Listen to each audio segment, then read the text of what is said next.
Players. You know you want to hit that subscribe button. That's right, players. Hit that subscribe button. Like the video. Don't forget to hit that bell. When you subscribe, you're going to hit that little bell, and there might be another bell. Hit those bells. Ring my bell, player. Ring my bell. Come on, you know you want to subscribe to the channel. Player, if you don't subscribe to the channel, you're a broke boy, and I'm saying it. Now, if you excuse me, I've got to go ruin some modern games by adding more MTX. That's right, baby.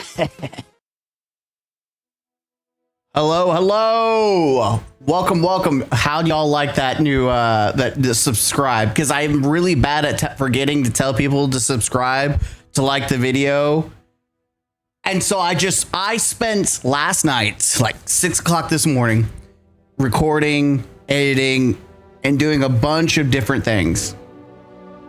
I'm still doing it, but I do have, I don't know if I could show up how breaking things.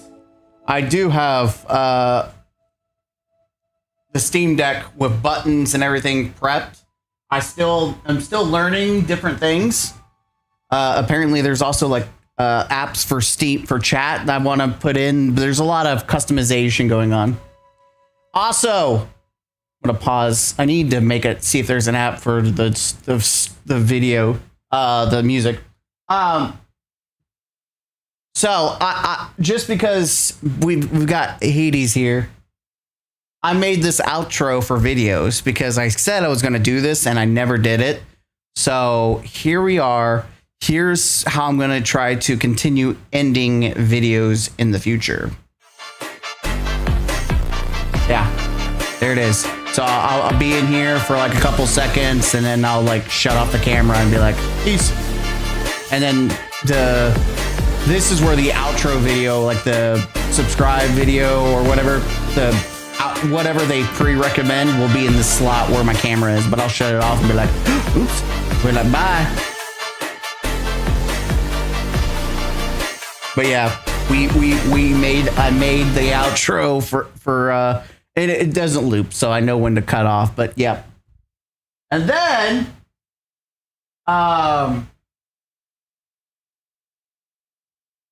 let's see, what, oh, I did this. Comment of the day. Now we actually, yeah, so I actually have a segue to comment of the day, like an intro and then we'll put comments on there and I'll read it from there. And then I've got two, like we have like obviously the soundboard.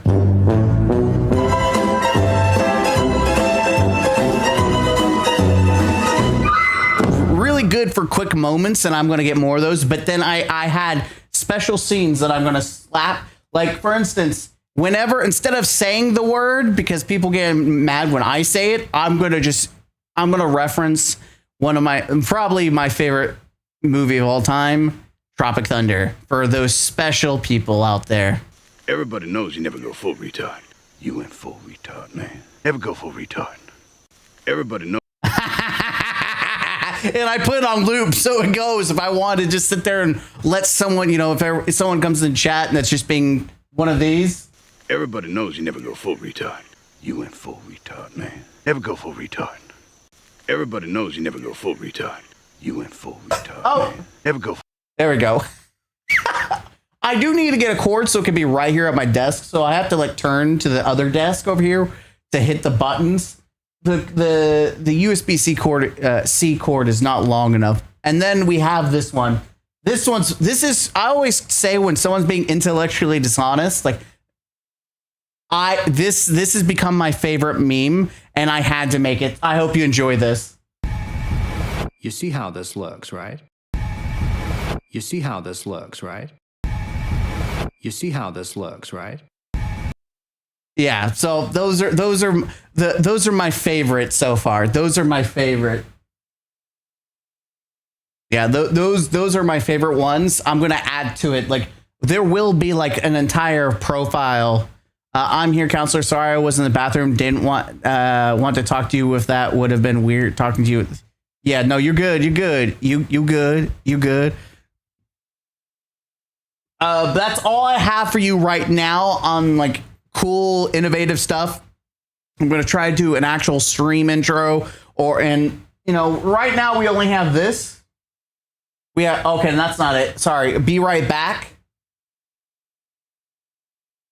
Well, I'm going to choose a bunch of videos. I'm going to try to do some, classic trailers and stuff from video games and just siphon them in between. That way there's more going on than just saying be right back. At least you guys can watch something.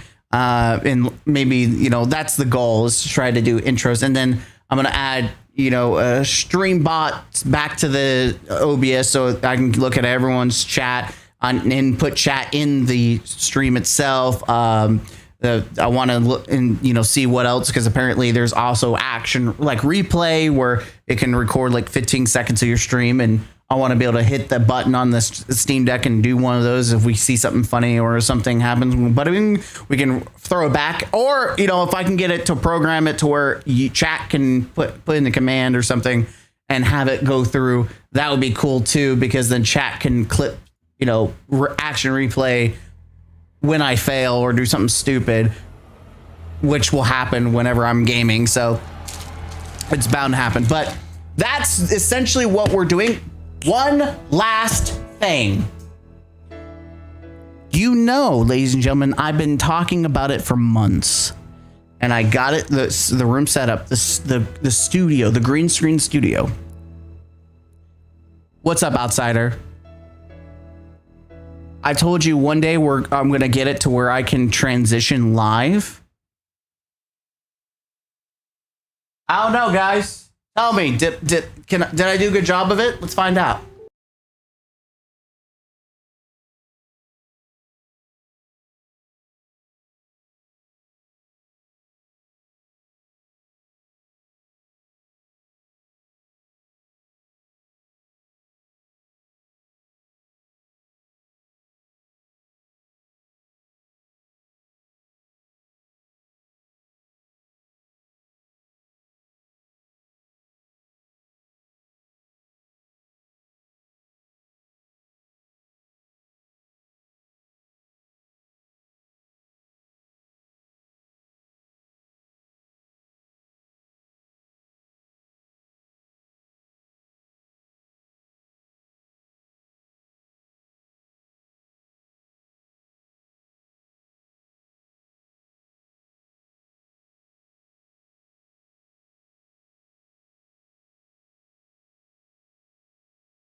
Hello?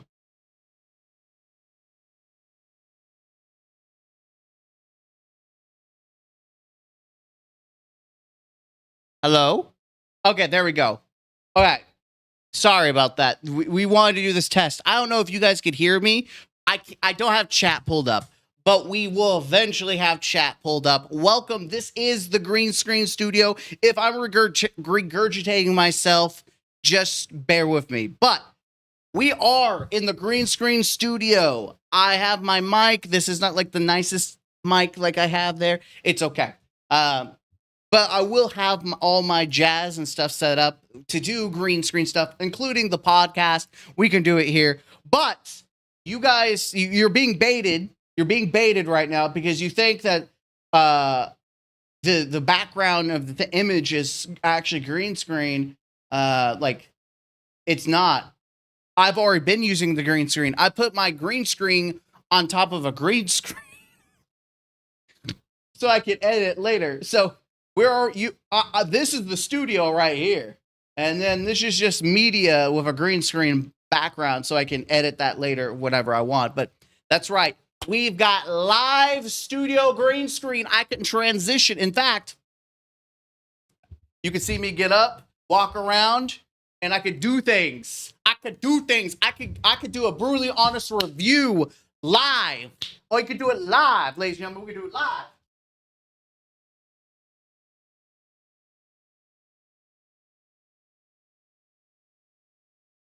I also have the ability to hook up these the transmitter, the lavalier mic, and I can also hook it up directly to my mini Go XLR, which is hooked up to the PC that is projecting to the streaming PC. There could be a LAN, Ethernet, but it's essentially LAN.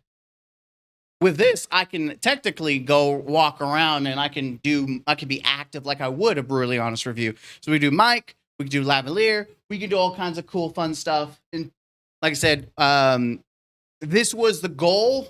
You know, take some of the funds that YouTube has been providing me and to invest it back into the project and to expand and experiment. And I finally got there.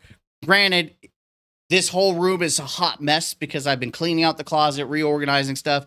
My whole house is a hot mess, mostly because I've stopped cleaning and I've just been playing video games. So that's part of the problem. So that's why all this is delayed, is because I've actually been having a hell of a good summer playing video games, just doing nothing and also working. You know, I finished, summer clubs, students playing TCG club and whatnot.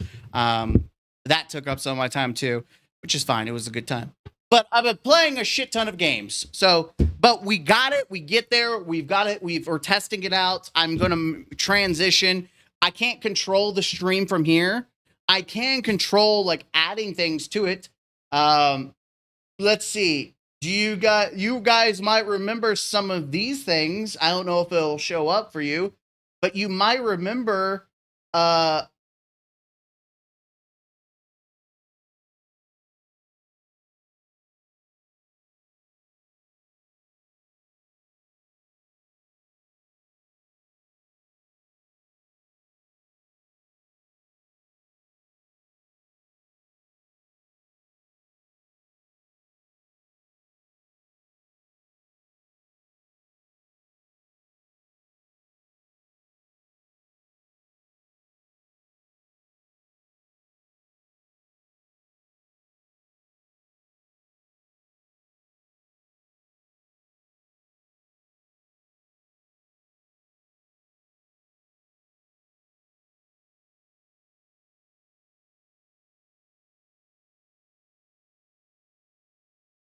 all right, we back? Okay, we're back. Yeah. None of those other slides are optimized. I could optimize them. I could make multiple things, but for now, this is just the one scene that I have, the general green screen that I can shrink my webcam and stuff into. But yeah, I just want to take the time for anyone watching the VOD, anyone in the stream. Thank you for supporting the channel. I appreciate you guys because essentially you all help pay for all of this. You help pay for all of it. And I appreciate it because I can be more creative. I love doing like the cosplay skits and stuff like that. Like, so I want to do more of that. And now I can. And I've already recorded some. Obviously, we've done some stuff for the channel. We'll be doing more as I brainstorm and come up with some fun stuff. The mic quality will probably remain the same. I don't feel like spending more money on more mics. I was experimenting with the old mic. And I don't know where I put it. The old mic, for some reason, doesn't sound as good on this Go XLR Mini. It does on the big one, does not on the small one. So I think I'm just gonna stick to this one. But by the way, I also like this one because I can just do this. I just stand up and be like, all right, how y'all doing? You having a good day? I can walk around, have a conversation. Also, this is currently on a stand right there, so I can lift the stand up. And so the camera itself will go up as well. Right now, it's gonna cut me off because I'm standing with it, but I have the ability to, maneuver, use the mic, all the jazz. So, really, it gives me a lot more options and creativity, a lot of more design choices, and I can also take this lens out and swap it for the one, and it will be is less zoomed in. This one is very zoomed in, which is really good for like podcast and like specific videos and stuff like that. Or when I'm sitting at the table, I like that. But if I wanted to do like skits, I've noticed that I probably want to use the other lens. The problem that I face, chat, is I hate, and I want to say this, I hate having to readjust and then zoom in. Like I literally use Pikachu to get the right pixels. Like I'll get Pikachu hanging up on the stand somewhere, and I'll be like, zoom in on the Pikachu. Can I see Pikachu clearly? I don't know.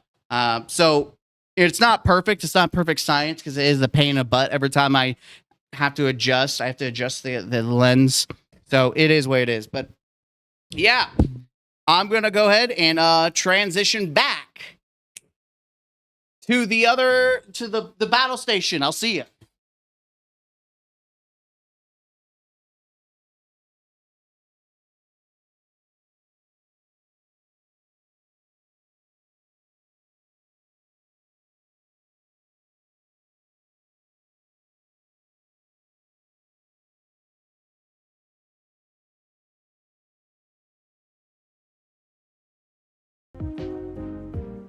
All right, we're back. Let's see. I'm checking on you guys and seeing. I'm gonna look at chat, see what we got.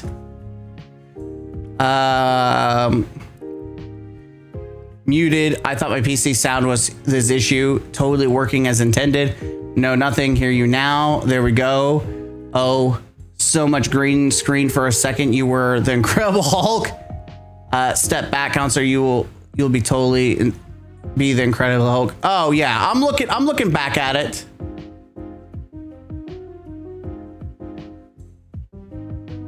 I'm watching some of the stream back.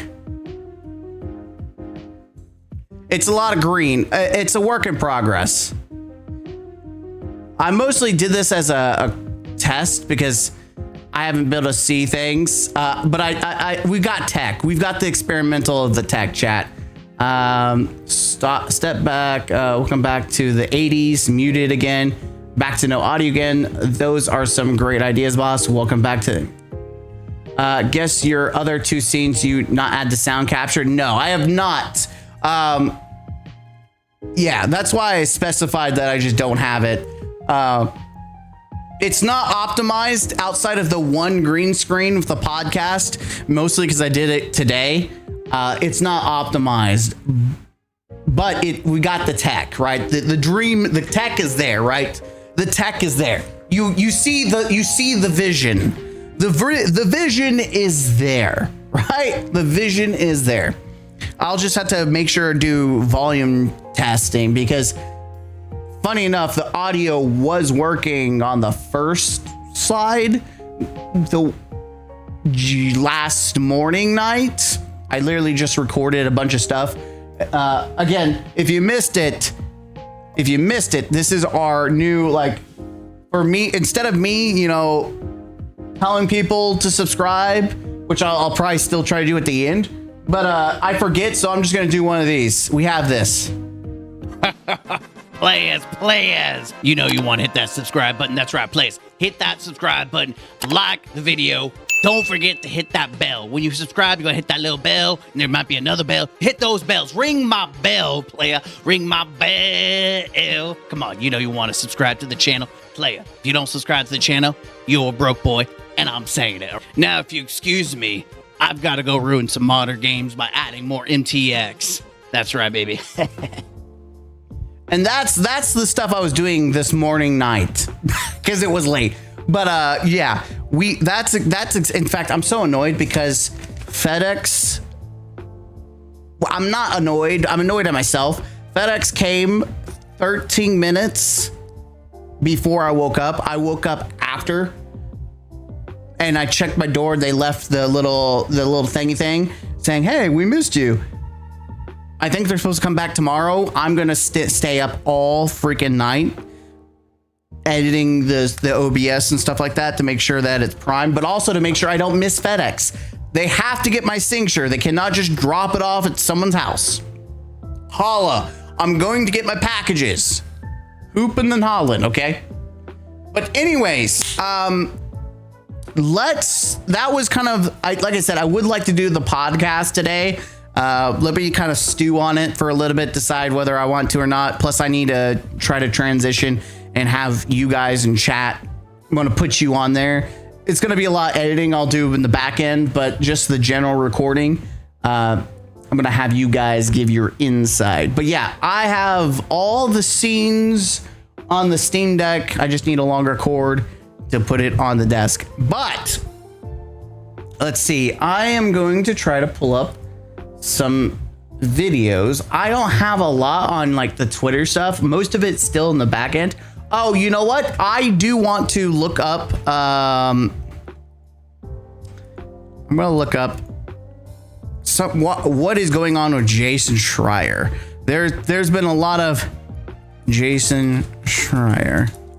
I'm gonna try to look up at someone that isn't gonna be like he put a video out behind the truth, and I'm gonna watch him as the source. All right, so that's what we're gonna start off. We're gonna start off with Jason Schreier.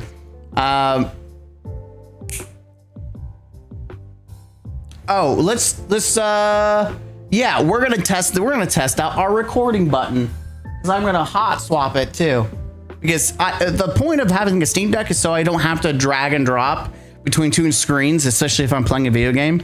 So let's dive into it. Scholars, welcome back to the Counselor's Office. I'm Mr. Gaming Counselor, and we are back with another video. We're live again. We're doing we're recording live, more interaction with the chat. Eventually we'll have chat on screen as well, so you can just read it for yourself. But we are back, ladies and gentlemen, and we are gonna cover a story that I just posted this morning, or the other morning, whenever this comes out.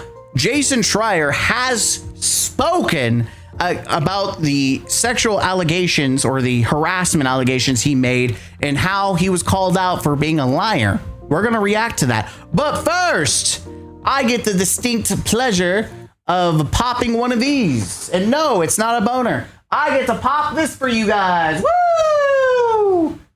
It's Comment of the day. That's right, comment of the day, and today we've got from Hades. At this point, Sony should sell off the Destiny IP, but I know Sony is too prideful and stupid to do it. You are absolutely correct. They're too incompetent, and they really should. There it is. How'd you like it? Our new and improved comment of the day for your beautiful faces. But we're going to jump straight into the video, so let's do that real quick. I'm going to make it a habit, hit these buttons. Boom. Jason Schreier, the link will be down below, by the way, so you guys know whenever we decide to jump into, and watch the video. You can watch the video yourself. The truth behind the sexual harassment at Blizzard. So let's go ahead and pause there. Badoo. Hello, it's One Take Schreier, and Oh, I should take this opportunity to mention for members, I'm going to try to do better by making sure that members get priority in videos because you're paying for it. So members get priority. Even if you say some stupid stuff, you still get your moment. But let's react and see what Jason Schreier the outrage has to say about the situation. merchants are at it again. Oh. Hello, it's One Take Schreier, and the One Take Schreier. Sorry, I know I'm doing a lot of. I just want to make sure everything's primed for this. outrage merchants are at it. Again, today's claim is that the allegations of sexual harassment at Blizzard are false and that somehow I made them all up. If you're lucky enough to not be familiar with this world, there are a number of culture warriors out there who tweet all day about various agreements, whether or not they are true. And it Immediately, he's only 30 seconds in and he's already deflecting. 30 seconds in, this guy, I've never watched any of his videos. He's doing a Paul Tassi, but he's immediately deflecting. He's already setting the foundation. And I'm not against him. Like I'm coming in as someone who doesn't really fully grasp the full situation. So I just want to make that abundantly clear. Like I'm not assuming that he is. There's just information that's been put out. So I want to hear from his voice. But you never start a conversation by immediately blaming and attacking people. Like if you're trying to be genuine and you're like, hey man, these are allegations against me. This is not how you come to the tables. You don't just start, you don't go to a table and bust a beer bottle against someone's head. That's how you start a bar fight. attempt to elicit intense emotional reactions from. I know I'm pausing a lot, but he's not having anything in the background.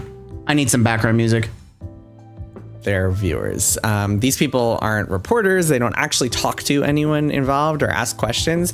They just kind of tweet and post videos, but they do have reach and sometimes bring in large audiences. This is part of a whole ecosystem that just rewards and leads to people getting paid for spreading misinformation on the internet. And normally I just kind of ignore this part of the internet, like in the same way that you would ignore someone in Times Square screaming that the world is coming to an end. But you're not. You are immediately, if what they were saying that you just ignore, then you wouldn't make a video. But it's not just, the problem is it's not these culture vultures that he's portraying them to be, which there might be. There definitely probably is, but there's a bunch of other like the main problem, and based on what I've seen, is that the courts have shown that there was no substantial claims, and you wrote a book that went into detail about these claims. So you are, in your own words, a culture vulture. Like you are what you are calling all these other people. You are no better than they are because you did the exact same thing. So instead of just blaming them, defend yourself, because deflecting and pointing like not about me, what about them, what about you, Because of gays in the military. But actually today I did want to address it because I think this is a good opportunity to talk about a very serious, very important issue and try to explain it in a way that captures the nuances and complexities of it all. And unlike those squealing cretins, I actually spend most of my time as a reporter on the. He's so mad. You listen, I'm bad because I yap. This is a 20-minute video. You are almost a minute 30 seconds in, and you've done nothing but attack other people. He's so mad, and it's bothering him. And I can tell. I don't even need a psych degree to tell that this guy is triggered, because he is trying to throw as many. This is also what we like to call intellectual dishonesty. I have not a button for that. You see how this looks, right? That's right. Intellectual dishonesty. Whoops, wrong button.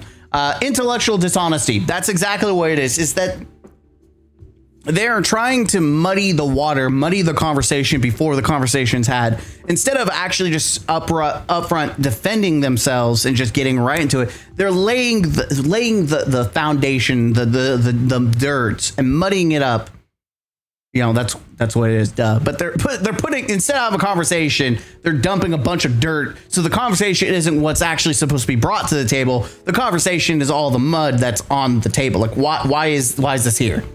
Can't wait to see how other people respond to the video. We will look at the comment section just to see. But I just want to say, like, this is not right now does not seem like a good faith video. It is more vitriolic than I've seen. Like, even Paul Tassie's said comments before, but not even to this. Like, this feels more of, hey, I'm just going to use this video to sling mud versus I'm defending myself. And it's never a good sign. It's just not. Day on the phone. Well, I spent all day on the phone with people who are involved in these stories, asking them questions, trying to corroborate their accounts with other people so I can piece together what actually happened. Right. And so today's video that I'm going to talk about is based on two main sources. One is an article that I published in Bloomberg in August 2021. What about your book? Show notes. And the other is my book, Play Nice, about the history of Blizzard, published in October of 2024. Fun fact, the same outrage merchants who are now claiming that I destroyed Blizzard. Sorry, he said culture. He said outrage merchants, but I've also heard culture vulture. I don't know why I just had a brain fart. But they're both the same thing. Culture vulture, outrage merchants, it's the same lingo. Making up sexual harassment claims have actually spent the last 5 years or so claiming that I kept quiet about sexual harassment claims, just to kind of give you a look at the type of intellect that we're dealing with here. But okay, again, muddying the water. Guys, they said I was against it. I was against it. Now I'm like, the whole argument is they accuse me of one thing, now they're accusing me of another. This is why you shouldn't believe anything they say. Just get to the facts. Get the facts. That's all people. No one gives a shit about what you think about these people. You debunk them with facts. Where's the facts, Jack? Let's zoom out, because I do think this is really worth talking about. So in 2021, July of 2021, the California government sued Activision Blizzard for sexual harassment and misconduct. It was a big, explosive lawsuit. A lot of the claims, most of the claims really focused on Blizzard, the maker of Warcraft and Overwatch and Diablo and StarCraft. This lawsuit included a lot of salacious details, some of which I subsequently reported were false, but we'll get to that. And it led to these massive effects for Blizzard and Activision as a whole. It led to protests and walkouts, eventually the sale of Activision Blizzard to Microsoft. One thing, by the way, I won't be talking about is the allegation in the lawsuit that a woman committed suicide as a result of harassment against her, because that is very complicated, very tricky. It involves Activision, not Blizzard. It was a woman within Activision, not within Blizzard Entertainment. And there's been a lot of kind of details surrounding that story that are very hazy and hard to prove. It's very difficult to prove why someone killed themselves, or to be able to say that definitively. Her parents, the parents of the woman who killed herself, actually filed a wrongful death lawsuit against Activision Blizzard and then took it back, withdrew it. It's really messy. It's not something I'm going to get into because I don't have all. Because they probably didn't have substantial evidence to prove it's true. Like, that's the bottom dollar. Not to say that it wasn't true. It could have been if the workplace is that toxic. And by the way, I just want to make it clear, I don't give a shit about Blizzard. Like, I'm not like saying, I'm not trying to be like a Blizzard boy trying to defend. I have no stake in this. And to be honest, as someone who's very anti-greedy corpo, it wouldn't surprise me. We've seen this kind of behavior across the board. It would not surprise me that some of this, there's some truth. But I think the problem is there's a lot of exaggeration. Around this time, there was a lot of exaggeration. Listen, I don't want to dismiss Me Too. There was a lot of real moments, especially men who came out and, would have never came out if it wasn't for some support for that. Hey, I was, sexually harassed, or, all that jazz, right? All these reports. But there was a lot of exaggeration and trend chasing, and it's not anything to do me trying to dismiss Me Too. I'm just stating reality is that a lot of people like to do trend chase. They like to jump aboard with the mass group hysteria. They like to partake. They want the attention. And unfortunately, that has done also harm, because people will have constantly looked at those moments and used it as a way to discount real victims. Not to say that that's always happening and people are always doing that, but I'm just saying that there are bad actors on both sides, and it was definitely exaggerated with those bad actors in this situation. That's just my general thought. I'm not going to say that everything that Blizzard was a lie, though most of the substantial claims from this lawsuit seem there's nothing to substantiate it, right? Zolf, yeah, I could imagine how regular people suing Big Corpo probably don't have much resources to spend on the lawyer, hence the withdrawal. Yeah, that, or they could have been paid under the table. I'm very distrusting of corporations. It wouldn't surprise me if they could have also paid under the table, like, hey, we'll give you this sum. If you take us to court, you will lose more money than you will ever get. So take this settlement under the table. Who knows? We don't know, right? Beforehand, we've got a word from our sponsors, and the sponsor is me. So enjoy. Players. You know you want to hit that subscribe button. That's right, players. Hit that subscribe button. Like the video. Don't forget to hit that bell. When you subscribe, you're going to hit that little bell, and there might be another bell. Hit those bells. Ring my bell, player. Ring my bell. Come on, you know you want to subscribe to the channel. Player, if you don't subscribe to the channel, you're a broke boy, and I'm saying it. Now, if you excuse me, I've got to go ruin some modern games by adding more MTX. That's right, baby. All right. Yeah, that was something new we've added. I'm really bad about asking people to subscribe to the channel, but appreciate those that do. Let's continue with the video. Of the facts surrounding it, because in that case, I wasn't able to talk to the victim involved because unfortunately she has passed away. She has died by suicide. I'm going to focus on the stuff that I can prove and corroborate and the people that I've actually talked to. So, okay. Based. 2 years after this lawsuit started, by the Activision Blizzard had become part of Microsoft, in December of 2023, California and Activision settled for $54 million. This was after the Microsoft deal had closed, so no longer run by the same people, different kind of entity, and that settlement was likely a whole part of that. And many of the women who worked for Activision Blizzard at various and during time periods that were kind of included in the lawsuit got checks as a result of that, sometimes significant checks in the 5 figures. And the language of the settlement, including the following, I'm going to read this entire thing. Okay. Quote, no court or any independent investigation has substantiated any allegations that there has been systemic or widespread sexual harassment at Activision Blizzard, that Activision Blizzard senior executives ignored, condoned, or tolerated a culture of systemic harassment, retaliation, or... Okay, I'm glad he's reading the facts. Sounds like it was all, like, most of the information, not to say there was any other claims, but the beef of the claims seemed like it was bullshit. Who would have thought? Discrimination, or that Activision Blizzard's board of directors, including its chief executive officer, Robert Kotick, acted improperly with regard to the handling of any instances of workplace misconduct.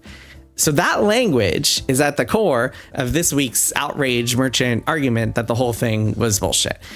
This happened 3 years ago, but I guess the culture warriors only discovered it now, which again shows you the kind of intellect we're dealing with here.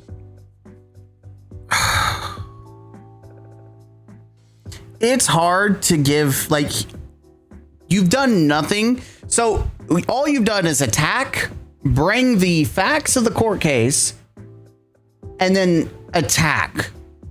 You've done nothing to alleviate and defend yourself. You've only shown that you're angry. You're angry because you're being called out. You're on the carpet. Which I'm leaning more to the fact that you were caught. You were caught in a lie because you were very, very defensive. Like, if it was me and I was a professional and I wrote a book, I would just immediately start with the facts. Like, this is what happened. This is ABC. Here's my 8-minute video. I'm done.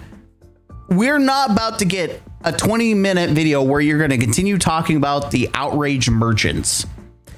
And also, I hate this again, muddying the water.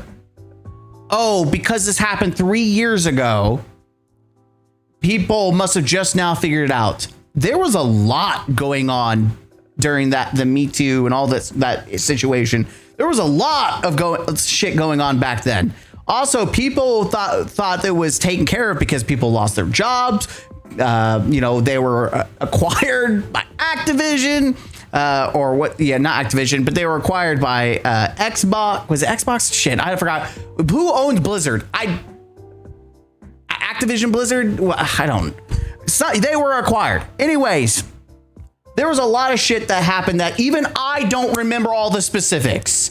And I was around the parts, so it's very disingenuous. Again, and I'm not gonna hit the button, but intellectual dishonesty to sit there and assume that everyone's in the know and or remembers every little detail. But when you hear a court case that says it was all BS, what's gonna happen? What people do remember is all these journalists, all these articles that were Microsoft. Thank you, Hades. All these journalists that went with a dagger and helped propel and attack the reputation of law developers, and it hurt a lot of people. That's the big thing. What happened? It wasn't just the ladies or whoever was accusing. It hurt people's actual reputation as a developer, because if they tried to get a job, they saw these people as problematic or didn't want to be involved. So he's dismissing the other part of this whole dilemma. The reason why people are upset is because real people were hurt, which is funny because people like him and a lot of other people will virtue signal about, oh, we shouldn't celebrate people losing their jobs, whereas oh, now people are upset about people losing their jobs, so now it's people just outright merchants. That's what's going on. People who had their reputation hurt, and people are upset at you for saying X, Y, and Z. So now it's not okay. It's very interesting how wishy-washy these people are. And I say these people because I don't like most journalists because they're usually snakes. So far, I'm seeing a snake that has yet to do anything but deflect and attack other people. Yeah, this is a career-ending type of thing. Exactly. But look, I'm not going to talk about them anymore. I'm going to talk about the truth of what actually happened at Blizzard, because despite the language in this settlement, there were a lot of women who spoke out about their experiences, and I can share some of their stories. Okay, but the court... I'm going to say this as I believe in the justice system, even though it is flawed, it is the only thing we have. It's either justice system or anarchy. I will always go with the justice system. I do not give a shit what the words of individuals are. If the court has spent 3 years through investigations and all that jazz, and they have not found any substantial evidence, I'm sorry. That's good enough for me. And if I can't trust them to do their job, then we have anarchy. Sorry. Until we have unless there's substantial evidence to prove that we can't trust them to do the basics of an investigation, then I'm going to side with the courts here. So I don't give a shit what the testimony is. I do not give a shit. The courts have looked at probably those testimonies. They have investigated those testimonies and found fuck all. And this seems like this is more pandering to the emotional side. Like, the court said this, but here's what the ladies have to say. Listen, I'm all for believing the ladies, but the court has investigated. They did their job. I don't give a shit, and neither should we. Someone's lying. So first of all, by the way, there were actually two lawsuits, a state lawsuit and a federal lawsuit. And this settlement was only for one of them, the state one. The federal lawsuit was settled for $18 million and did not have the same language, did not say anything. Okay, what was the language for that then? California did. There's actually one of the reasons this... we're also talking about California. probably one of the most liberal, is the most liberal state, and is probably pretty pro female and, you know, anti-corpo. You know, we've got to, they're always looking out for, you know, trying to look out for the everyone else, especially the ladies. Listen, if it was like Texas or something, like, you might have an argument. We're talking about fucking California. Get the fuck out of here.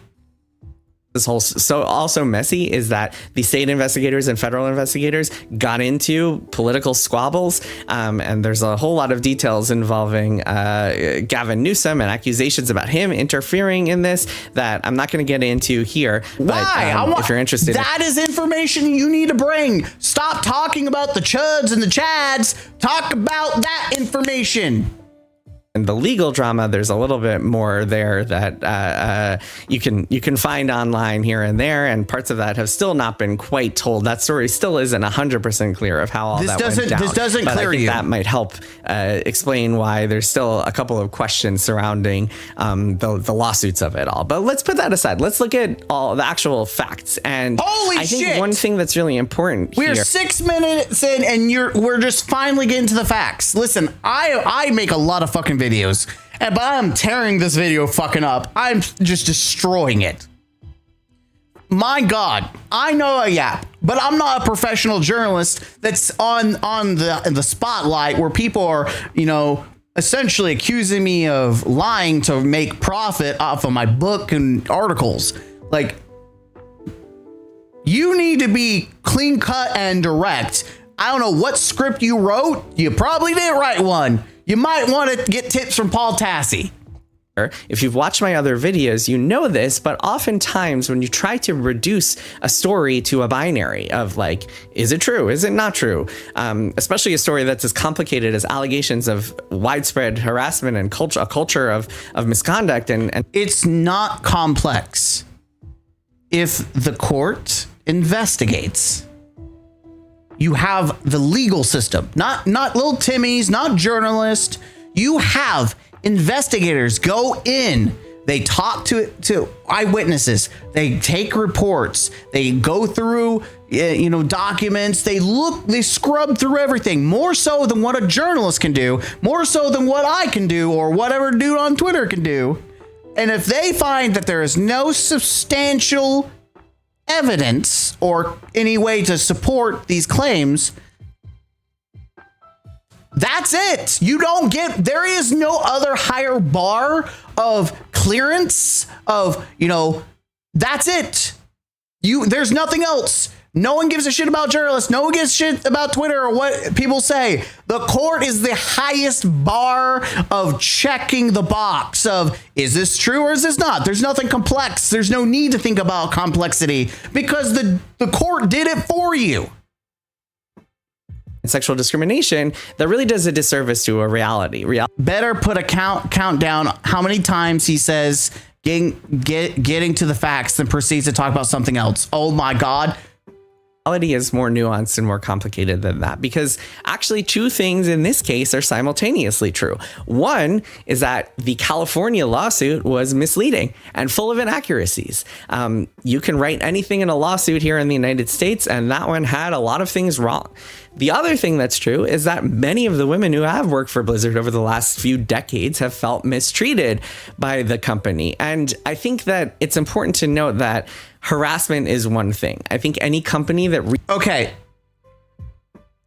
He's not wrong. Multiple things can be true. What can be true is, you're right.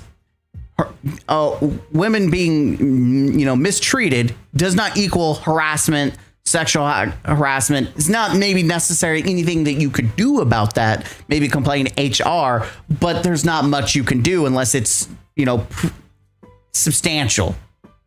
But being treated badly, well, a lot of people get treated badly in a workplace.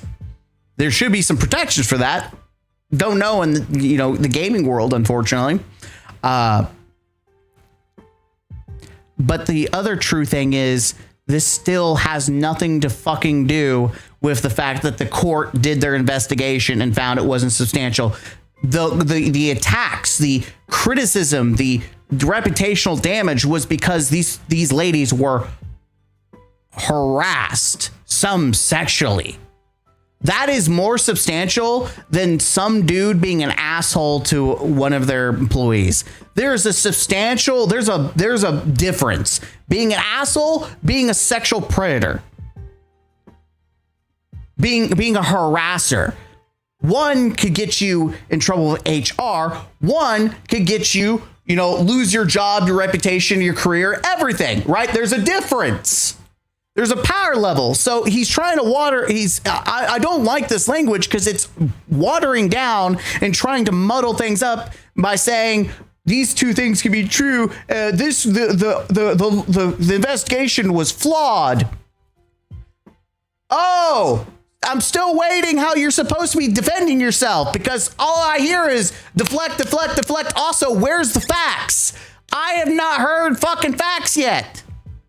Reaches a certain size that gets into the thousands or tens of thousands is going to have incidents of harassment. It's really how the company chooses to deal with that harassment and the harassers themselves that creates a culture. So back in 2021, California lawsuit dropped. I did what any reporter would do. I started making phone calls. Before this, I'd heard a few details, a few anecdotes here and there, but not enough to actually be able to publish a substantial story, which one day down the road, I'll do a video about how I make stories and what you kind of need, the threshold of proof that you need to actually be able to do a story. But it wasn't enough at that point. So now the floodgates are open. People were open to sharing their experiences. People were going on social media talking about their experiences. At the time for this Bloomberg story that I published, I spoke to about 50 current and former employees. And the reality, of course, was nuanced. I mean, for starters, Blizzard was a massive organization with thousands of employees and dozens of divisions, and your experiences there would be drastically different depending on where you worked and who you worked with. The Overwatch team had a different culture than the Diablo team, and nothing was quite like the Battle.net team. I'll get to that. And of course, Blizzard in the 1990s was very different than Blizzard in modern times. If you want to read about the old days, a lot of that is in plain nice. You are talking about a lot of shit that doesn't fucking matter. Get to your... You know what you need to do? Outline. Here's what the court said. Here's my claims, and here's how I'm defending these claims against what was said. Versus, here's a lot of word vomit and explaining a bunch of bullshit, deflecting, blaming, watering things down. You're doing a lot of extra bullshit. When you're over-explaining things, it's usually a sign of lying. Yes. That's what it is. It's a deceitful tactic. It's information overload so that people will be like, okay, some people are so simple-minded that they will just take all the information, be like, okay, they seem like they know what they're talking about. Okay, yeah, okay, I believe them. There are definitely people that are like that. For now, let's focus on the modern times. Some women said, hey, I had very positive experiences at Blizzard. Others said they were harassed frequently and felt discriminated against. Many women told me that working at Blizzard was kind of a paradox for them. This is a very common theme. This is a place where they had some of the best times of their lives, met some of their closest friends, people who they got married to or were in their wedding parties, who they're lifelong friends. Yet it was also a place that felt like it didn't treat men and women equally. And working at Blizzard meant kind of trying to wrap your head around that paradox where it's kind of some of the best times of your life and some of the worst times in your life. Often for stories like this, the people involved want to stay anonymous, and many of them did, but actually some were willing to speak on the record about their experiences and are quoted by name in my reporting. So I can give you specific names and accounts from these women. There was Cher Scar. And that's fine. But when the court does investigations and they say they don't find anything substantial, then no one gives a fuck about those.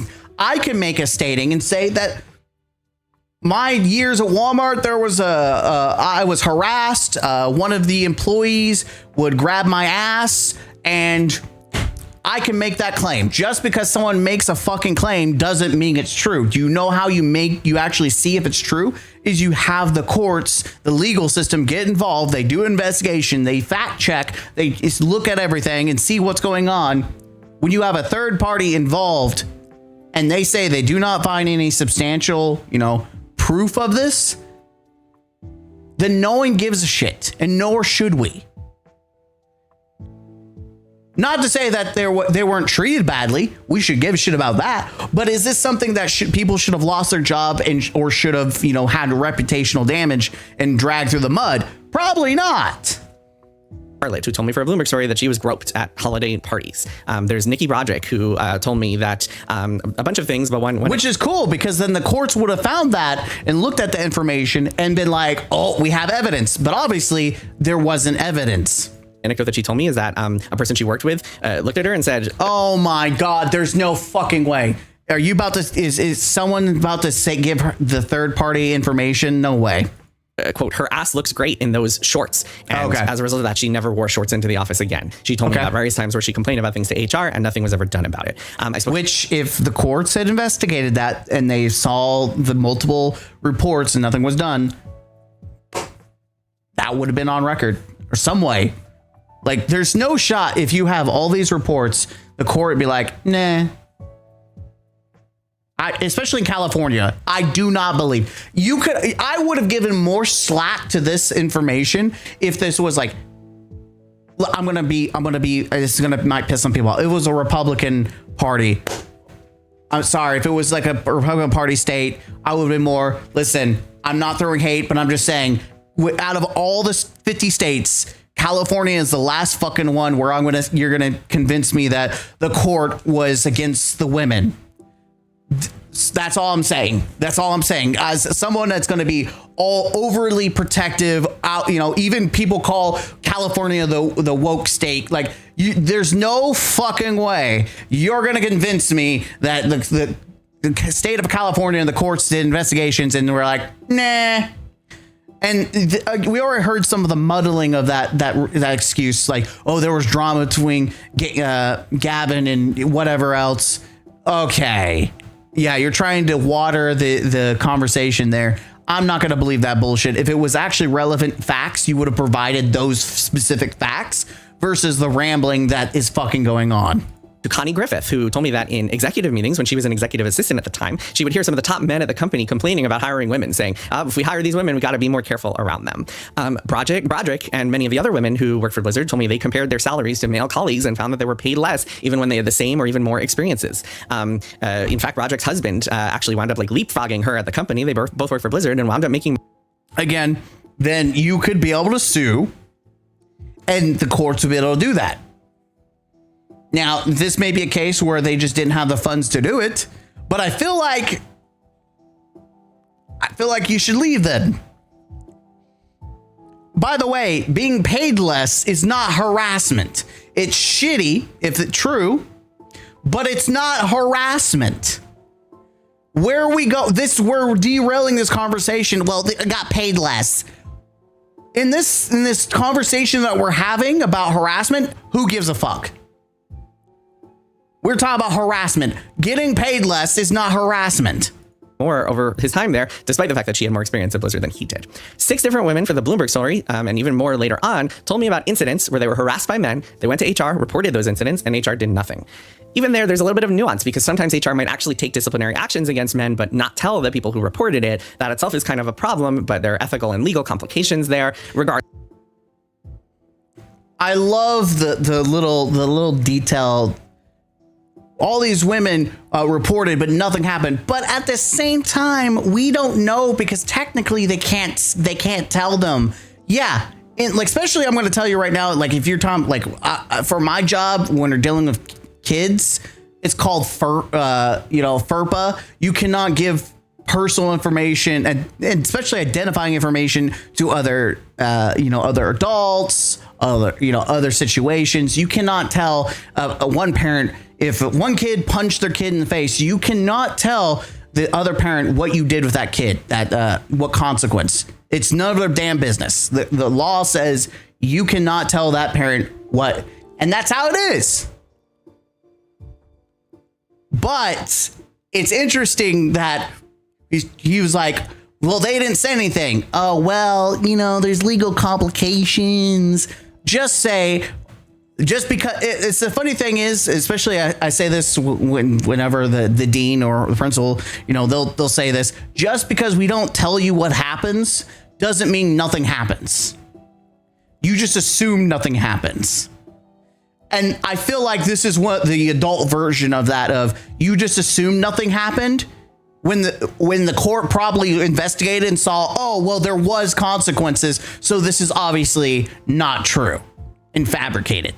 Regardless, those women came away feeling like nothing had been done. They still had to see some of those same men every day. Sometimes it was their bosses. Sometimes it was people who were above them. It contributed to this feeling overall among women. And this is a common theme that I've heard, that their issues were. What do you want that people usually, especially when you're working at a professional job, you get warnings and then you get coached and then you get fired, right? There's multiple steps. This is the same shit that you see at the, at a school level where parents hear something from little Timmy and then they go and they tell school, I want that kid out of the school. No, just because your kid had a problem with this other kid, we're not going to remove them from the school because you want them to. And it's the same shit here as an adult. Yes, if you're saying that they're being a piece of shit, we dealt the thing, whatever it is. They're upset because what they actually wanted was that person to be fired. They didn't get what they want, so I'm not getting protected. Shut up. Now there is cases where that's not true, where they're not being protected. So, but this isn't one of them because the court would have seen that. Not being addressed. And then there was Battle.net. Battle.net, if you're not familiar, Battle.net is the service that Blizzard uses to sell and distribute their games online. And there was a big Battle.net department that incorporated, it was kind of like the tech department, IT department. It had all these reorgs, change of names all the time. But under a guy named Ben Kilgore, who was the chief technology officer, it felt like a frat house. People would take shots during meetings and vomit in trash cans. I swear to God, I heard all sorts of crazy stories about these hazing rituals. I heard crazy stories. Now, if you have multiple parroting that it might be true, there's a good chance. But at the same time, you just heard that people had to go through. Alcohol was such a big problem at Blizzard and overall, but especially in the Battle.net department, that the company actually temporarily banned drinking at holiday parties at one point, and then later said it was instituting a 2-drink minimum at these parties because people would just kept getting drunk and causing problems and driving drunk, and alcohol was just everywhere. It was a real problem. Yeah, that's an issue. Ben Kilgore, who ran the tech department, in fact, he was the chief technology officer. In fact, he was being lined up as the successor to Mike Morhaime, the CEO of the company. He was going to be the next CEO of the company, was then fired in 2018 after an investigation into his behavior and allegations surrounding him sleeping with. Oh, so you're saying Blizzard dealt with a problem. They didn't ignore the problem. They actually removed the problem? You don't say. The subordinates. He was actually fired for lying to the investigators, according to people who know what happened or familiar with the investigation. The lawsuit, I think it actually missed a lot of important parts of Blizzard's culture that I've explored in my reporting, like the lack of boundaries between professional and personal lives at Blizzard. One, call it a quirk of Blizzard, was that many of the executives there were either dating or married to lower level employees, which led to a lot of uncomfortable situations from the CEO and multiple people in the C-suite on down. So they were dating. They were in a relationship. You personally don't like that. And because the court didn't investigate relationships, consenting adult relationships, you think that the court is wrong? By the way, where's the fucking harassment? Bro, I don't give a shit if the CEO is having sex with the secretary, if it's consenting and they're in a consenting relationship, unless he's using his power to control her and, demand this happens. If they're both consenting and this is a happy relationship, who the fuck cares, bro? I mean, for example, imagine if you have an issue with someone and turns out they're married to the person who runs Blizzard. That happens anywhere. What do you think, the manager of McDonald's is dating one of the chefs and you get mad? Like, oh shit, now I'm gonna lose my job because I made the chef mad and the manager is gonna fire me. That happens anywhere. What the fuck are you going on about? It even happens in my school. You do about that, or like one of the top executives at Blizzard, what do you do about that? Another quirk, and I mentioned this in the book, is that several Blizzard employees were open swingers and would have. How does this have to do with harassment? Brother in Christ! What? You're gonna make me crash out. You call yourself a journalist. What does this have to do with the harassment claims? Where's the facts? Holy shit, you know what, Jason Schreier, you have earned one of these. Congratulations. Everybody knows you never go full retard. You went full retard, man. Never go full retard. Everybody knows. Oh my God. Word vomit equals lying. I believe it, Hades. At this point, I'm losing my goddamn mind. Who, if it's consenting adults, that is not harassment. Oh no, work relationship so scary. Oh shit, people are happy and in love with each other. Jason Schreier's weakness is happiness. Jason Schreier's weakness is relationships and couples. And he's upset he wasn't invited to the swinger party. Sex parties that they would invite colleagues to. Okay. This stuff, I mean, a lot of these people, it was consensual. It was not something that was people. I didn't hear any stories about people feeling like they were forced to do any of this again. It was, you just admit, why are you talking about it? If it's all consensual and it was just invitation, no one's harassing. Like, what picture are you trying to paint, Picasso? Because I don't see the image. I don't see the vision. Like, focus on the harassment. Yes. So far, all I've heard is that they're kind of freaky. They like to party. They're a little freaky, but that has nothing to do with the fucking, harassment.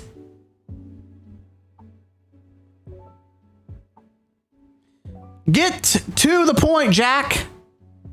Against their will, but still it contributed to this environment where, again, it just felt like there was no boundary between personal and professional lives. By the way, Blizzard is based in Irvine, California, and a lot of people move to Irvine for this job to work at Blizzard, and so their professional and personal lives wound up intertwined because all of their friends and the people they made and the people they met and hung out with worked for Blizzard. So just kind of quirks of the culture that I think contributed to a lot of the problems that women felt like they had to deal with. And then I agree with this, but at the same time, you just said it's all consensual. I have not. Who gives a shit if they don't like? If you don't like, the work culture is, hey, this is what we do in our free time. We're swingers. We have relationships. It's half the video by now. then there's the Cosby suite, which has yes, this is the part. This was the whole thing about the Cosby suite was debunked. Lasting sign of Blizzard's debauchery. This idea of this hotel suite that was dedicated to alleged rapist Bill Cosby. It all started in the California lawsuit, which said, I'm going to quote, Afrasiabi was so known to engage in harassment of females that his suite was nicknamed the Crosby Suite after alleged rapist Bill Crosby. Quick side note, the fact that they call it Bill Crosby, I think just kind of shows you how sloppy the lawsuit was in general, but still, let's...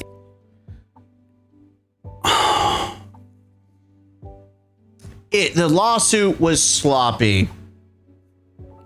Bro, yeah, I agree the typo is... Like, okay, we're literally pulling at threads. It's sloppy because there was a typo. That the whole court case is dismissed. Again, if this was anywhere but fucking California, I would agree. I would be more receptive to the statement. You are not going to convince me to think less that this court case and investigation because it takes place in California. Get into this. By Afrasiabi, they are referring to a guy named Alex Afrasiabi, who was a company veteran. He was the top director on World of Warcraft for a while, and he was also infamous at Blizzard as someone who was accused of wrongdoing by multiple women, but still managed to stick around. For play nice about... And funny enough, the courts have not found anyone guilty. Nearly a dozen people who were interviewed for the book told me that they had either experienced, seen, or heard about sexual harassment conducted by Afrasiabi. Also, someone had made a comment about this. There is no fucking way people are that stupid to name a hotel or a room the Cosby Suite so that and everyone knows about it. That is the easiest lawsuit, the easiest, red flag. I just don't believe it. Now, people are stupid, and there are some people that are that stupid for sure, but I don't believe it. Not in California, where they won't take that shit, especially during the Me Too time. Oh, fuck you. I definitely don't believe this shit. But let's talk about the Cosby suite or the Crosby suite. I'm going to tell you a story from Michelle Morrow, who is an actress and writer who worked with Blizzard, who was connected with Blizzard, would often do hosting stuff for BlizzCon and interviews on camera, that sort of thing. And this story is published in Play Nice. It's something that I reported out over the few years leading up to the book's publication. So Sure. it's BlizzCon in the fall of 2013, and Michelle Morrow is out to dinner with Dave Kosak, who's a designer on World of Warcraft, and his wife, Crystal Kosak. Alex Afrasiabi drunkenly stumbles over, and according to Michelle Morrow, he starts hitting on her. Now, just to give you a little insight into the reporting process, when I hear a story like this, I will always try to talk to everyone was there. So Afrasiabi declined to comment, but Dave Kosak confirmed all of the details that Morrow shared and said, backed all this up, corroborated this stuff. So Morrow tells me, I'm going to quote from Michelle Morrow, he told me if I married him, referring to Afrasiabi, he told me if I married him, I'd have the keys to Blizzard, whatever the fuck that means. So this is going on for a little bit. Eventually, Dave Kosak takes Afrasiabi, guides him away from the table. Kind of a tough thing to do because Afrasiabi is Kosak's boss at the time. The next night, still He's drunk. I'm not dismissing, by the way. That's not like if you're at a professional dinner or if you're having colleagues, like even if you're the boss, like you shouldn't be getting hammered or at least acting like a jackass. Like I'm not gonna say, but he's also fucking drunk. Like who the fuck takes any drunk ass person seriously? I'm sorry. I'm not gonna take anything that comes out of a drunk person's mouth seriously. I'd be more disturbed that they got plastered and they're the boss. Like I would ridicule them for that. They're all going to a party at Afrasiabi's hotel room, which everybody called the Cosby Suite. This is 2013. Everybody. This had Everyone, yes, everyone called it the Cosby Suite. Oh, everyone. This was happening, according to quite a few people I've talked to who were involved with this, because of an inside joke that had started a few years back when the carpet in one of their previous hotel rooms at another hotel looked like Bill Cosby's sweater. And so they made it into a joke. They would bring pictures of Bill Cosby and they turned it into a whole thing about the Cosby Suite. There must always be a Cosby Suite, they would say. And on this group chat, Kosak writes that he's, quote, gathering the hot chicks for the cause. This is a group chat with him, Afrasiabi, and a few other Warcraft designers. Now, when Kosak says he's gathering the hot chicks, he's referring to Michelle Morrow and his wife in kind of a joking way. And Morrow confirmed this as well. So Morrow tells me, we'll get to the group chat in a sec, but so remember, we're at BlizzCon, they're all going up to the hotel room, they're all going up to the Cosby Suite, right? Morrow tells me they get to the Cosby Suite that night. She again has to fend off unwanted advances from Afrasiabi, but the night is otherwise uneventful. It's just kind of another BlizzCon party. So a year later, October 2014, a stand-up comedian named Hannibal Buress does a routine where he makes some jokes about Bill Cosby that resurface old rape accusations and wind up setting off this firestorm of new allegations and criminal proceedings. Dave Kosak tells me that at the time he joked to his wife, I guess we won't be calling it the Cosby Suite anymore. But then in 2021, the lawsuit hits, and the gaming website Kotaku shares a photo of a bunch of Blizzard employees, including Dave Kosak, gathered in front of this framed picture of Bill Cosby in the suite. This picture, at the time in 2013, before these allegations were widely resurfaced and before a lot of people knew about them, seemed harmless. It seemed harmless in 2013, but now in 2021, after all of the trials and allegations and accusations, totally horrifying. By the way, in case you're wondering, I worked at Kotaku, but I left in 2020. This all happened a year later. This article was published a year after I left Kotaku. The article also publishes a screenshot of the group text, and the way they're able to get a screenshot of the group text and also this photo is that this was all published on Facebook. I believe it was on Alex Afrasiabi's Facebook at the time. So this was not something that was like some big hidden secret or leaked or anything. This was something they had published on Facebook because, again, at the time, it was not something that you would see a bunch of pictures, like you would not see a group of people in front of a frame photo of Bill Cosby and think anything was awry because it wasn't until a year after all this. By the way, if it's true, even before the allegations came out, like, so you're telling me that they did call it the Bill Cosby Suite, but it was before he was convicted? So it was just like bad. I feel like you should have been reporting that. Because they didn't actually name it after a rapist. They named it after someone that came out as, a rapist or whatever he was guilty for. It was like this happened prior. Like, just can we get to the facts? You should have started with all this from the get-go, because I feel like that's the biggest thing was the whole Bill Cosby, because you helped, swelter that. Happened that the idea of Bill Cosby being an alleged sex offender became ingrained in everybody's heads. So the article publishes a screenshot of the group text. The article doesn't really mention that the Bill Cosby allegations only resurfaced a year before the photos were taken. Oh, there's the truth. The articles don't actually give the important information. Guys, that's crazy. Also doesn't mention that the group text referred to Dave Kosak's wife and Michelle Morrow. And so I spoke to Michelle Morrow about this. Michelle Morrow was really pissed that Kotaku had published this. She felt like it was totally taken out of context, even though it was referring to her. And she felt like it was not right. Here's a quote from her in the book. Quote, "It was just surreal. Everyone was being unknowingly offended for me as the subject of this text when Dave Kosak is the one who protected me and did exactly what any man should do when their boss is being a creep." After the Kotaku article hit, Dave Kosak, who had left Blizzard and was now working as a creative director at Deviation Games, was fired.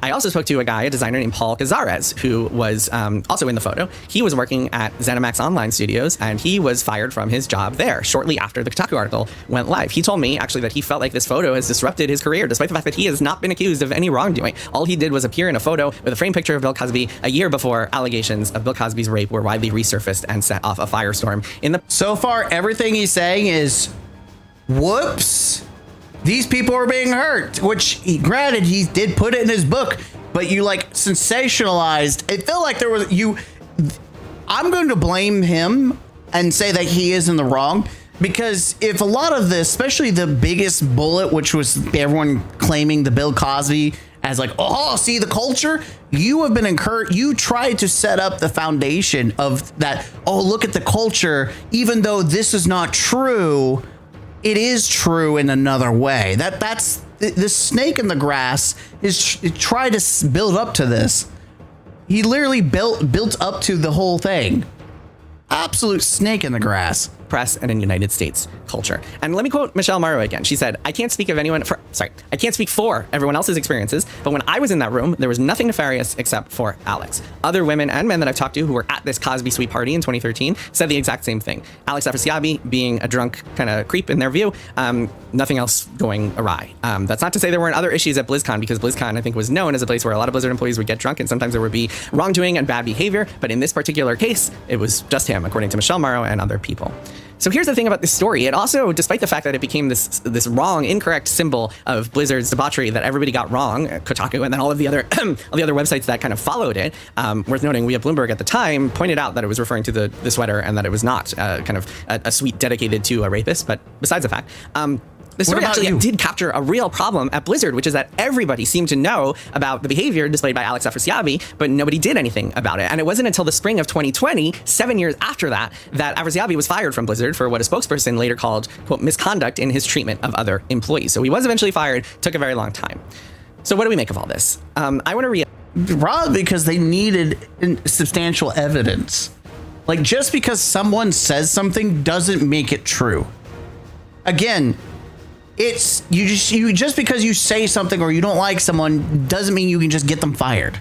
I mean, some places you probably could, but like, you just don't throw them out. And we've also, like, just to be also very, like, to be very fair, if we've learned anything from Bungie and their downfall, leadership is literally the last fucking people to get any consequence. So to be fair, that is also a true statement. Many things are true at once. And I think one of the biggest problems behind this kind of world of Twitter misinformation is how everything just gets reduced to these sound bites and people just don't seem to have room in their heads for nuance. Many things are true at once. One is that the California lawsuit was misleading and full of inaccuracies. Another is that the lawsuit... Again, I hate that you are just LARPing on this, literally trying to muddy the waters. No. You think you perceive it as because, where there's people having normal relationships and you think that's wrong, and that you listed a bunch of shit that isn't harassment. It was all consensual, except for like the parts where you got to the beef about the one dude being a absolute dick face. But everything else, there was no substantial claims by the court. And you're trying to dismiss the court, not in fucking California. Either you nut up and put out, the actual information, what it is bar by bar, what the facts are, or you shut the fuck up. That lawsuit was settled for $55 million, and the language of the settlement said that no court or independent investigation had substantiated the allegations. But a third thing that's true is that many, many women have spoken out about having negative experiences at Blizzard with harassment. Okay, again, if it was their actual harassment and that was this lawsuit was being harassed, then they would see that. But at the same time, being mean doesn't equal, or not being kind, or, you know, treating someone less doesn't equal harassment. It just means you're a shitty employee or boss, which we see that. Guess what? At Bungie and all the other studios that get shut down because leadership is a bunch of dumbasses. And discrimination and misconduct. And they've spoken to me, they've spoken to other reporters. There were other stories that hit after that lawsuit. They've spoken up on social media, they've talked to friends, they've posted in group chats, they've written. Because of that, it's all true. I posted on Twitter, I talked to Instagram, I went to TikTok, and I said my boss slapped me on the ass, so it means it's true, right?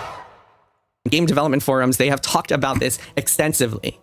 The thing that people don't seem to understand a lot of the times, especially in the gaming world, is that life is not Phoenix Wright. There's no binaries. There are no contradiction. That can't be right. Stories about sexual harassment, especially a lot of stories, but especially stories about sexual harassment, are always going to be messy, complicated, and nuanced. And I think in this case, it's clear, and I've talked to enough people to substantiate this, that there were very real problems at Blizzard. Even Mike Morhaime, the founder of the company, co-founder of the company, and CEO for many years, apologized for what had happened at Blizzard. After the lawsuit hit, he spent days on video calls talking to his former employees. There were a lot of people who accused him of knowing about some of the problematic people at the company, many of whom I haven't mentioned here, but Alex Afrasiabi is just one of many people across Blizzard who have been accused of wrongdoing, some of whom were fired after the lawsuit hit.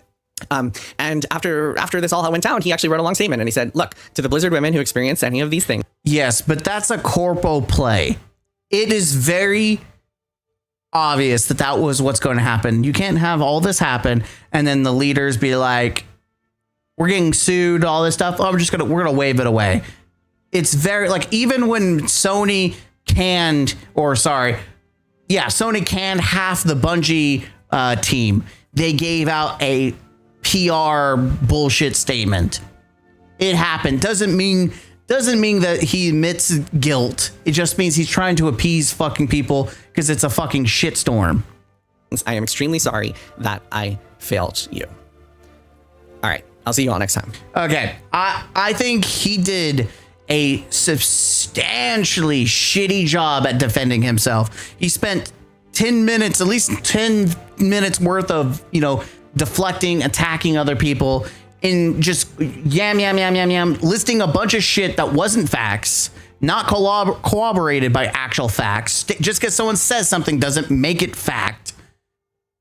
Trying to dismiss the California courts and saying it was sloppy, so therefore it's not real. Talking about how it was multiple lawsuits, never actually talked about the other lawsuit, just focused on how the other one was sloppy. Talked about shit that wasn't harassment, just to paint, I guess Blizzard is more consenting to freaky shit than okay? Who cares? So let's see what the comments have to say. Quite a few people have responded to the video with comments and social media posts saying things like, why are you saying this now, years after publishing your book? Which is a truly devastating indictment of the current state of media literacy. Everything in this video is from Bloomberg reporting and from the book. You can read all by yourself above, just like the 3-year-old settlement that set off the grifters this week. This is old news. Again, you're not defending your fucking self. Measly rage-baiting Twitter journalist versus the mighty one-take Schreier.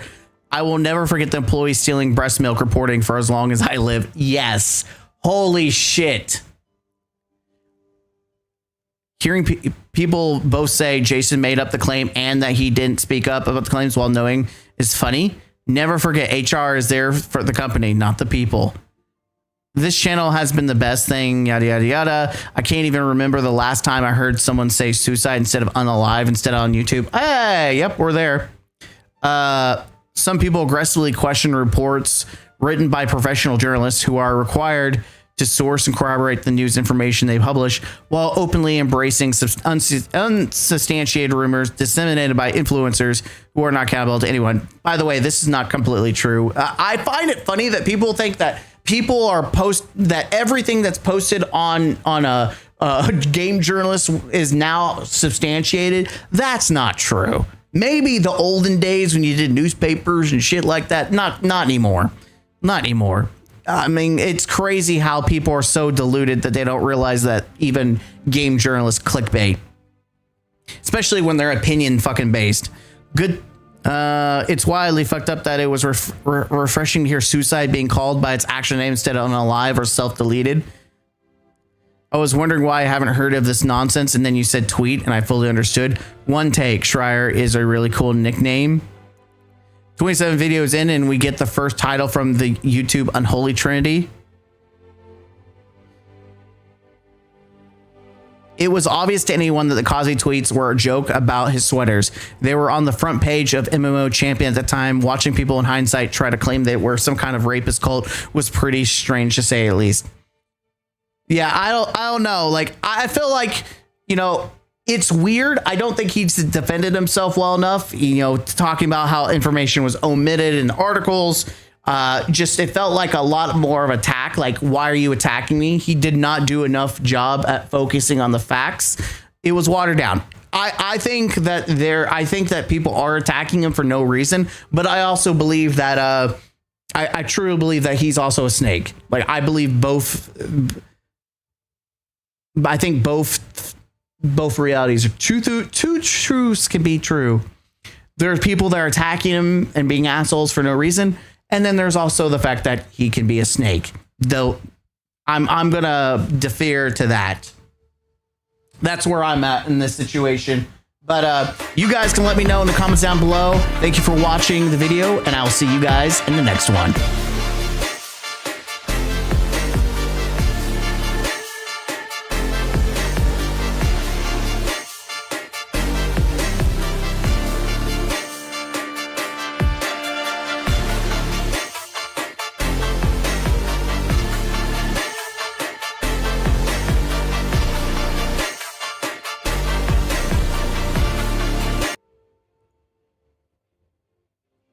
All right, there one video. That's an hour-long fucking video, dude. That's probably gonna be Sunday's video, to be honest.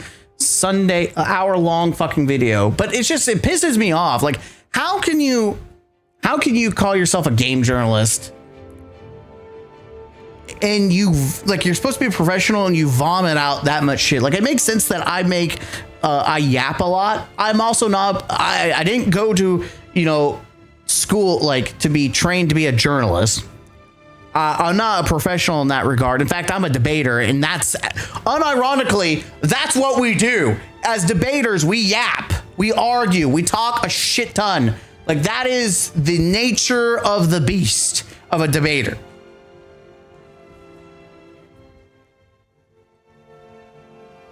They named it after a sweater. Whoa, what was that? Oh, it was the headset that dropped.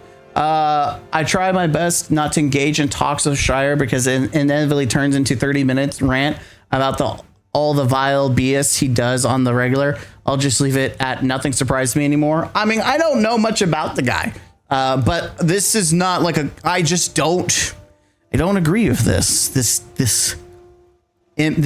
statement image that he was trying to portray. Like, he did his damnedest to be intellectually dishonest for a lot of it.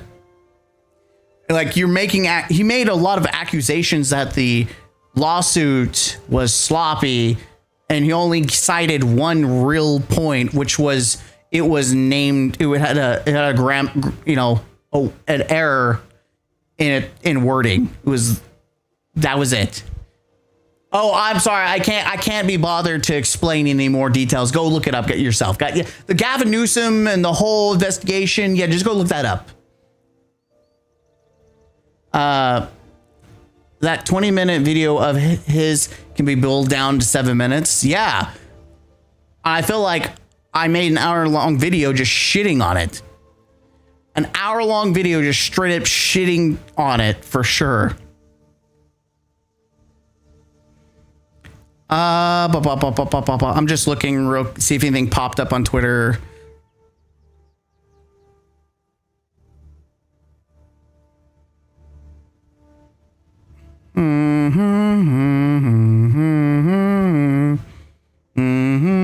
I'm seeing a lot of like emulators for Pokemon. Like, they're doing a lot of different Pokemon stuff. So this is not being recorded, just so we're clear.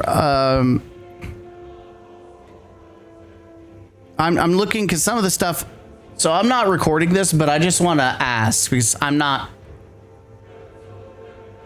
Here we go. I just want to know your opinions. I'm not actually going to record or anything for this. Maybe I will. I don't know. I don't care. So, Asmongold The popular streamer known as Asmongold has again received a temporary ban on one of his channel following a violation of Twitch's community guidelines. Why did he get banned?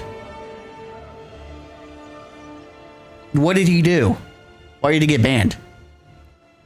This guy who hated High Guard, shits on Marathon, but also is I've seen clips of him shitting on Halo. I've not actually seen if he made a video about Halo. I don't know if I want to hear him shit on Halo. I think it's only fair that, you know, I watch him shit on Marathon. It's only fair to watch someone shit on Halo too. Why did anyone know why he was banned? What'd he do? Can I say that it also pisses me off that this guy he was saying migrant children should be killed. There is no fucking way. All right, let's look at the IGN article. Popular streamer known as has again received a temporary ban on one of his channels following a violation of Twitch community guideline, which has more than 2.4 million followers. Now displays an error message that states it's currently unable to stream. This does not impact his main Asmongold channel, which has a larger 3.5 million user following. Wait, he has another channel? Wait, does he stream in different channels? What? While neither Twitch or Hoyt have... Wait, his last name is Hoyt? Have commented publicly on Instant, clips circulating on social media. What is this? All right, let's watch this. I just rather watch the clip. Let's see. So that's what I would do. That's what I think they should. I think they should just fucking shoot him. Like, I've said this before. Like, I know that it might sound like, oh, well, you shouldn't do that. I have no sympathy for doing that, and I would do that in a second. Because it's the right thing to do in the long term. You can never look at in a very, very isolated incident. You could say, and there's always this is emotional blackmail, right? Well, you can't shoot these people. They have kids with them. Well, then don't bring your kids.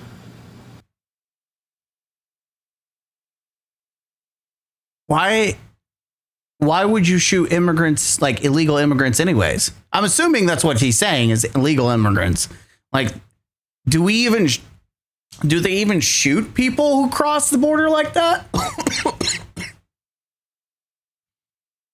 Like, I think they arrest them, yeah? If you don't want to get shot, then don't bring your fucking kids. It's really simple. Okay. I still, like, I agree with that statement. You know, don't bring your kids, but at the same time, why would they be shooting illegal immigrants anyways? I mean, you'd shoot adults and deport the kids, right? Well, I'd shoot whoever.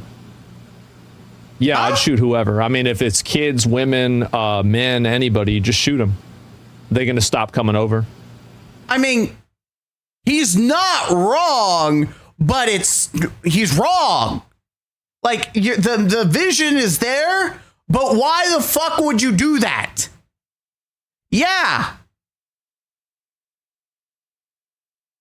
You could shoot me or shoot at me the moment I step out of my door, and I won't step through my fucking door.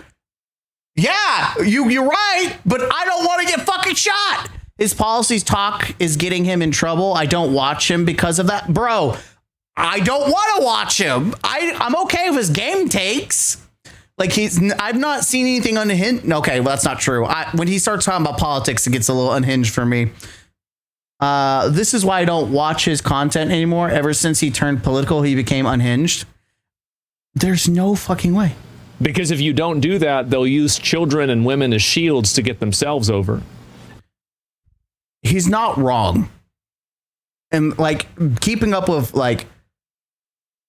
politics or the news, like, people will use, you know, hospitals as hostages, but doesn't mean, oh my God, it doesn't mean, first off, why are we shooting them anyways?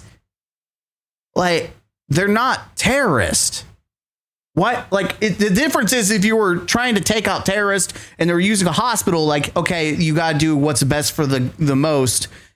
You yeah, you're gonna have some casualties. You know, that's war. That's whatever. That's not my job to deal with that, and I'm not even gonna try to figure out. It's like the train. Do you let the train run these people over, or you to let the track and run these people over? I don't like those decisions. I try to avoid putting myself ever in those situations. I don't have to worry about it. But bros, you're telling me illegal immigrants? We got to shoot the illegal bro. What? And then they'll put more women and children at risk because they know that they can use them as collateral so they can get more of themselves over. You're right, but we're not talking about like terrorists. And not to say that there wouldn't be bad guys. Okay, I understand now why he got banned. I'm done. I don't want to watch more. I don't want to get political. I can see the vision. I don't understand the vision. Why we're having the vision. I get completely why he got banned. What the actual fuck? About 3 years ago when I stopped watching him, he started. I think I don't mind watching his game. Like, he's supposed to be popular because of his gaming, which is what I've ever heard of, but I don't have any interest to watching any of his political shit. And anytime I try to see if he's talking about video games, there's been one time I saw him talk about Marathon, and that was it. I have no desire to sit and listen about politics. What the actual fuck?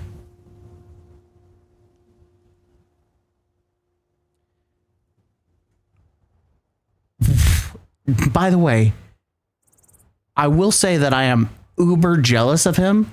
He has such a hot Asian girlfriend. I'm like, how? Bro. I know money. I know the answer is money. Money, right? Money. He's rich. God, dog. I've not gonna lie. Streaming, like, you'll see people talk or mention Asmongold for whatever reason, and then they'll post, like, whenever it was announced that he had a girlfriend, I have seen more of his girlfriend's body than I thought I would ever see on Twitter. Holy shit, she's fucking hot. But people have no chill whatsoever. I have seen more sides to his girlfriend, and I think social media has gone unhinged in that regard. Like, I should not be seeing some man's woman in that regard ever. But, you know, she apparently is an OnlyFans person, so that's, you kind of get what you put out there. Note to self: don't date OnlyFans girls unless you want everyone seeing what they got under the or whatever they're presenting, right? Holy shit. Oh my god. Let's see. I'm seeing box games still account for 38% of Nintendo sales. Oh, that's a good one to stop for later. There was other videos I want to pull up. I have a cheat sheet list. I want to watch some videos. Then I also want to play some Warframe today. I do want to play Warframe. I don't want to just sit and yap all day because I will lose my voice. Okay, let's watch this Astrocross video. I haven't watched an Astrocross video in a minute. We need to talk. Okay.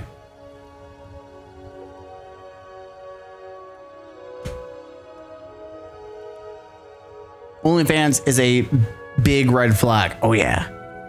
This is why I'm glad you don't do politics commentary. You're like the last safe harbor for people that don't want to listen to rants about white genocide.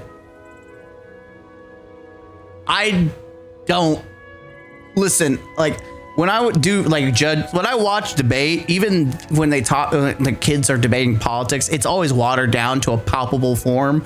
I just, yeah, not my cup of tea. Plus, video games, you know, gamers can get really unhinged. Politics, some of the worst human beings to exist in the world come out for politics. I don't want to touch that with a 9-foot pole. All right, are we ready for the next video? Scholar counselors, welcome back to the counselor's office. I'm Mr. Gaming Counselor, the counselor that's here to encourage you to use critical thinking and to help you not be a doormat for the $1 billion corpo. That's right, you are better than that, gamers. We are back with another video. Today we are going to react to an Asmongold video. We just went through Twitter and talked about Asmongold. We're talking about Astacross, which, funny enough, people, like a lot of the Marabots out there, are getting unhinged about Astacross, even going as far as say that he killed his career. Why is my camera like there you go, it's fixed itself. It gets bright and then it's so weird. It's like it's auto adjusting itself. I need to fix that later. Anyways, sidetracked. We're gonna watch Astacross. And obviously, it seems like we're talking about Bungie / Marathon, so this will be pretty interesting to see how it plays out. But before we do that, that's right, ladies and gentlemen, I completely forgot. I'm pausing the video because I completely forgot. I do have a comment of the day for you all. I just have to I have to find it. That's something.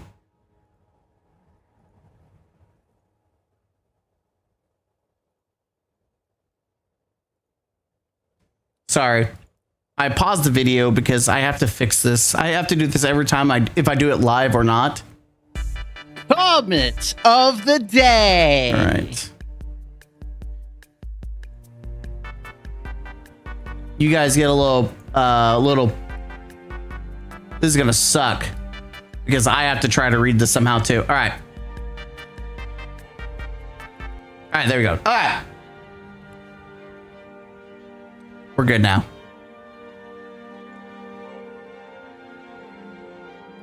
All right, like I said, we've got something special for you guys. It's time to get to that comment of the day.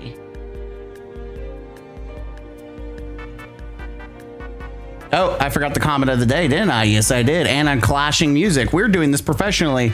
We got one by Johnny Boy over here. John, you ever going to find anything else to talk about? Maybe as likely you ever losing weight and ending your sleep apnea? Based on like all this information, you could see dude got roasted. He's upset. By the way, nothing will get me catch my attention and roast you than being an asshole. Like, I will be an asshole right back to you. But shout out to you, John, for supporting the channel by watching it.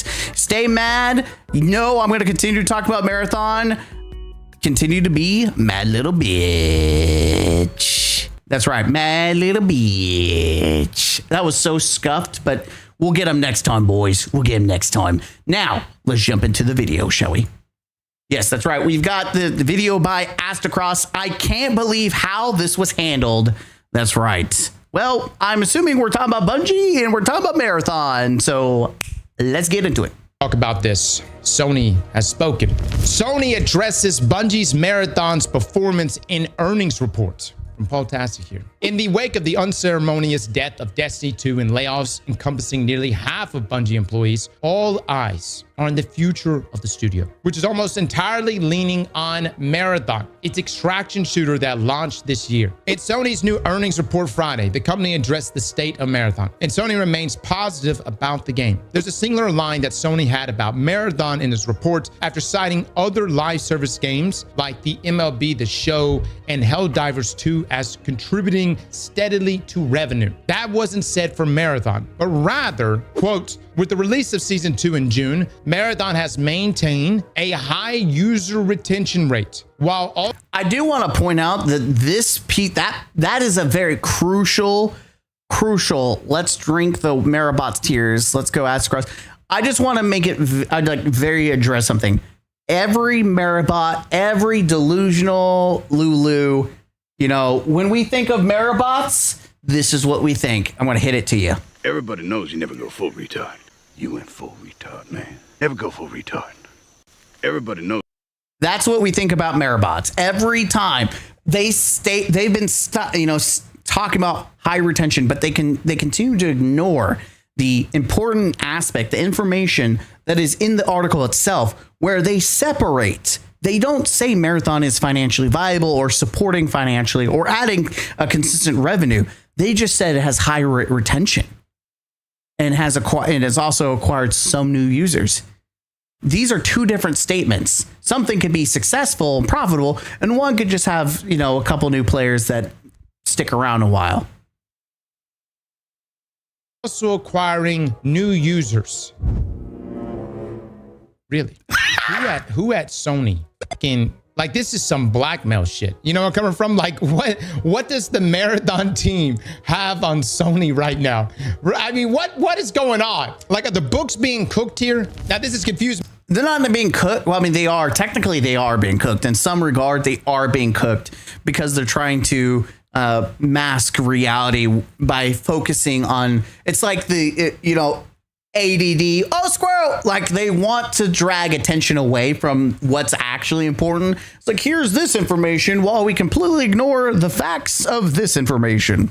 I don't think, and what's funny is I would imagine if this was a different world where Sony didn't spend $3.6 billion, Sony would have canned Bungie completely. They would have been iced. But because Sony spent $3.6 billion, it would look significantly detrimental to them. Now, push comes to shove, we'll probably see them, crack, because you can only hemorrhage so much money. And if they don't see financial gain, they're probably going to bite the bullet and be like, okay. But right now, they're kind of getting away with their shareholders. They're getting away with just like, everything's good.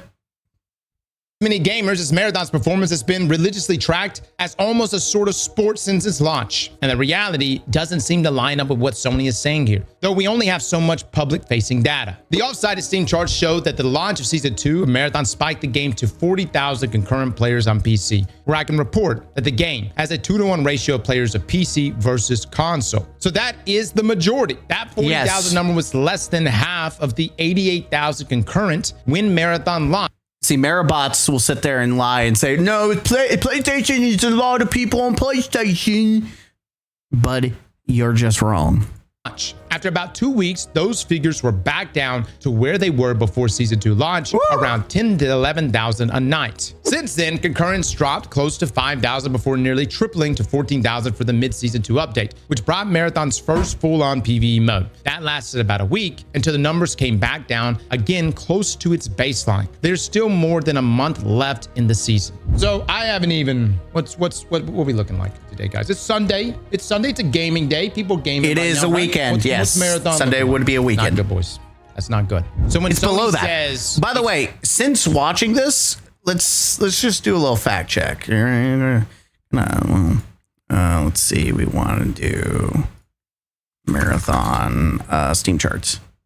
Man, by the way, this is just what I just want to point out. Unless you have your own search history, it will pull up what is considered the most, it'll pull up anything that is most searched, which in this case, it's not even my search history. It's just going to pull the most searched from anyone in period. So the fact that Marathon was like above the top tells you that this is the most, the internet across the world is searching up these things.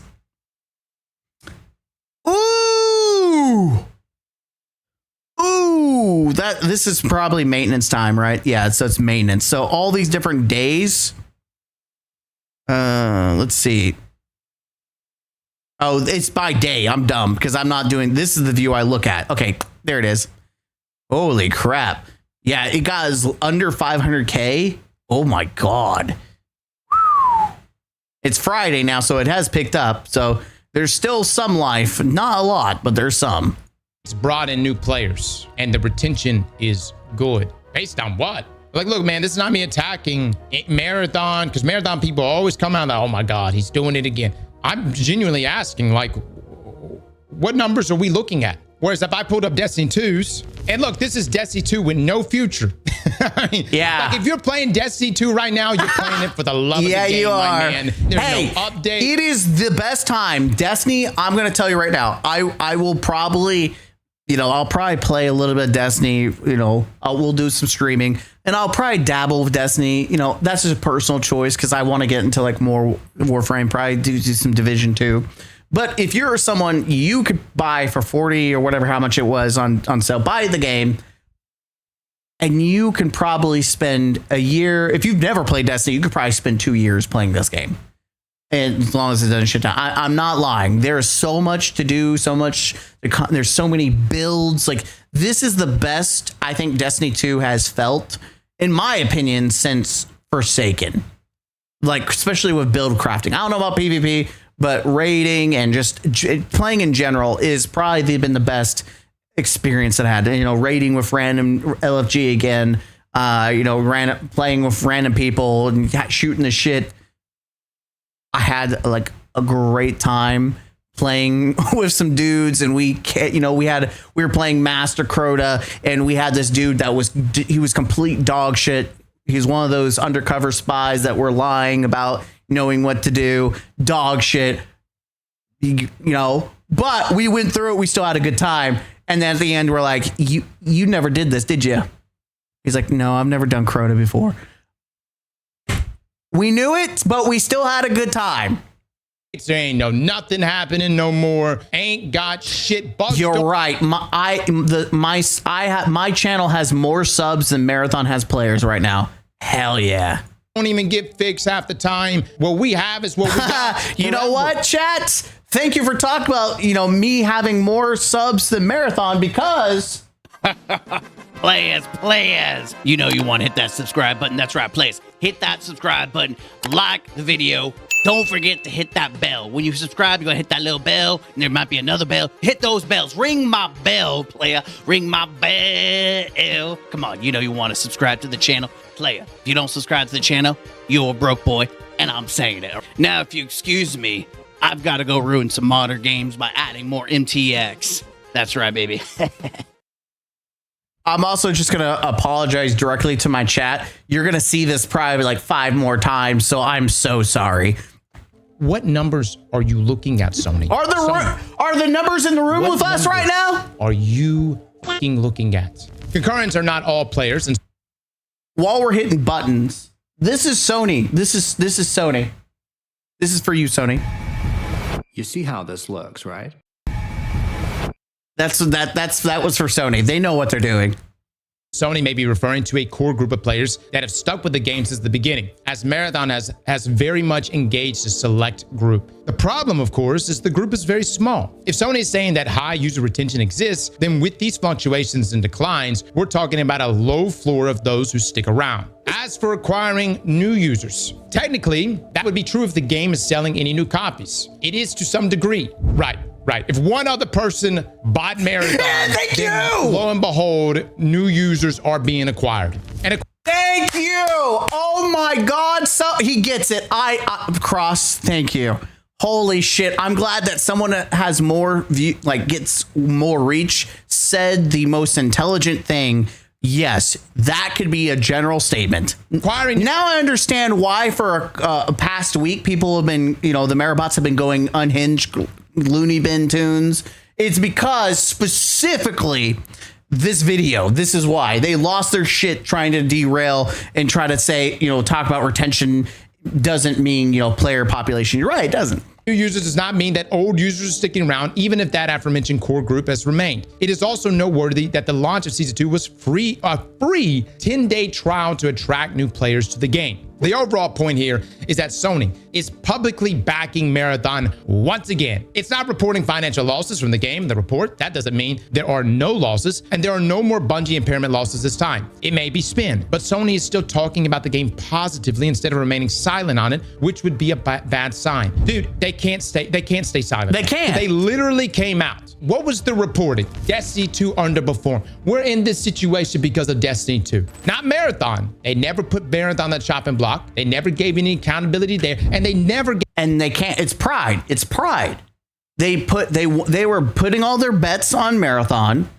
They were wrong, but instead of saying they were wrong, they're bullheaded, which is what they're doing with the physical disc right now. They're being bullheaded. They're prideful. They don't want to change, even though they were obviously wrong. They're going to die on the hill.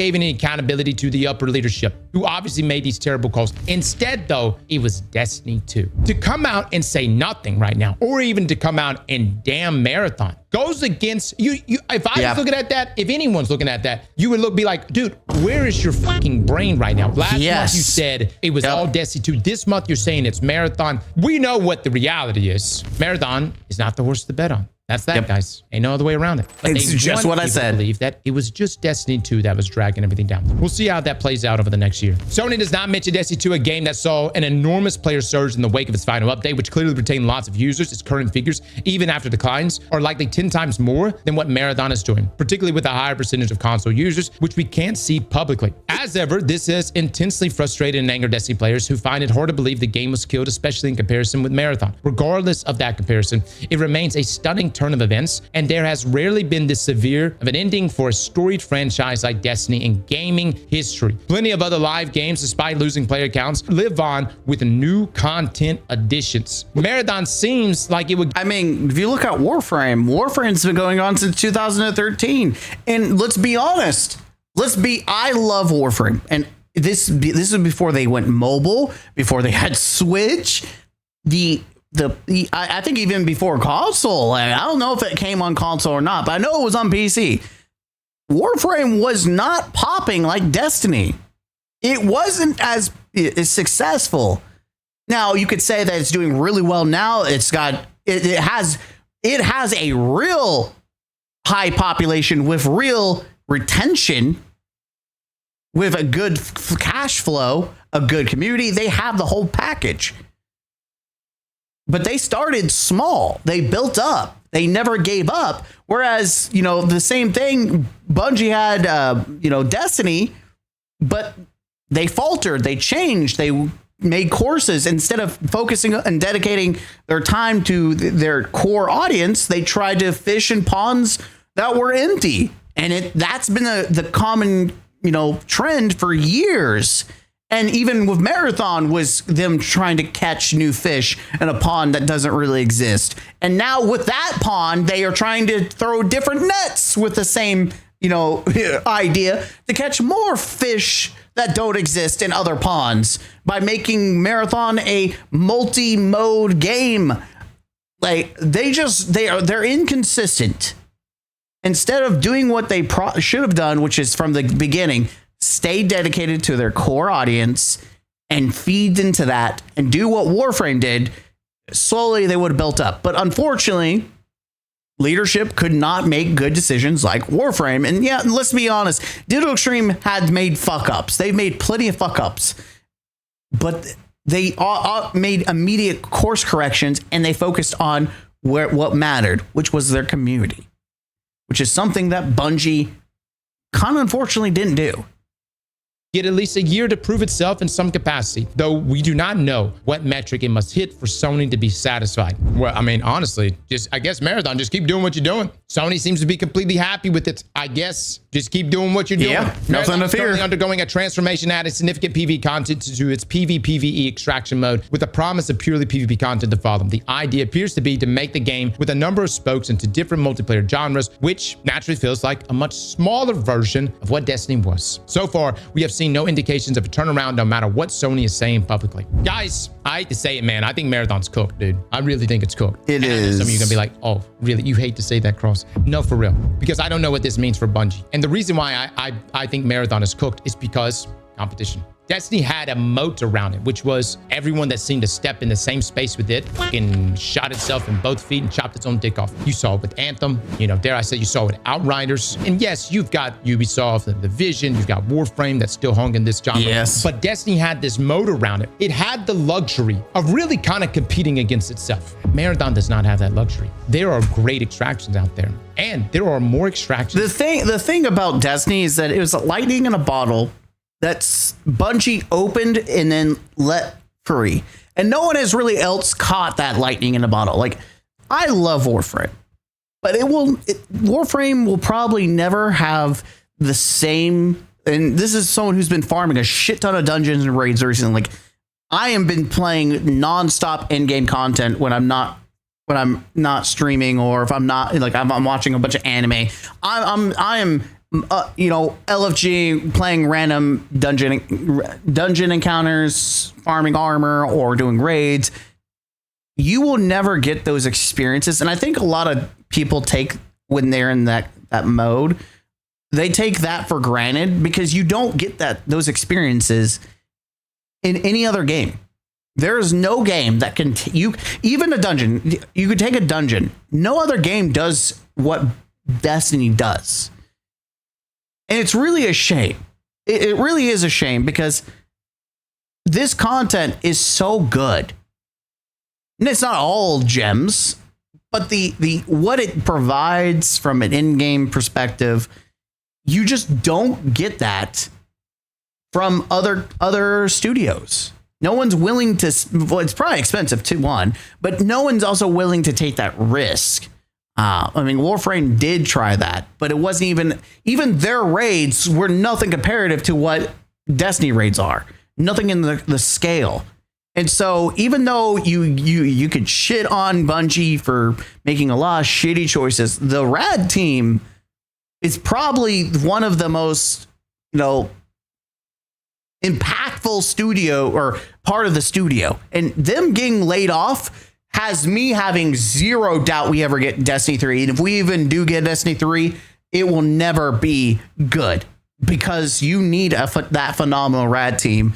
I mean, sure, you could say the last couple of, Rad content was up and down depending who you talk to, but overall, the Rad content is fantastic. That are continuing to drop. I have committed just this weekend alone 30 hours to this game called Mistfall. I didn't even know I needed this game. What is it? Looks like Dark Souls. Fucking game that is also an extraction is an absolute banger. And guess what's crazy? There are going to be more extractions that drop over the next year, some of which we're going to be playing here in the next 60 days. Marathon does not have the luxury that Destiny had. It is going to be competing on all fronts, and I just don't know. I just don't think that Marathon has that it sauce to stand above the rest. That's just my opinion, guys. I don't think it has that it sauce. There are only certain games out there that actually possess that. Destiny was one of those. I'd argue say Arc Raiders is another one. I'd say Mistfall Hunters is another one. I'd say Hunt Showdown, another one. A Marathon, I just don't feel it there. That doesn't take away from the fact that I think objectively it's a solid game. Objectively, I think that they've landed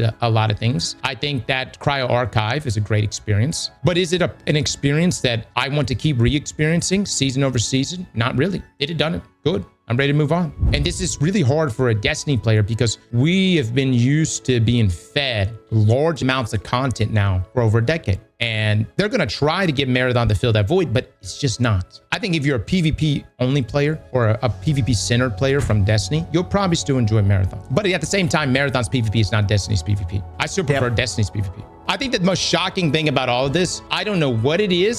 Sony just doesn't want to talk about Destiny in any positive way whatsoever, even when Destiny was doing really good. I think that this is just fitting the narrative. The narrative being, hey, we could just say. The only time Sony talk positively about Destiny is when they fired the team.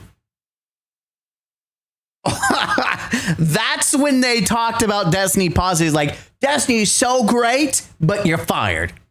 Which immediately, it's immediately discounted all the positive. Like, okay, if it was really that good, they wouldn't be losing their job, right? Sulfa. Yeah, the language they used are deceiving, better yet coping. Anime. Back during PS3 era, PSN was down for 24 days and all their accounts compromised, and Sony called it a minor outage. They will always manipulate the truth to sound like it's not a big deal. Serious question. Why do you think Sony tried to push Marathon so badly? Hades, pride, stupidity, ego.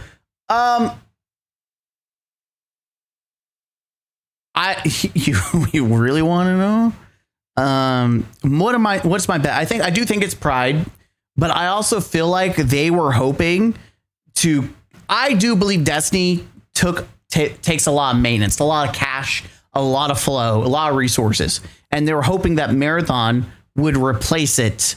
They thought that they could get the lightning in a bottle like they did, like, because this is Bungie. They made Halo, this quotation, and they made Destiny, and that they were hoping that they can get something cheaper and to use it. Plus, you got to stop to think that Sony also bought Bungie for their knowledge. It's just funny that some of the people with has the most knowledge were fired, except for the shitty narrative chick. Apparently, you're going to see some shitty narratives in the future for PlayStation games. Hurrah! Get used to that. I think Marathon is they're really hoping that I feel like Bungie says, "Hey, we're going to turn this around," and Sony is trying to give them the chance because they want Marathon to be successful. Here's the deal: I think if Marathon pops off, Marathon is going to probably fire more of the Marathon team and then absorb and take control of Marathon. If Marathon is a like the next becomes the next Helldivers or something that's popping up, I feel like they're going to fire most of the team and take control of the Helldivers as their own. Like, thank you for doing your work. Now get the fuck out. That's what I feel. I feel like that's what's going to happen is if they can get Marathon in a good state, they're going to fire the rest of Bungie and be like, okay, you made us a game. Get the fuck out. This is now our breadwinner. That our acquisition of Bungie here has kind of fallen through due to the decline of Destiny. I just don't see the numbers coming in on the Marathon side strong, especially on the revenue. And it makes me wonder what numbers Sony what are they looking at? What numbers are they looking at? When you look at the numbers on Steam and you saw that Destiny 2 got up to the #1 top seller on Steam, even in its final updates, that's the game you cut? Fucking idiots, dude. There's no other way around it. Like, you got to be dumb. And by the way, all of this could have been avoided if Bungie had come out and said, hey, we are finishing up the Fate Saga in this final expansion this year, and upon doing so, we are going to go dark for incubation projects, but we'll continue to be developing Marathon and we'll share more news to come. That sets the stage. That makes you go, okay, you're finishing out the Fate Saga. All right, we're at least getting that conclusion, and now there's a possibility. The way they handle things here, there's no fucking possibility. No. You go in there and you axe the entire Destiny team. You don't even put out the final expansion. You give us some cutscenes, which I'm very appreciative for, and I'm appreciative of Monument Triumph. But the way you've ended things here, Sony, it's so disingenuous to a community that has been here for this game for so many years. Outside looking in. And here's the thing. I think Sony also does not I think to a certain degree, Bungie understands the community, like the wider game community, because they apparently, by the way, this could be all bullshit, but I'm just saying this. Sony had said that they expected massive pushback for the physical disc, end of service. It could be the same thing of Marathon. They expect Marathon not to be continuing to be well received. Don't know. Or they could just be blowing shit out their ass, just like they do with their shareholders. And they didn't expect a massive pushback from disc, and they didn't expect the wider gaming audience to absolutely hate Marathon, and they're hoping that they can convince people regardless, because honestly, I do think to a certain degree that that PlayStation and Sony think that gamers are stupid. And some of them really are, but most are not. No one's buying what they're trying to sell. But I do believe that PlayStation, Sony believes to a certain degree that gamers are stupid, and that they they believe they can convince you to buy this game or buy in the future. I don't know. Everyone looks at this and looks like Destiny just got milked to get Marathon out the door. And now that Marathon's out the door, they cut Destiny. That's exactly what it was. Like. It's exactly what it is. Transparency like DE and GGG. Let me say, man, I'll put it to you like this. There are some banging games that are being made every single day. I like Destiny. I'll probably always jump back into Destiny once or twice a year and mess around. But there are some great games. But I don't think I'm going to be entertaining much of the current approach that Sony. I would love to do community raids if we're like once a year or something. Just do a community raid. Just the only reason I wouldn't do it live though, it would be something orchestrated. And the reason I wouldn't do it live is I just didn't want there's a bunch of weirdos that I don't want people being harassed and but with your in-game stuff. That's the only thing. I personally don't care if they just sit there and, you know, I can turn messages off and they can't send me stuff, but I don't want anyone else being harassed. But I would like a community raid just to dick around, you know, once in a blue moon, just in not in the current future or current present, but like something in the future just to revisit. I also want to do that for Destiny 1 too. He has now, and what they're doing with Bungie and whatever else comes from that. I'm just not that interested. Maybe in a couple years, if we're lucky, a D3 would be teased or something. My question to you guys, if a D3 gets teased in a couple years, would you care? My concern, here's my concern. You cut the people that made Destiny what it was. And no, it's not just a bunch of new hires that got cut. These are people that have been with Destiny since the Reach days, since the Halo Reach days. You cut those folks. You cut the entire raid and dungeon team. That's the big one. That is delivered every fucking year, except for Root. I don't know. I was about to say, I don't know if I would be showing Root as the you're not doing justice to the team. You come out 2 years from now and you tell me, hey, yeah, we're going to make a D3 with who? What is that D3 even going to look like? My concern is that if we ever got a D3, it would be completely devoid of its original identity. Some of you right now are making comments about other studios that have had developers that have departed and people still play those games. I think where Destiny is frustrating is we went through so many learning experiences that I don't care to go through them again. An entirely new development force. I can only experience double primary so many times, static subclass. I mean, think about all the years where we gave Bungie grace. I don't think there is a community that has given a developer more grace than the Destiny community. Like Bungie's had 12, 11 years, 13 years, whatever it is, to get their shit together, to understand. And every time they do the same shit over and over and over and over and over and over and over again, leaders continue to not give a shit. Like, we've been there, we've done that. I think a lot of good grace is, especially with the fact that they killed Destiny for Marathon. That's a grudge that people are gonna hold. They're gonna say D3. Oh, can't wait to do D3, and then you do Marathon 2. Can't wait. Subclass systems, XP throttling, over monetization, content vaulting, sunsetting. I can only go through so many learning experiences. And the reason why I'm willing to say, okay, why I would be okay going through is because the original people that are there, they were still there. I hope whoever it is, if they ever do make a D3, doesn't go through those same fucking things. They should pull developers from Marathon, put them on Destiny 2, admit Marathon has failed, remaster D1, and make it something to keep us busy. Jesus, that's a cope. I'm not getting any of that here from Sony or Bungie, guys. That's cope. As far as what Sony is saying here, numbers are good enough, my man. With the release of Season 2 in June, Marathon has maintained a high user retention rate while also acquiring new users. Everything is good, fellas. Everything is good.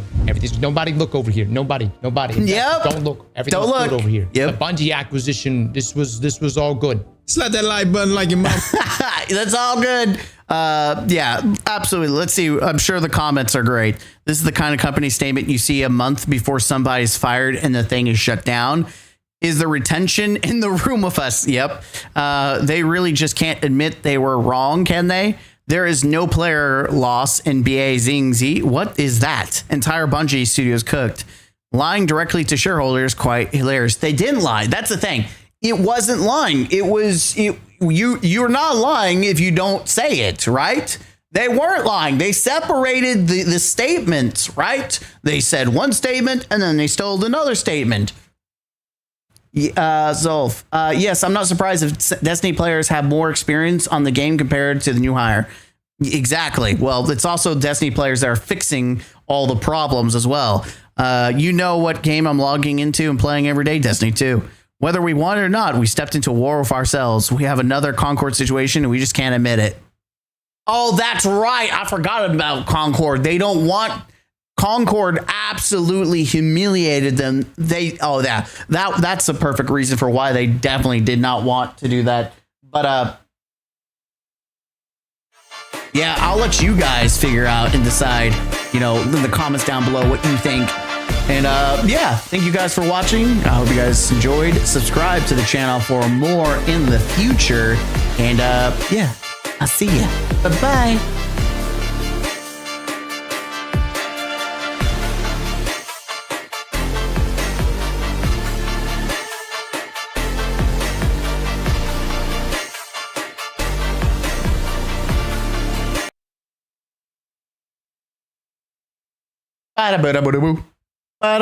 Dude, that's the best thing I did.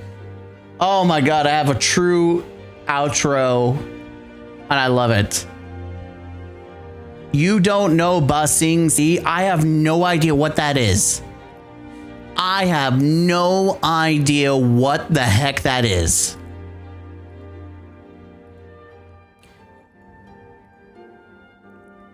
Next Destiny will be Destiny 1 private servers becoming a thing in 10 years on PS5 emulator. Dude, it's already happening.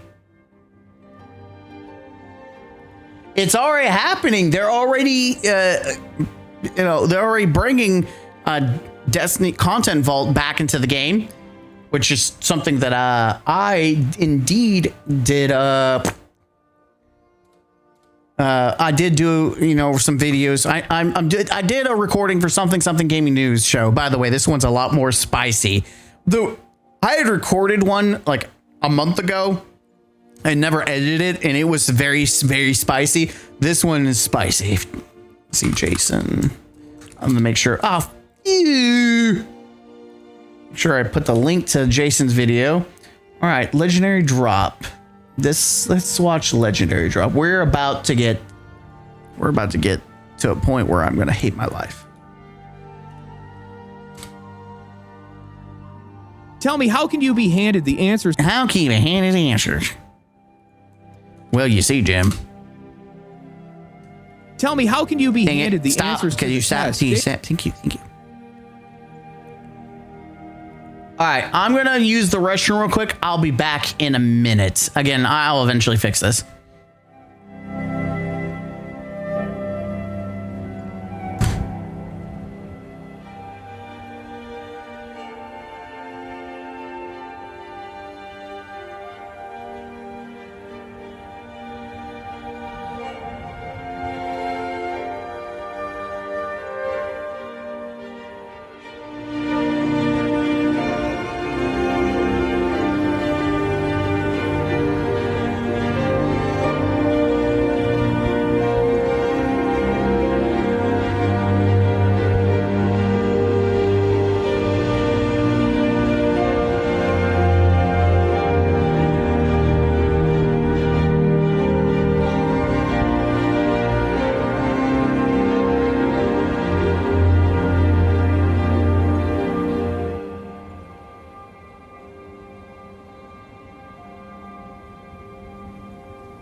The nice thing is I can just click the button on the deck. Brush. All right. Oh crap. Just realized. I hope no one on Twitch was commenting. Nope, no one on Twitch. That's okay. All right. Before we start, I do need to get the comment of the day because I'm not doing this in the middle of a recording. Comment of the day. Let's see. I do have another one. I think it's this one. Is this it? Nope. That was this one. This one's new. TechVery. We haven't done one for TechVery. Like I said, I'm trying to make sure I do member comments more. All right, there we go. Got tick. Oh wait, fudge. Comment of the day. I kind of wish I could. So I could make it. Oh, by the way, hold on. I'm gonna camera properties. Nope, that is not it. Camera properties. Configure video.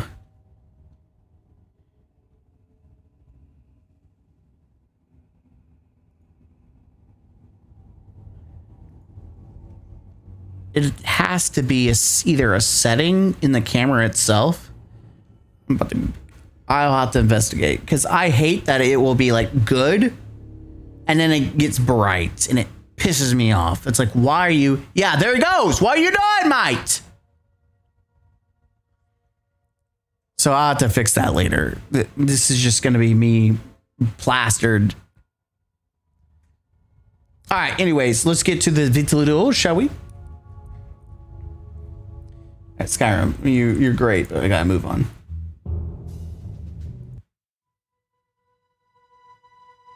There you go. Scholars, welcome back to the Counselor's Office. I'm Mr. Gaming Counselor, and we are back with another video covering Halo. That's right. You know, it hurts my soul. You know, Halo Campaign Evolved is just another Halo 4 situation for me where I like it. I know I'm in the minority. I'm never going to convince anyone otherwise. So I'm just going to, you know, enjoy it. But it's only fair to see what other people's opinions are on it. So we're actually going to react to legendary drops today. That's right. Legendary drops, like watching his content. Interested to see his opinion. One of the few people that actually care, especially since he's usually not over, you know, dramatic in the sense that he just hates to hate. Like he's very articulate and very on point. So I'm going to be very interested to see what he has to say. But before that, ladies and gentlemen, we're going to hit one of these. Comment of the day. Comment today is by TechVery, one of our members. Shout out to TechVery. I haven't got the game, but I would like to see why so many people like it. Personally, I haven't tried it. It looks fun, but again, I'm not inclined to buy it either. This was about Power World and me asking what people think about it. Thank you, TechVery, for your support, and let's get back to the video. That's right, we are back into the video. We're gonna react. This game is so fried. Hurts my soul to hear it, but we're already going into it, shall we? They are handing you guys the blueprints, and all you got to do is just copy this word for word and line for line, and you still find a way to mess it up. Listen, 10 seconds in, I've got to say based. There were things that they fucked up. I don't know why they changed it. It did piss me off. Like certain iconic lines were removed. They removed certain weapon locations. They removed random boulders on the map. Why? I don't know. But I can agree. Honestly, it's so pathetic that it's actually kind of impressive at this point. I have seen so many people that have been trying to defend Halo Campaign Evolved, bending over backwards, talking in circles, calling you a grifter or calling you a tourist for not liking the game or criticizing it in any way just because I think it's also I want to make a point here. It's also the other way. I have been called a Riri multiple times because I said I like it, or that you know, there's something wrong with me, and people continue to cite the 3 bonus missions, which even in my brutally honest review for the game, I shit down the 3 bonus missions. I like the remake, but I also don't, you know, I don't think it should be $50 either. I don't think they should be charging premium for skins in a single player game. There's a lot that I didn't agree with. But the game itself is fine. It's fun. It's enjoyable. But if you say that, well, you're part of the problem. I was like, I disagree. I think you can play games to have fun, but you should also voice what you don't like, which I have. But I also disagree that people who are grifting who've never played it, and I defend those people by saying, you don't have to play video games nowadays to understand whether you like it or not. You don't. You can watch someone play a whole playthrough of a game, get the story, the narrative, see the gameplay, and come to a conclusion without purchasing it. We live in 2026, modern age. We're not back in 2000s where the only information you get is from a Game Informer article or watching a video from GameStop. You actually can get information live and see whether you like something or not. I just want to put that because both sides have merit. And both sides usually get attacked with either you're a grifter if you never played the game, or you are stupid for supporting and buying the game or having a good time. Like, I think the Halo Campaign Evolved has issues. It's not the worst thing. This isn't High Guard. This isn't Marathon. This isn't like very completely, messed up. The game itself is still classic Campaign Evolved or Combat Evolved with, a couple narrative changes like removals and small additions. Overall, though, it's still the same game, just prettier. Yes, you can like it and criticize at the same time. That's what opinion is. Exactly. But I'm not going to hate on anyone that says they hate it. That's your opinion. I said the same thing about people that said they like Marathon. If you like Marathon, that's your opinion. And I'm not going to try to convince people that their opinions are wrong unless you're unhinged and acting weird. Then I'll make fun of you. But outside of that, it's whatever. You don't like it, you don't like it. Nobody wants to come out and admit that Halo is completely fried. And this game has been for a long time. And this one is no different. Campaign Evolved can be good at times. Fair. But it's only that good because it's still Halo underneath it. Exactly. It's still Combat Evolved underneath it. Like, it's only... And that is a good point. Like, people attacking, saying the narrative is woke, you are a grifter, you have no idea what you're talking about. But if you're talking about like, oh, the gameplay is good, but why are X, Y, and Z things that you changed? Why did you do this? Why did you do that? Like, for instance, why did you change the mob to look really cool? And, thematically, the mob mission looks fantastic, but the Warthog run is easy now because you remove some of the elements that made it a challenge. That is something that is fair, and it's not positive for the game. Good despite itself, despite all of the you still managed to fuck it up of useless added garbage that they threw on top of it, and changes that are honestly pretty offensive in some cases. Changes, bonus mind missions you, that feel like they came from people that genuinely hold a grudge against both the original and the audiences that played them. Or, like we're talking about the bonus missions, have no idea who Master Chief is. Making him a chatterbox? In a prequel? What? In my eyes, Halo should be the pinnacle of gaming. There is absolutely no excuse whatsoever for this not to be one of the best games in the industry. It is Xbox's entire identity. It is a cornerstone of this entire industry. Yet year after year, like many other franchises, we have to watch it get drug out into the town square and contorted into something that nobody can recognize anymore. Mostly because these guys have no idea what it even is. So today, I'm sick of it. I want to talk about my experience playing Halo Campaign Evolved. I want to talk about how the conversation around this game has gotten to be completely unhinged and how these guys are just going to continue to ruin these franchises because none of these guys understand what they are.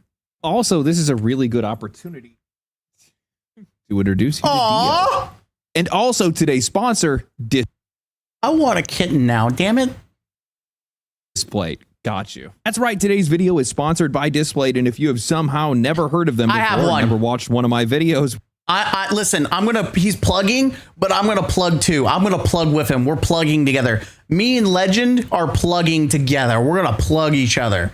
That's right. All right, so let's go plug. All right, I'm gonna plug. We're plugging. Where'd it go? Oh, it's right here. Duh. Me and Legend, we're plugging. Love it.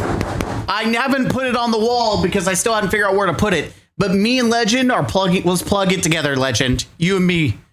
We're plugging. Well, they make metal posters that are incredibly easy to put up in a really simple way to make your setup, office, bedroom, studio, or whatever goblin cave you have feel like your own. And the best part is they have an absurd amount of stuff to choose from. Gaming, anime, movies, fantasy, sci-fi, sports, cars, maps, whatever you guys want. They have something for it. I'll tell you that right now. And if they don't, you can just make it yourself. Displate also lets you create custom displays so you can upload your own images and turn it into a metal poster. So whether it's art, a screenshot, a dumb inside joke, a channel logo, maybe like mine, or something that you just want to put on your wall, you don't have to scroll forever hoping to find something. You can just make it. They're also insanely easy to put up. You stick a magnet to the wall, put the displate on the magnet, and you're done. No frames, no nails, no wall damage, no nothing. So if your walls are looking like you just moved in, or maybe you just want to upgrade your space, go to displate.com/@legendary drops to get the best deal, or use my code legendary at checkout. Check the link in the description and in the pinned comment. Thank you to Displate for sponsoring today's video. I need people to understand something. I love Halo. I love this franchise. And man, watching what it has become over the years has to be one of the most painful experiences of my life as a gamer. Sorry, I didn't hear anything he said because I was too busy plugging with him. That's funny. Sorry. I have to put it back up later. I'm just gonna lay it flat behind me so I don't end up dropping on a cord because I had it all leaned up specifically in location. Yeah, you listen. When you start helping someone advertise and you get none of the profits, it's called volunteer work. All right, so what about being the worst thing you ever played? Because I don't believe that. Description and in the pinned comment. Thank you to Displate for sponsoring today's video. Fantastic quality. I need people to understand something. I love Halo. Yes. I love this franchise. And man, watching what it has become over the years has to be one of the most painful experiences of my life as a gamer. Combat Evolved was the game that helped me make friends. I went to LAN parties and I played it for hours. And I did the exact same thing with Halo 2. These were the games that made gaming a social experience for me. Hell, I didn't even own an Xbox or either game, but I was playing them constantly, like every single week. Then I saved up all summer and bought an Xbox. That was me with the 360. I would play with cousins and whatnot. It wasn't until high school that when I forgot my first job, spent my first check on an Xbox 360 and Halo 3. I was playing 1 and 2 for the longest time, and then I finally got my hands on Halo 3. Oh, 360 at launch and played Halo 3, and that was effectively just my identity for many years after that. But I don't think people understand the respect that Halo deserves. Combat Evolved wasn't just a good game, it was the game. It controlled so flawlessly that it felt like an extension of your own body. It became the blueprint for how first-person shooters are still played on controller today. The story pulled you in, the scale felt impossible, the characters were unforgettable, and the music was just so perfect that it possessed your own gameplay. Halo changed how shooters controlled, how stories were presented, how cutscenes were made, and the role that music could play in all of it. These games quite literally changed the course of gaming, and it all started with Combat Evolved. So you would think with that kind of legacy, with the legacy of this franchise, the nostalgia surrounding it, and the original being such a known quantity, deserving of respect, a remake of that game that started everything would feel monumental. But somehow, these guys managed to make a game that nobody gives a shit about. yeah. And there's good reason for that, because Xbox and Halo Studios have completely decimated this franchise's reputation and relevance so badly that they felt like they needed to go into witness protection and change their own name. Then, for whatever reason, they thought it was worthwhile to come out charging $50 for a campaign-only remake with no competitive... Again, I don't agree with this. Like, I'm trying to remember. I think when... I think Dead Space was the one that was like $50. Resident Evil was like $40 or something. Like one of them was, it's either flip or flop. Those definitely felt worth it. You are buying less of a game without multiplayer, and this is a remake. It would be one it'd be one thing if it had multiplayer. Then for $50, it makes sense. Just because you're like, oh, it's $10 less than what, or $20 less than what our modern games would be. Yeah, but this is a remake of an old game, and any remake or remaster is usually very cheap at base anyways, because of the fact that people already probably own the base game. So you're double dipping by giving $10 less, but you're also saying that you're getting $10 less. Not just because it's an old game that we're remaking, but it's also because it doesn't have multiplayer. No. You drop it another $10. You drop another $20. You make this $40. Make this a $40 game at base, and then you spend $10 more for the premium edition. Multiplayer, while also charging I bought Dead Space for $59.99. It was so good. $70 for the premium edition that got you a couple of days early access and some god-awful looking skins. A game they were really bad. There's only like one or two more good. than the entire Master Chief collection, which is the first 6 games. Like, this is such a joke. The value proposition here makes absolutely no sense. Why would anybody want to buy this? Oh, wait, that's right. They didn't. Campaign Evolved launched to a whimpering 25,000 peak concurrent players on Steam, and also, I don't know if he's gonna say it,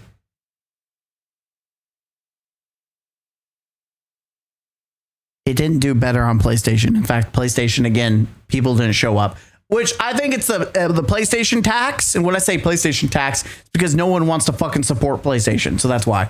Talking about support, if you guys would give me your attention, and unlike PlayStation, if you would support me, I would appreciate it. Players. You know you want to hit that subscribe button. That's right, players. Hit that subscribe button. Like the video. Don't forget to hit that bell. When you subscribe, you're going to hit that little bell, and there might be another bell. Hit those bells. Ring my bell, player. Ring my bell. Come on, you know you want to subscribe to the channel. Player, if you don't subscribe to the channel, you're a broke boy, and I'm saying it. Now, if you excuse me, I've got to go ruin some modern games by adding more MTX. That's right, baby. Thank you very much for those that hit the like button and subscribe to the channel. I appreciate you very much. And, well, let's continue on. Clockwork, I'm already starting to see people use Game Pass and the fact that the game was multi-platform to try to excuse those numbers. Never mind the fact that we just watched Pal World for now the second time. Hold on. This is a Hidden Xperia. It was also very critical. This is such a pointless endeavor. Campaign Evolved is a campaign-only game in early access on 3 different platforms and available on Game Pass. I think there's merit. However, we apparently also got information, I think, about Game Pass, and there wasn't that many people buying or playing the game. And Halo Studios or Xbox have not put out, player numbers or sales or anything like that, which is kind of a red flag. Most people, this is Halo. They just, this is the kind of game you put your dick on the table the moment it pops the fuck off. It did not.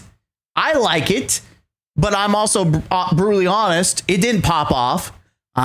So, the fact that, not even Sony put their dick on the table for this game tells you everything you need to know.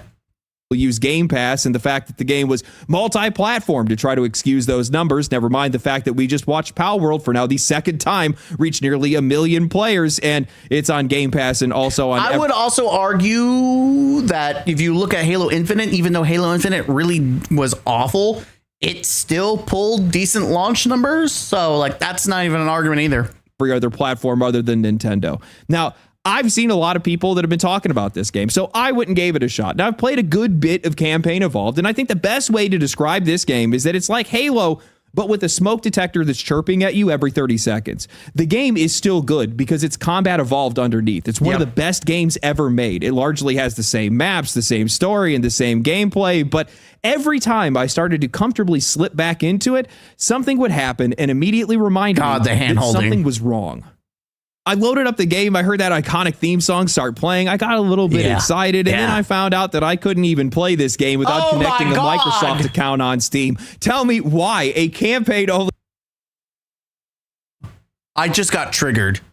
There's no fucking way he put in a fire alarm chirp. He did not just put the fire fucking alarm. Dude, that's throwing me back to my my RA. Back in college, I was an RA. This triggers me so much. Wrong. I loaded up the game. I heard that iconic theme song start playing. I got a little bit excited, and then I found out that I couldn't even play this game without connecting a Microsoft account. Fuck you. Fuck you. He did add the fire. Fuck you. I hate that chirp. I fucking hate that chirp. On Steam. Tell me why a campaign-only game requires a non-optional Microsoft login for something that I have already purchased. I will say, Halo Studios, Microsoft, Xbox Studios, you deserve one of these. Everybody knows you never go full retard. You went full retard, man. Never go full retard. And just so we're clear, Microsoft is fondling its own balls. Ball fondler in this case is they're fondling their own balls. Multiple times at this point on multiple platforms. God, I hate modern gaming. It's like every single one of these companies is just trying to figure out a new way to inconvenience the player before you even play some of these games. It was awful. It's all for their own benefit. I don't even know if he's going to mention it. This was before the launch bug. If you were on PC, you had to go through Steam and you had to go through the DLC and untick the stupid manual, because for some fucking reason when you downloaded everything, it would launch the manual every time. So you had to untick it so it would actually launch the game. Then you would launch the game, and then you would have to sign into an account, which would then send you a thing to another account to then sign into that account. That even though you're connected to your Steam account, it was awful. Likely just looking to farm my personal data or something like that. Of course, the annoyances don't stop there. I swear they upped Cortana's dialogue, tutorializing every single action that you take. It was really bad. Go left, go right. Let me mark the cloaked enemies on screen so that you don't miss them. They even did it with these elites that were hiding in trees that are supposed to jump down and surprise you. Oh my God. I thought those were jackals, but they were the elites of the swords. I didn't even notice that. Mind you, this was on legendary difficulty. So the main selling point of this game is that it's a massive graphical overhaul, and at times it does look great. I thought the silent cartographer looked gorgeous, but Halo Studios' interpretation of the original completely ruins the texture of this game. What the fuck was has that? this glossy finish to it. Like the entire game is just laminated and covered in Vaseline. Everything related to the Covenant is just another shade of shiny purple. Then we get to some of the more creative liberties that they've taken with cutscenes and voice acting. They brought back most of the same voice actors from the original, but Steve Harvey! The direction is just so weird in this game. There are so many scenes that were recorded, and it feels like there's just no context that was given. They have strange inflection, long pauses, these delayed reactions, and also these really weird Marvel movie shots where the character is just staring into the camera and smiles. It feels like a parody of a game that you love. In trying to make everything... It feels... Sergeant Johnson like, especially at the beginning, where he's just staring at you when he smiles, like, you greenhorns wanted to see coming up close, and he's at the end, he's smiling.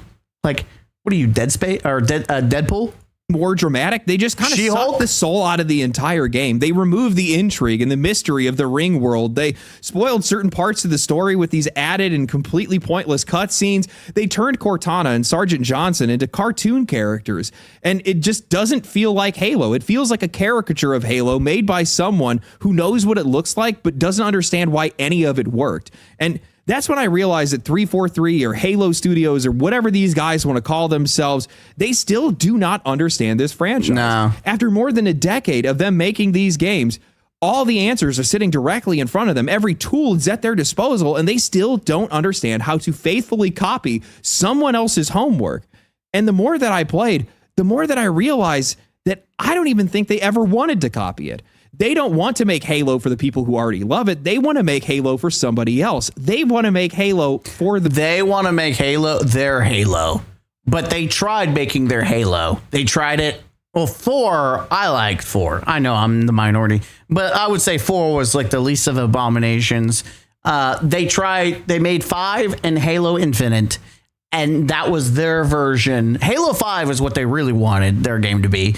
Everyone thought it was dog shit. Then they're like, okay, let's try to somewhat appease people with Halo Infinite, and even that was dog shit. So they're like, okay, well, I guess we can remake the original Bungie Halo, but we're gonna try to do what we can to make it our Halo. It's like, bro, it's like, I hate people that take other people's like design, their things, and try to make their own bullshit with it. Like, if you don't want to work on something, then don't. Stop trying. Like, I hate, like, you see this in movies where people try to take someone else's work and then they have to completely alter it. It was the same thing with the Halo TV show. Instead of just following the story that was real, I was like, no, we're going to do the silver timeline and we're going to give our interpretation of what we think it would like. And it was dog shit. You would think we would learn by now to stop trying to make your bullshit and give people what they want, because no one wants that bullshit themselves.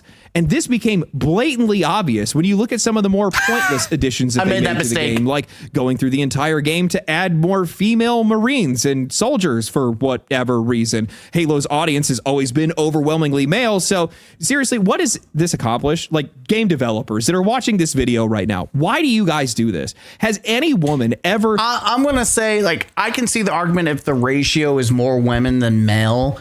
I can understand it being frustrated, but at the same time, the concept of that there is more women than there used to be, like, have you ever been to the fucking military? Like, sure, the ratio is more men than women, but there are still women in the military. And there have always been women in Halo. So I feel like this is the weakest fucking argument. And the problem isn't that there's women's. The argument is that they're not even given good dialogue, or like they're written poorly. Like, we're not talking about Tomb Raider dialogue. We're not talking about, I'm trying to think who's another badass in gaming. I don't know if Metro Prime, I don't know if she actually talks, but like Metro Prime, that's a woman. Badass, right? So the narrative is just completely trash for these 3 bonus missions. Looked at a few generic female NPCs in a science fiction shooter about aliens and galactic genocide and thought, you know what? Now I'll play Halo. No, it has to be all performative. I mean, they added these prequel missions centered around Lieutenant Williams and Odie. I mean, I see 2 men and 2 women led by 1 female. I don't know, man. EST, who spends most of her time talking down to Master Chief and acting like she's the main character. I mean, I honestly wouldn't be surprised if she has more dialogue than anyone outside of Cortana. These missions... but that's the lore. That is lore accurate, is that ODST fucking hated the Spartans. However, it was shitty narration. Feel like they exist almost entirely just to showcase her, and they all take place aboard a ship called the Triumph of Tolerance. I am dead.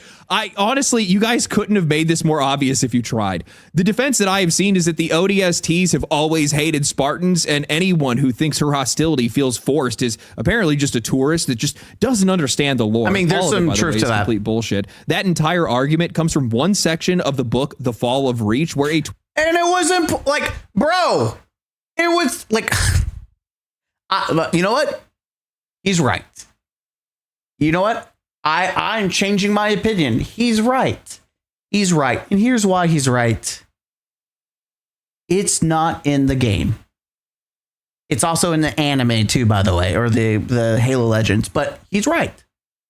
As a gamer, you don't give a shit, or should give a shit, unless it's in the game. And it's in the game now, but done shittily. So you know what? He's right.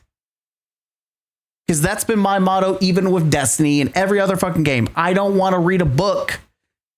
I don't want to read side shit to know core details. I don't. So he's right. 12-year-old Chief kills 2 ODSTs in an incident that was covered up. Something, by the way, that apparently Bungie tried to cancel because they didn't want a defined backstory for Master Chief. That's book lore. Bungie has never built their games right. Again, also Halo Legends, there was the ODSTs and the one Spartan that sacrificed herself, and then they changed their opinion. It was a whole thing. But again, that is other stuff that has, I get it, right? And I agree with him. It needs to be in game, and it needs to be done right. Around that idea, and they never built their idea around ODSTs hating Master Chief and spending entire missions trying to prove himself to these people. No. Williams talking down to Chief is not some deep, lore-accurate detail only real fans understand. It's a newly invented character being shoved into a remake just so she can posture over the hero that everyone actually came to see, because the people that are making this game don't respect the audience or the franchise. I would also argue, I will reinstate what the biggest thing that would also support his argument. But the thing is they don't respect Master Chief in general as a character, because they make him chat and talk the entire damn time. And that's never been his character.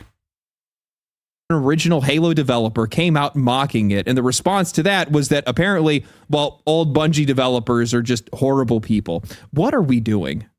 Yeah, I did. Listen, I didn't agree with everything he said. But people are freaking stupid. This dude made Halo 1, 2, and 3. Like, what are you out of your mind? Oh, guys, I know better than the developer of this iconic trilogy.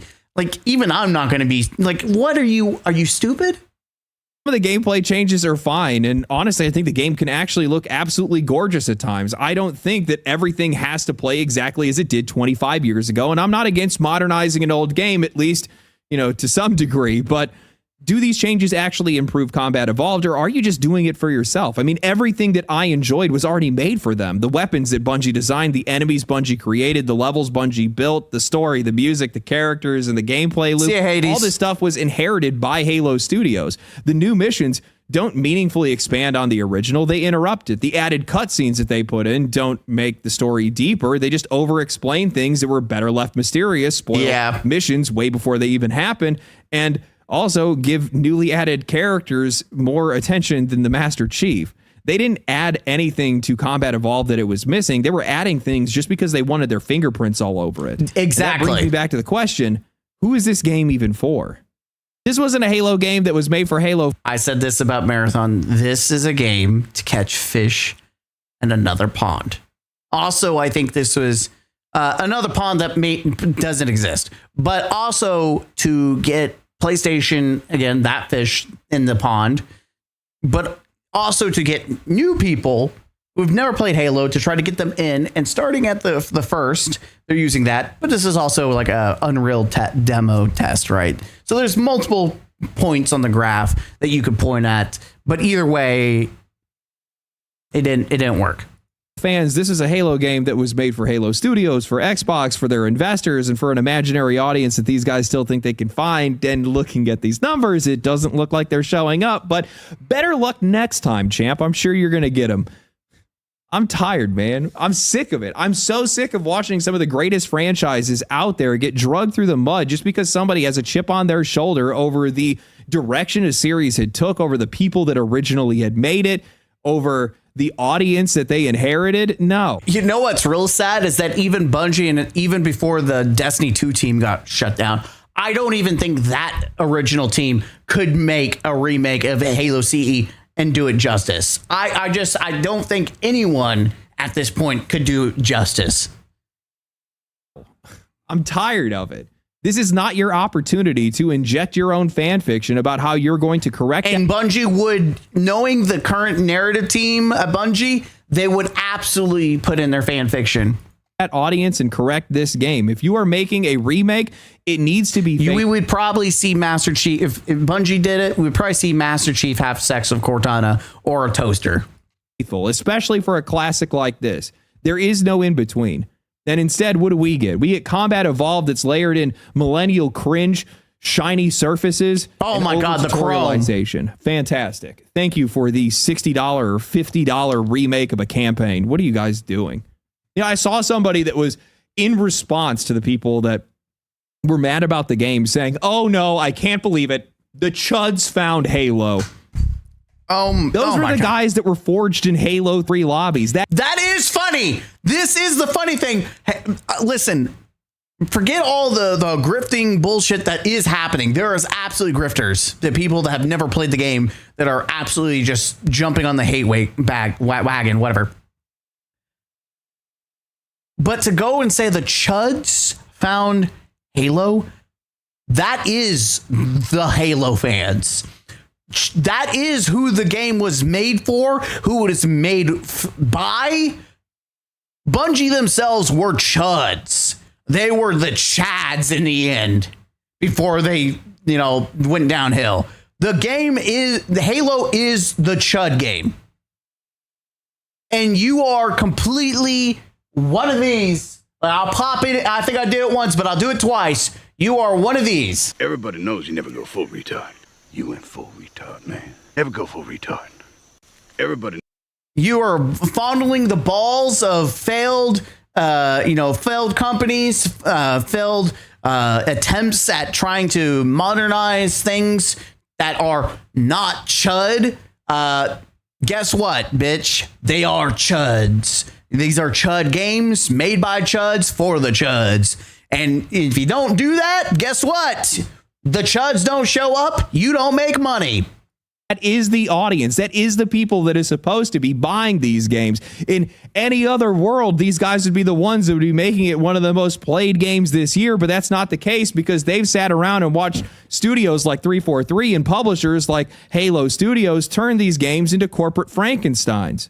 True. The slower these guys are to realize that those Chuds are the actual audience and the people that would normally be buying your games, well, the more money you're just lining up to throw away.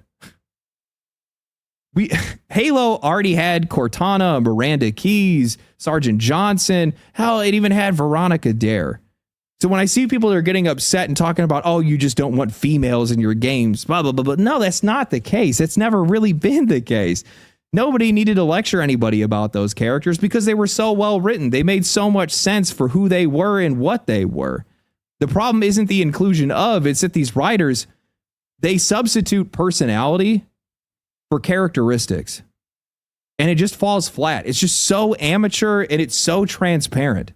They're just so bad at their job. That's why people get mad. Simple as that. People aren't angry because a franchise has changed. They're angry because the people that are changing them don't respect the franchise, what they're doing. They don't even understand what they're working on. They don't even respect the thing that they're working on. And when you think about that and you look at Halo, you kind of realize that it's not just Halo. This is something that's basically just the worst example of everything that's happening everywhere. So something that I hadn't noticed until it was pointed out on social media is that in the opening scene with Captain Keyes, the developers had swapped out the guy that was operating the ship in the original for a woman. And lo and behold, the person that they had...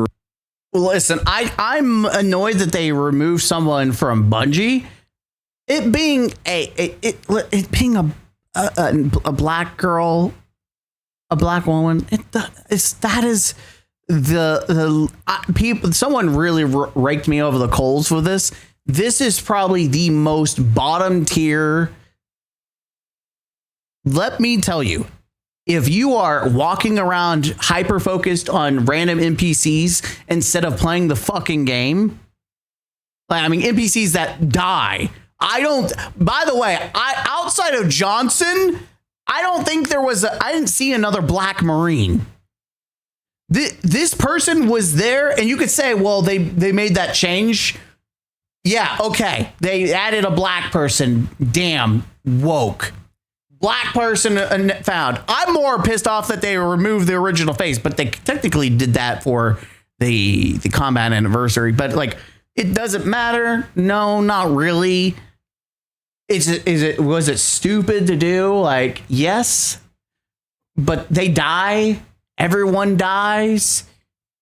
And when you're playing the game, you don't ever see a black Marine. So like, I see the vision of people upset, like, oh, they just did that for tokenism, which is bullshit.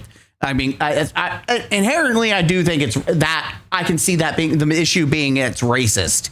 Like, you just put a character that you will never see again. You just made some random character, some useless NPC black just for the case of it, and a woman just for the case of it. No, that's just inherently racist. But no one's pointing that out, by the way. It's just because it's a woman and they're black. That's bad. You changed it because they're woke versus I'd be pointing out the fact that this shit's actually racist if you think about it. Like, you just did for tokenism. That's just racist.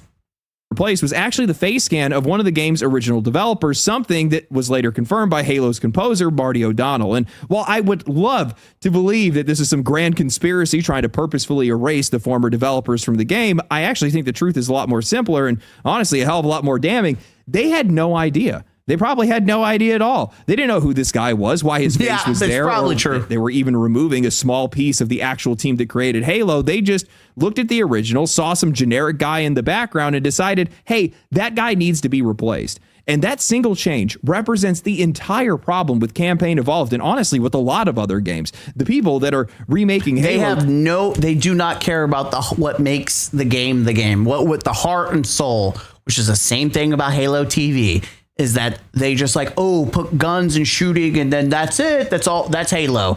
In his mind, the frame that he's putting in, yes, he is completely right that it wasn't like, I'm thinking it was more nefarious, but they don't even care and they don't even see, like, the companies like this don't even see how stupid, even racist they're doing. It's just tokenism to put a generic character. You're now a woman, black. No one will ever care, but we're putting in just for the tokenism of it. It's not nefarious in that regard, but it's it's racist by recklessness, and it shows that they don't give a shit about what made the game special and unique, which is why most of the secrets and Easter eggs in the game are gone. A lot of the secrets are gone, and that kind of makes me a little terrified now I think about it. For Halo 2, there's some really cool secrets, like the energy sword by Rex's name, or the giant, the giant soccer ball, or the scarab gun that's on the top of the Metropolis buildings that you have to, worm in and get a Banshee, which is a bitch and a half to do. I have to do that sometime, but it was a bitch and a half to do to get the scarab gun. But yeah. Don't understand the history that they inherited. They don't see the human fingerprints that are left throughout the entire game or care why certain decisions were made. They just see an old product filled with things that they can update, correct, and replace with their own ideas. That's what happens when we have franchises that outlive the people that created them. The names, the characters, the music, and imagery all get passed down, but the understanding doesn't. The new developers inherit everything other than the reason why any of it mattered. And I think this is where we get into the real problem with not only Halo, but almost every single franchise that has gone on this long. The original games were made because somebody wanted to make them. Bungie had an idea, they had a vision, and then Halo existed because they thought it should exist. Now Halo exists because Microsoft owns Halo. The people that made it are gone. The reason it existed is gone, but the name is still worth money, so somebody has to be making it. And the people who inherit the game are handed all the recognizable parts, the green armor, the purple aliens, the music, the ring, and assume that means that they understand it. They know what Halo looks like, but they don't know what Halo is. And when I look at all the changes that 343 and Halo Studios have made over the years... There used to be a ramp right there. Why did they remove the fucking ramp? Almost every single one of them feels like it's an attempt to run away from the audiences that built the franchise because, well, those are the people who actually know what the game is. Halo 4 chased Call of Duty with its custom loadouts, armor abilities, and story that was buried under... The story at the end, like halfway at the end, the story sucks. The beginning part I liked it. And I liked the multiplayer. I'm sorry. I know I'm in the minority. Book lore that made the entire thing just so damn convoluted. Oh, it was Halo so 5 stupid, the that books. even further with advanced mobility, loot boxes, and no split-screen multiplayer, even though sitting next to your friends and playing this game was quite literally the foundation that this game was built on. But the worst of the damage was always the characters in the story. Halo was about humanity facing extinction and somehow still holding the line. It was about duty, sacrifice, brotherhood, and people trusting each other even though everything else around them felt impossible. Master Chief wasn't just some emotionless guy in armor. He represented strength, responsibility, and the humanity that was still buried underneath it all. Cortana wasn't just his sarcastic AI sidekick. She was still his connection to that humanity, the one person or the one AI that he could trust, and their relationship became the emotional core of the entire series. Then 343 turned Cortana into a villain. And looking at how she's... Not only a villain, but crazy ex-girlfriend villain. I want to fuck Master Chief villain. Like... this whole romance bullshit that they try to insinuate, like, oh, I love you, Master Chief. Like, it was so awful. Portrayed in the remake, it feels obvious that they're just trying to make her seem slightly unstable or more unstable from the very beginning, just so they can make it feel like their version of Cortana is inevitable. They're doing the exact same thing with these bonus missions, trying to fabricate this divide between ODSTs and the Spartans to inject hostility into a story. He makes a great point. That's exactly what I said in my review. Not what he said, but that her personality, they gave her a god complex in the control room, the assault control room cutscene. That they completely changed that by giving her a god complex, and it was really weird. It's like, what? That was fundamentally about people standing together against something much larger than themselves. And I think that's where the divide with players comes in, and it comes in every single time with series like this because we already know what this series meant. We already knew what these characters represented, what these stories were trying to say, and what Halo meant to us. But then we have somebody that's coming in, inheriting it all, and starting to force their own version of reality into a franchise like the audience somehow misunderstood it for the last 25 years. Suddenly, the heroes need to be torn down. The people that are fighting to save humanity need to be treated with suspicion, and every single relationship needs to get reframed through the same generic generic, tired idea that modern entertainment has been pushing for years. What if the good guys were actually the bad guys the entire time? None of this makes Halo better. They're only doing this because they want to subvert the audience, correct the original, and try to attract some imaginary group of people that supposedly just wants their version of the game. It's revisionism that is just driven by whatever political or cultural arguments are happening right now, forced into stories that people have loved for decades. And instead of just creating something new that reflects their own worldview, they take something that already means something to millions of people, hollow it out, and then just wear it like it's a costume. And I think this is where these games eventually just start turning into these corporate Frankensteins, because the people that are making these games either don't understand the audience or don't want to have anything to do with them. And because of that, every single part of it just starts getting pulled in all these different directions. You have executives that want more growth. You have marketing departments that want wider demographics. You have developers that want to put their own spin on it. And whatever made the franchise successful in the first place is just something that is just fighting for more space. The game has to keep that recognizable name, the characters, and the imagery, because that's what carries value, at least in their eyes, but everything underneath it can get replaced. It needs the current writing trends, the current gameplay trends, the current politics, the current monetization strategy, and whatever else these companies think is going to make it appeal to more people or make them more money. And eventually, well, it just becomes a collection of things that all tested really well in a meeting, but really didn't make a whole lot of sense when you... Well, so here's another thing that's not been talked about, is that if you look, there's a shit ton of YouTubers that played and gave feedback about this game. Now, based on the beta or alpha, whatever it was, the game did improve from what it was. I'm very curious what some of the feedback was, and especially narrative wise. Like, there's a bunch. Apparently, there was also a bunch of awful YouTubers that should have never been invited. I don't know about that, but there was some no names. Like Xperia was one of them, and I don't know. We'll see. But I did notice that one of the Merabots that goes by Holotides apparently also gave feedback. If they like Marathon, that explains some of the choices probably in Halo 2. Actually put them to a video game. And Halo is nowhere near the only franchise that this has happened to. We have watched Battlefield move further and further away from the class-based, team-driven warfare that made Battlefield what it was, because they decided they needed specialists, quippy characters, and whatever Call of Duty was doing at the time. Saints Row went from a franchise with a very specific identity and an audience to a reboot that seemed embarrassed of both, replacing the entire cast with characters built for people that, I probably never even wanted to play a Saints Row game in the first place. Assassin's Creed became so obsessed with size, retention, and selling content that it barely that is something that I hated, that they went to it like an open world, like it was just it really fell after what was it, Syndicate. That's when they start going down the rabbit hole of, is this even Assassin's Creed anymore? They did the Egyptian one, and then Odyssey is like, what are we even doing here? This doesn't even look, you're not even an assassin anymore. You're now something completely different. Resembles the historical stealth games that people fell in love with. Exactly. I mean, these people that are making these games today are openly embarrassed about the games. And you can say, what about the pirate game? The pirate game. I think that was a good point too. But I feel like, even though it was not much of a stealth assassin-y because it was pirates, it's fucking pirates, and people would want a pirate game anyway. So I think that's why people gave it a Black Flag and pass. But outside of that, like, man, people want that classic Assassin's Creed, vibe. Working on in the past that they came from. Ubisoft just remade Assassin's Creed Black Flag, and they censored all of the women's outfits to make them less problematic. Oh God. They censored the tatas? God, cleavage. I'm sure there's mods to fix that. How disgusting. How dare they have something like that in my video game?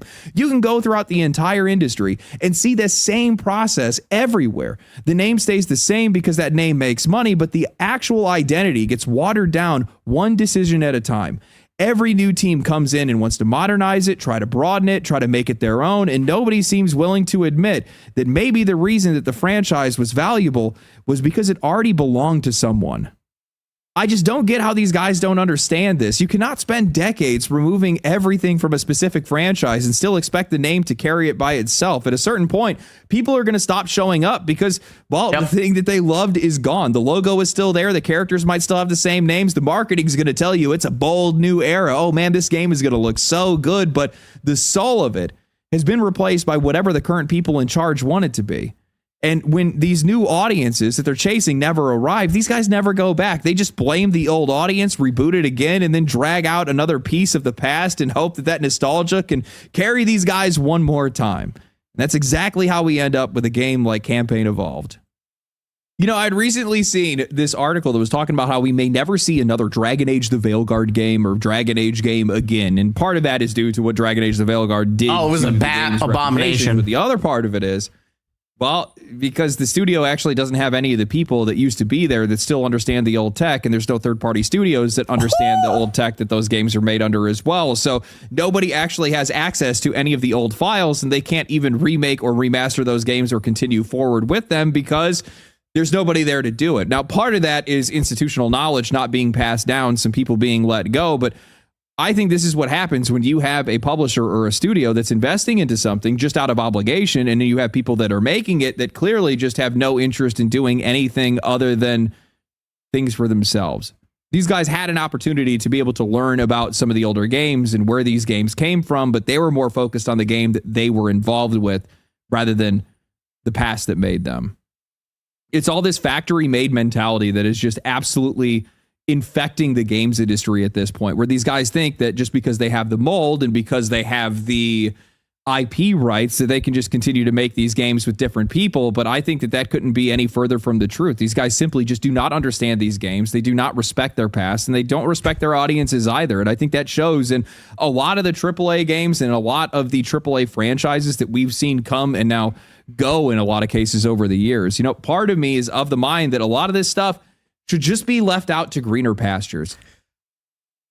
That's how I feel. I've been letting him go and go. I think Halo, listen, they're going to do the remakes. I'm going to play them. I don't give a shit. I'm going to play them, right? But then that's that. I think it should end. It should be over. It should be done. I think they should learn from the mistakes. They should hate. I swear to God, I will be very aggressive with Halo 3. If it's not, and if there's no multiplayer too, I'm not going to hold back. Like, I'm not going to be happy.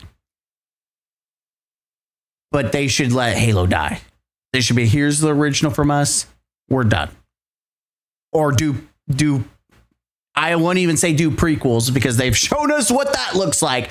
Prequels, like, I don't think they could do Halo Reach like Bungie did. I don't think they could do any other prequels. I just have zero faith. Like, anything original, I have zero faith in. Maybe it's time to let some of these IPs go, at least for now. Let them rest. Things are just way too locked into current day culture. Everything in AAA today, everything in entertainment has to be about what's happening in the world right now, or some reflection of what's happening in the world right now. And I just don't think that it is. I don't think it's good for video games. I don't think it's good for entertainment. If you look at a game like Halo, Halo was not, it wasn't a reflection of the times that made it. The only reflection of the times that made it was the fact that these guys weren't distracted with anything else. It was a timeless game because it was allowed to be that way. It wasn't trying to tell you about any social affairs that were happening in the news that day. It didn't have anything to do with that. But today, everything has to have some level of embellishment or some level of inclusion of current day culture in one way, shape, or form. And I think that it absolutely destroys these games, and it makes absolutely no sense when you're doing it inside of games that already exist, especially in games that have a long history like Halo or something like that. A game that was never created from that kind of climate, now trying to be adapted to it, just feels wrong. And that's why people get upset, which is sad because I think mechanically Combat Evolved is actually pretty much fine. Like, a lot of the things that I thought would really bother me, things like sprint or being able to ADS with certain weapons where you couldn't before. I'm going to say the ADS part, I didn't even like realize it until like, oh, I'm ADSing a lot.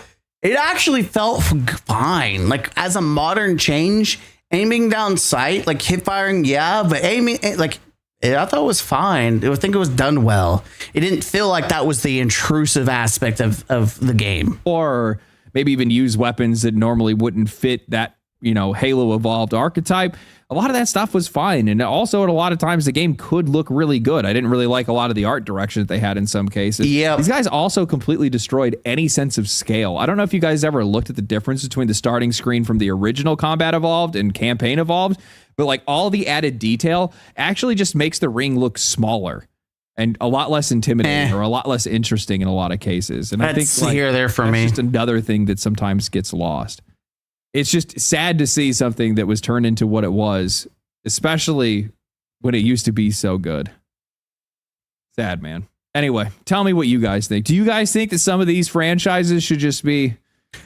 I'm going to go ahead and just say, I think overall, I agree with what his general statement is, but I also disagree that I don't think it's at the severity of what he's portraying it as.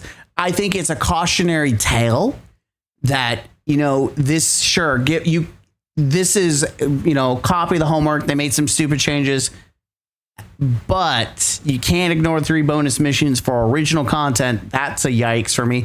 And also, there's no multiplayer, so this should have been a slam dunk. So in that sense, he's right. But I don't think it's an absolute abomination. Like, you could play this game, get the Halo feel, and be okay. But is it worth the full $50? Unless you're like me and you're reacting to it or doing a brutally honest review, then no. I mean, I probably would have bought it anyways as a Halo stan, and I'm a Halo purist. But it would I still would have consumed the shit out of it like I did Dead Space and Resident Evil, but I still would have bitched about it anyways. But yeah, I appreciate you guys, checking out the video. Hit the like button, subscribe, and we'll see you in the next one. The link to his video will be down below. And yeah, I'll see you guys.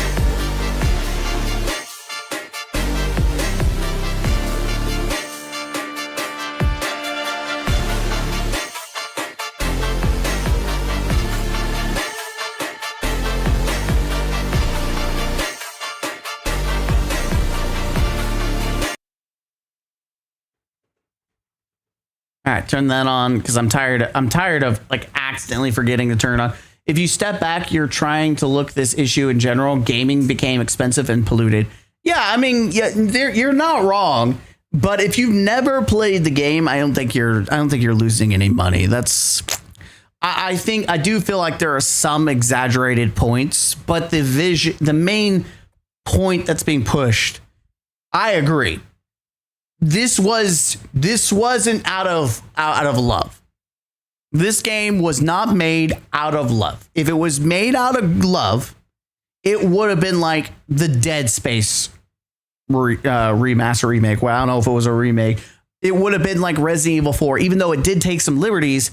Resident Evil 4, the remake was phenomenal. Even though you noticed that they cut some iconic lines, it was the same thing, but it was still a damn good game. It was a damn good game. The problem is it was made from the perspective of passion, and it gave love to the IP.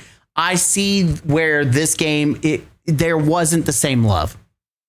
The iconic lines being cut, some of the map design, the fact that outside of the Master Chief and Cortana, those are the original voice actors. They're always passionate.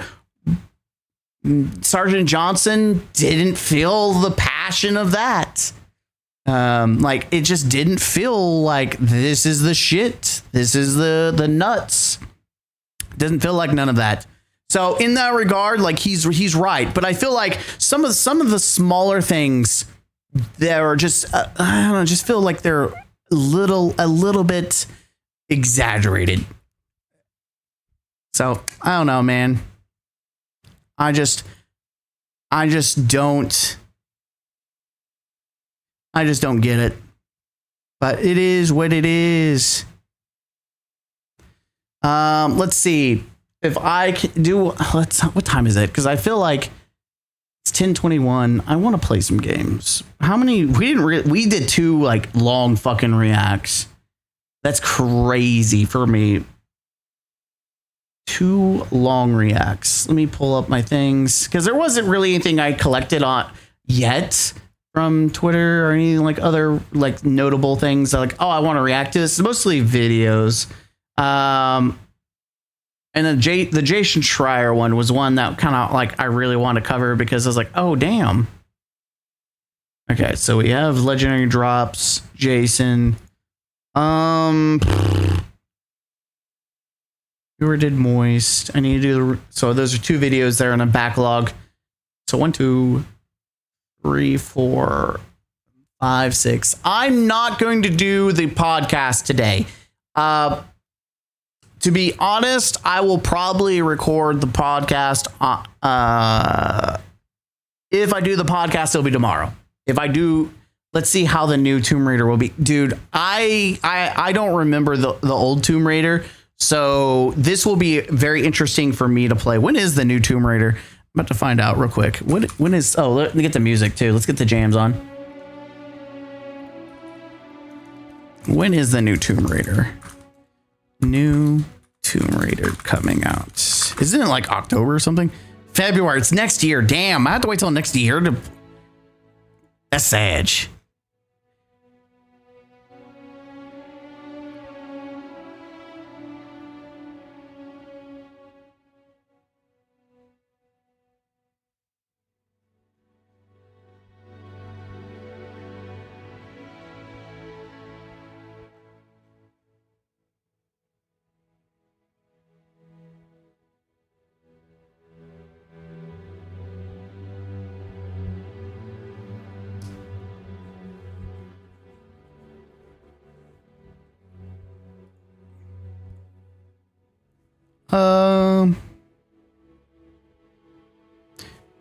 I'm gonna save that because I might do it at Indie Bite out of that. You know what? I think because I have other things that I like. Let's see. We have a video. I want to cover some Mint Blitz videos for Halo, but we did 3 videos today technically, so I think I want to play some games. Let's get some games. Let's just game. I want to play some Warframe. I need to see about getting the shit for Warframe. So we're going to play some Warframe. Let me go to Twitch and change the handle for that.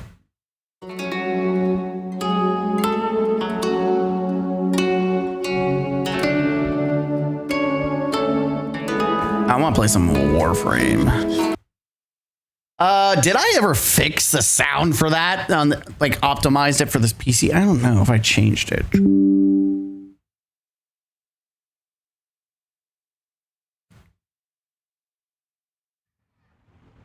Thank you for returning to me, operator.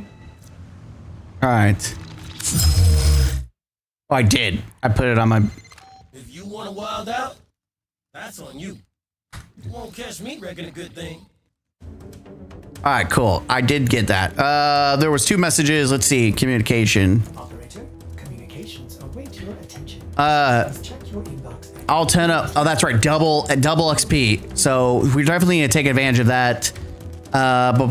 Also, there's the farm going on for dog days as well. The infinite farm.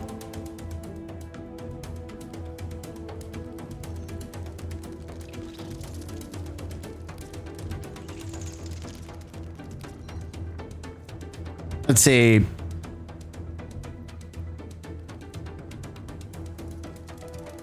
Need to do this, to be honest. Sabotage, defense. I need to do these. Oh, chat. I did fix that. Let's go back to live stream. Oh yeah, speaking of, I planning to give Warframe a second try. Let's see how you do. Oh, I mean, I love Warframe. I'm gonna go check and see what Barrow's selling though, because it's gonna determine what I do today. Because Barrow disappears before this event disappears. It's double XP. This is the best time to level up your frames. It's like the best time to level up frames. Whoops. There we go. Oh my god, I've been playing like so many other games that I've got to get used to Warframe movement again. When I went from Halo to Destiny to Power World to I need to get back into the groove. I've encountered sights. All right, let's hide. What about Prime Stabilizer? Really must trade stories. Pummel. Okay, don't necessarily need that right now. I do want to eventually collect them all, but I'm not in the state of like that's the important thing. None of those are like mods I must have. My favorite customers, Tenno. Oh wow. You not swap your scene yet? Expedition to the void. What do you mean not swap my scene yet? Respect.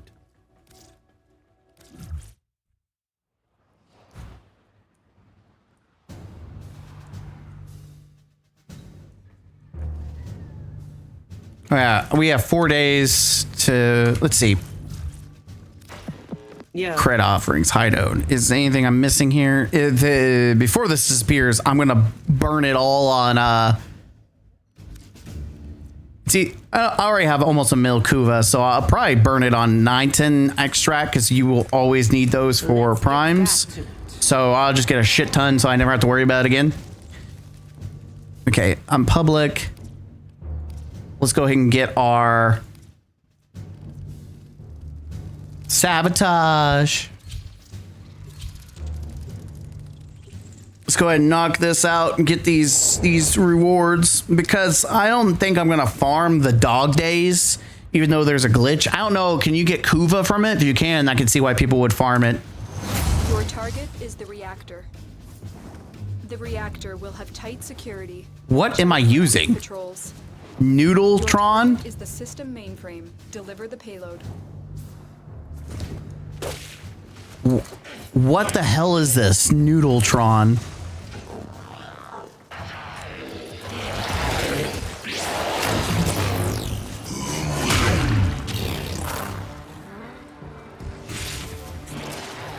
I mean, are you planning to do the full face cam? Oh shit!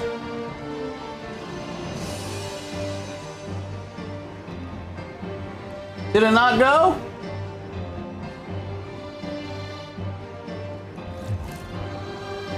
All right, there we go. Sorry, I had the stupid.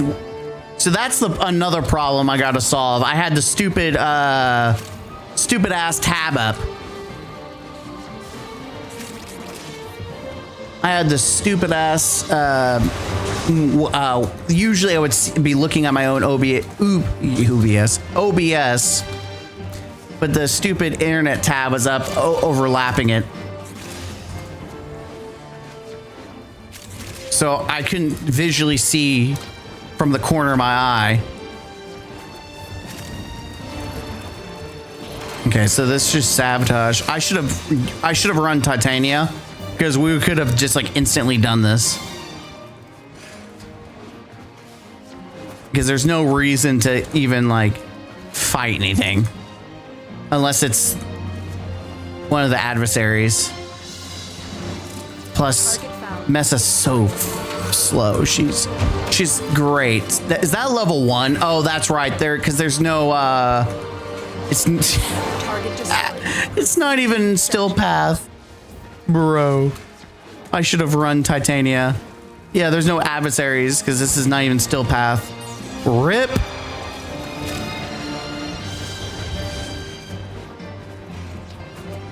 Oh well, I'm just here for the ride. I'm here with my noodle. I'm beating my noodle everywhere. There, I killed some dudes. I did the thing, chat. Yeah, when you said Mission complete. your scene, I didn't realize OBS scene. Well, that was the easiest. 350 pearls. I know that I went to check already earlier. I know that they have the Wraith parts I have to get, and I think some mods I need to get. So I'm just gonna go ahead and get the whole thing done. Might as well go ahead and get it all. Plus it's like free credits. I spent a shit ton of credits the other day.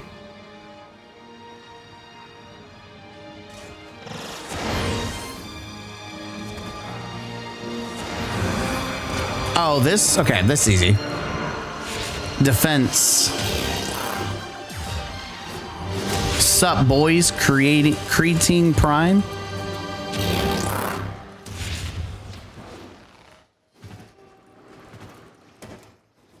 Doing the lore's work. Watch yourself. Grenier are on the way.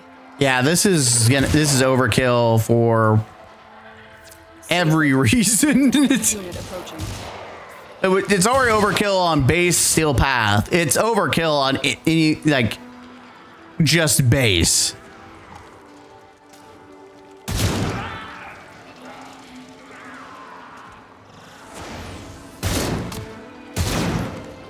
Oh, is someone using limbo? I think, no, that's not limbo. Someone's using some kind of wave frame though. Who's shooting me? Can Mag nuke? Oh, Mag. Yeah, it can definitely nuke.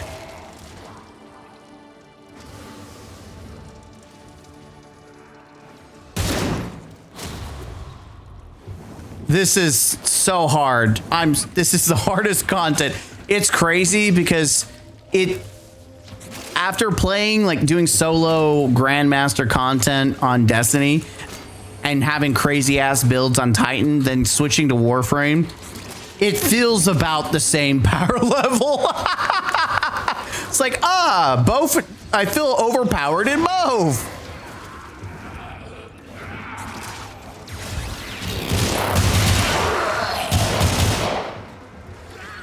But I mean, when you can just go AoE area, like any AoE frame is just going to do better. Like AoE frames, there's a reason why they try so hard to make sure AoEs can't AFK.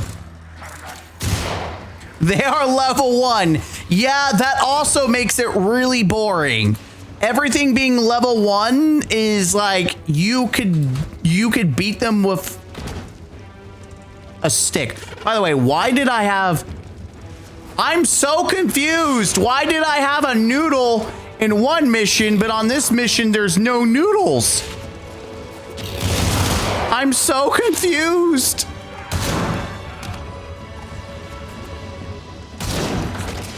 You wanted me to noodle. You wanted me to canoodle the noodle. I'm just chilling. It's like, what are we doing, man?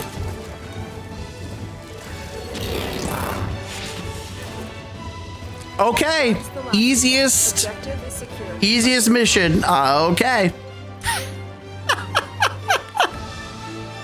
Oh no, it was so easy.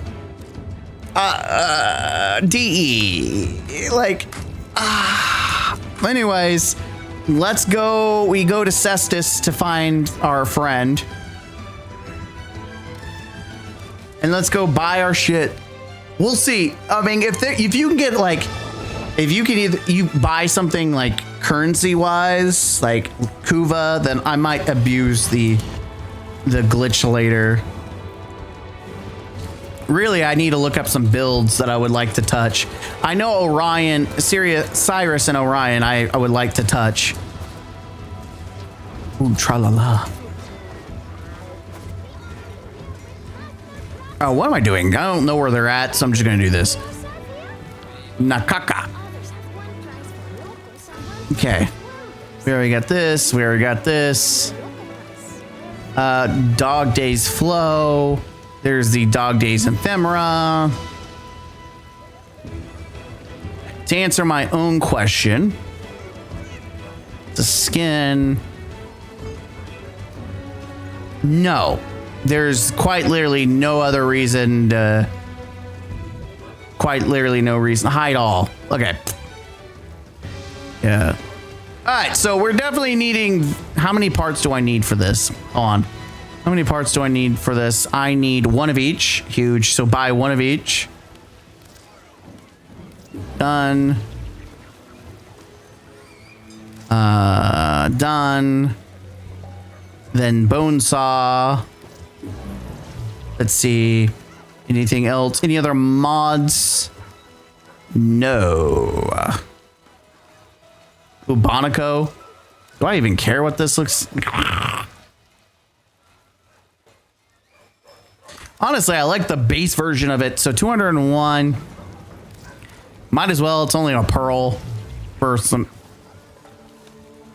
I'll get that. Thank you.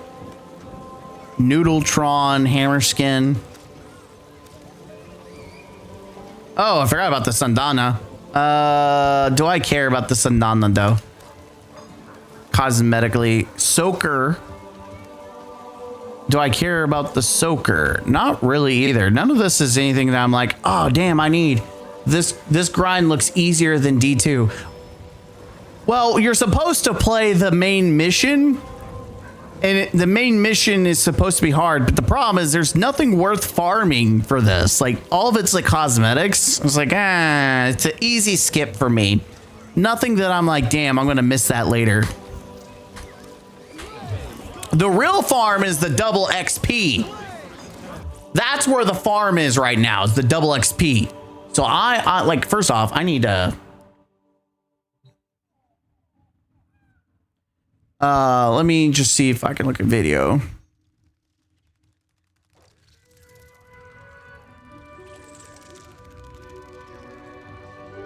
Let's see what people are saying.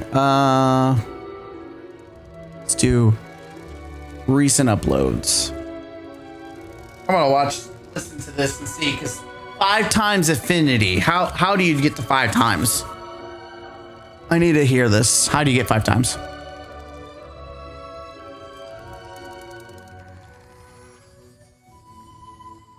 Okay.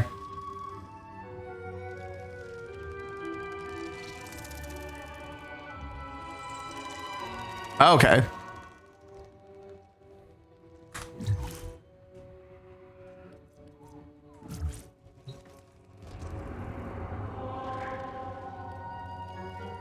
We have 2 days left. Okay. Operator, did you hear that? It said... Cosmic background radiation is a riot! Oh! Go to a tower. Okay.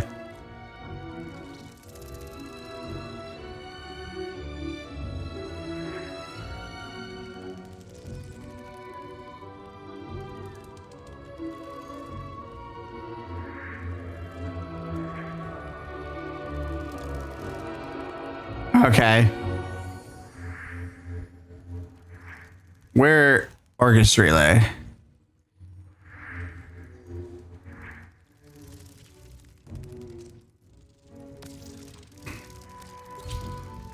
Okay. So essentially we just want to get to a tower where we can get the master font. You get the master font affinity, plus you get the double XP, and then you pop your own double affinity, and then you got 5 times. Okay, got you. The problem is I don't think this is where it can get master fonts. Can I get master font here? I can. In the void that would chill your blood, Tenno. So we must trade stories sometime. I need to leave and come to a busy one. The master font, I want to get increase in time on that.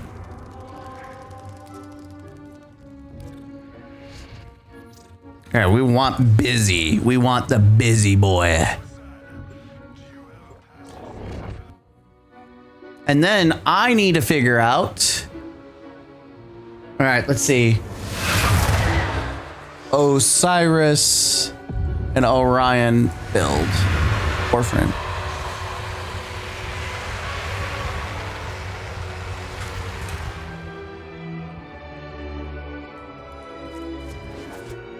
All right, I'm seeing what some of the builds are, and then what I need to do. Just gonna chill here for a minute and watch, look at a build video real quick. My latest collection of choice items from the void is now available for viewing.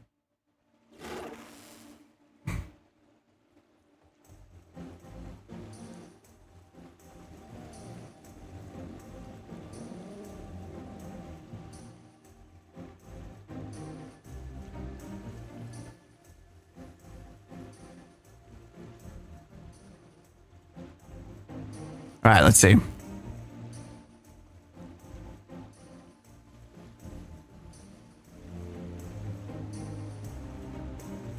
All right, let's see.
I want to see an Orion, an Osiris build.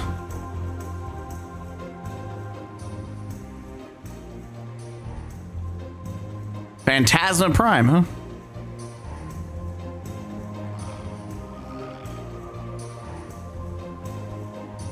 I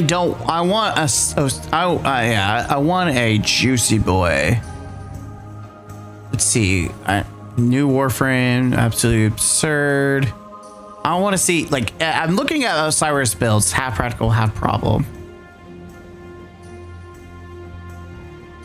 I see a lot of nukes. Okay, let's look at this I would pull this up, but I just want to watch real quick and see. I don't care about videos. All right, what's the trick?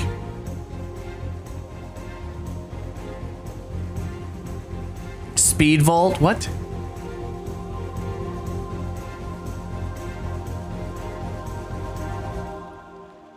Okay.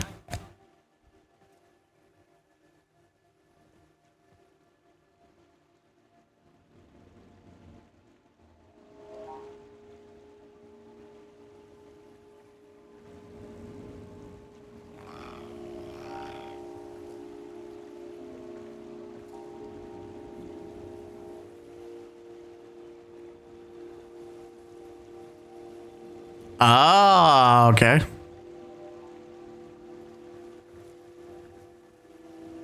Damn. Okay, that's a cheese.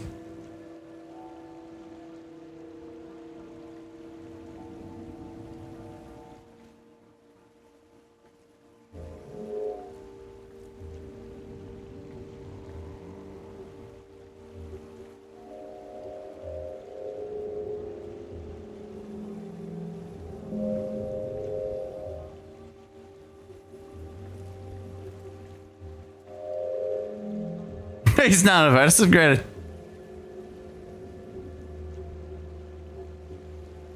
Everyone's using Green Boy. Okay, these guys are too complex for me. I'm going to just too complex to.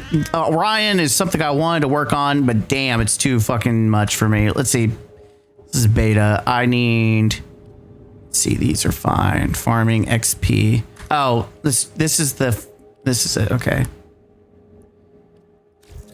Okay, this is XP farming. This is this is what the thing I throw all my shit in. Who would I like to build? I know I need to level up Caliban and Baruch and I have some others that need to be leveled up. Maybe I should focus on them first, maxing out these guys optimally, and then do builds. Trying to see who else needs some love. I can get rid of that. Who would I? Oh, Protea. I would like to do a Protea build. See what she looks like. Sevagoth. Oh yeah, I do want to see Sevagoth. I love Sevagoth. Let's see who else. Varuna, Yareli. Okay, so we have some. We do have several frames that we need to level up for XP. So it's probably something we need to do first, and then I'll pull up another build. I do want to do a Protea Prime build. I do want to do a Protea Prime build. Let's see. Protea Infinite. This is about a month ago. Infinite. I'm gonna look at Brozyme to see what he says about Protea. And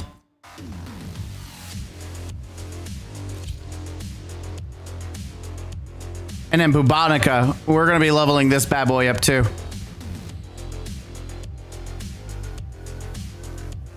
All right, Warframe.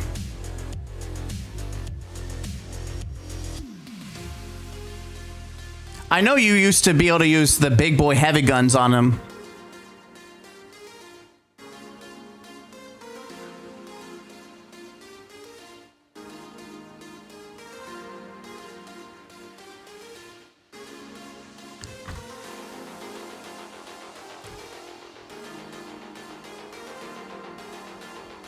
Okay, let's see.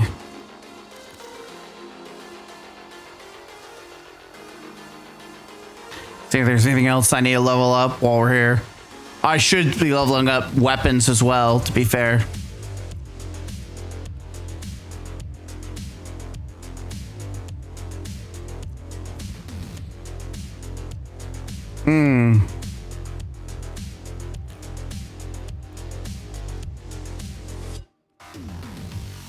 Oh, the Warframe. I should level this up. It looks badass.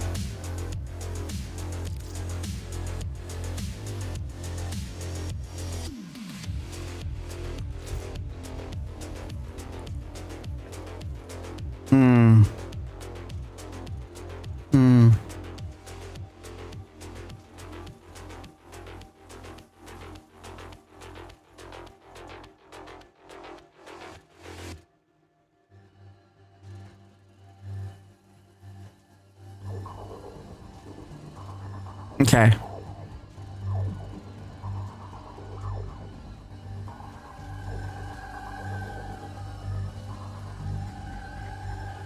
Oh, roar. He's doing roar. What? Why is he doing roar?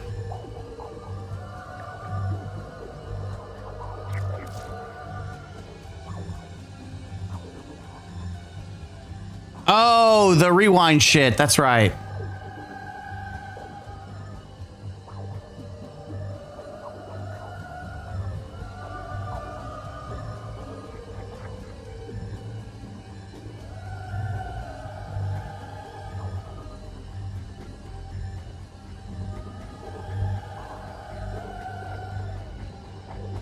Okay, Gloom.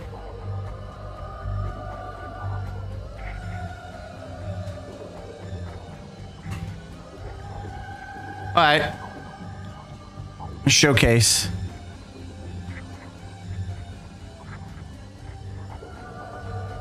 Is using heavy weapons no longer viable?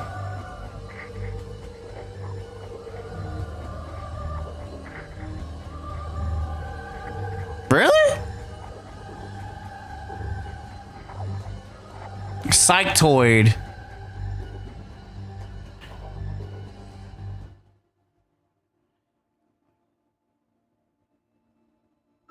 Oh, damn. Okay. So I'm definitely flabbergasted. I expected Protea to use more than that, but damn. Okay. So when I played Protea, it was that you would have the heavy weapon and you would spam it using blaze artillery because you just keep getting heavy unless they nerf that. And I'm just like completely out of the loop on that one, which could be very possible. Let's see. Rubicon, not Rubicon. What is it? The Coda. I'm gonna level this up to Coda Bubonico. I don't know why. All right, let's see. Who's trustworthy? Gaz TV. What do we got?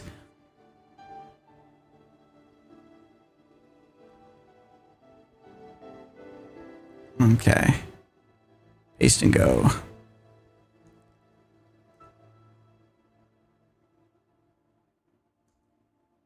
Hello? Thank you. Stupid. Okay. Really weird, but okay. It's doing this weird thing where if I'm on my account, it won't load the video, and I have to change accounts. I don't know why. Okay, most recent coda.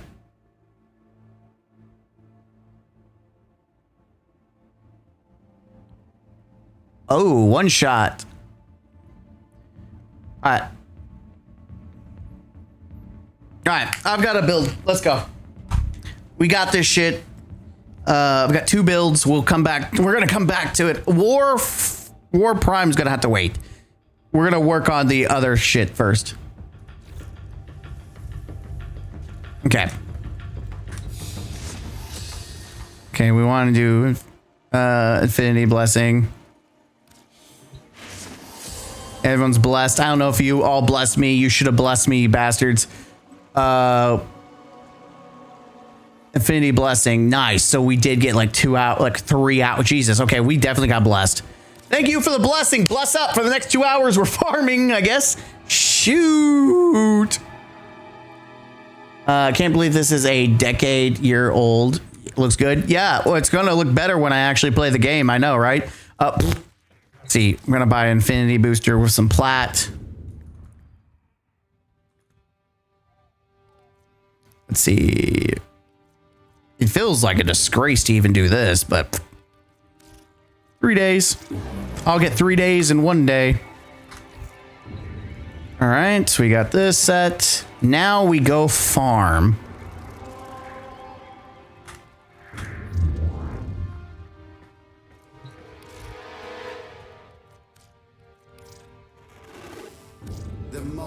All right, we're gonna get times 5x XP with this, so this is gonna be hot. 5 times affinity. You may explore the sanctuary for new knowledge.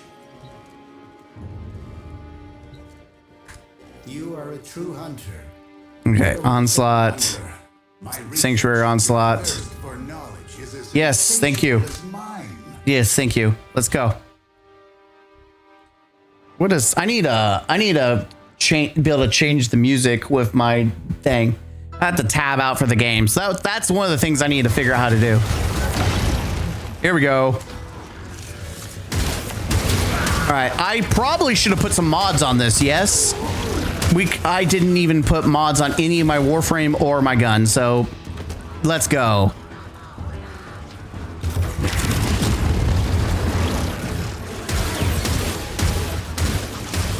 Infinite Mo Bubagana.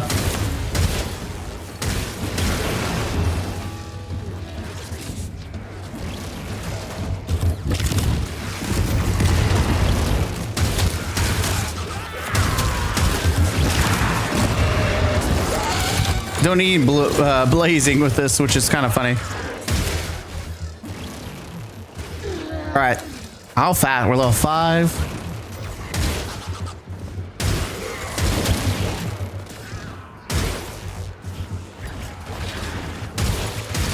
One thing I've noticed, this gun shoots super slow. We definitely want speed.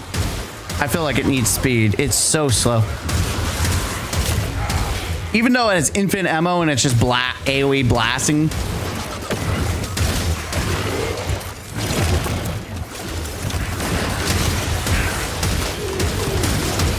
Hell yeah, coming in raw. Definitely coming in something. Luckily, they're just like trash ads, so it doesn't really matter.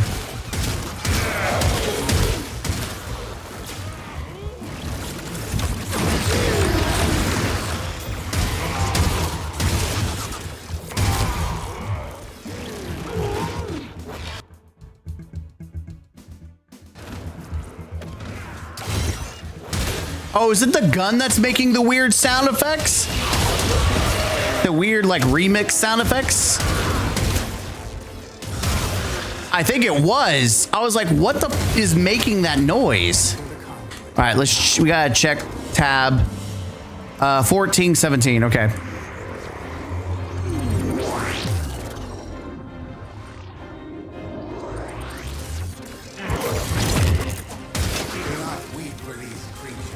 They are immortal.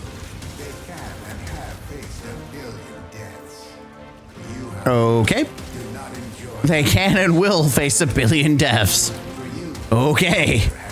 Based. No crap given, huh?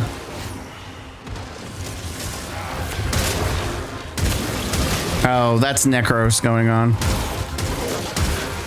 I do need to see about making a new Necros build too. He's outdated. But I feel like Protea is a very strong frame even for support. And I'd rather use Protea than Trinity. Trinity is just not my cup of tea when it comes to support frames. Just her kit is so goddamn boring. I wish there was, yeah, it's just not, it's so boring. That's all I got. That's the only thing I can say about it.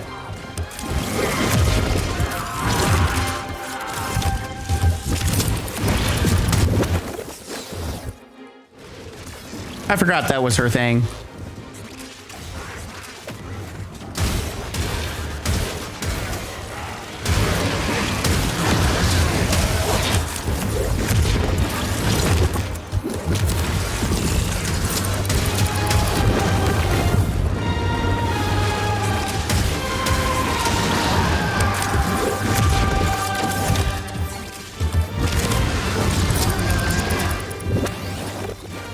The rewind shit throws me off. Are you a friend or enemy? I can't tell. All right, you're definitely enemies here.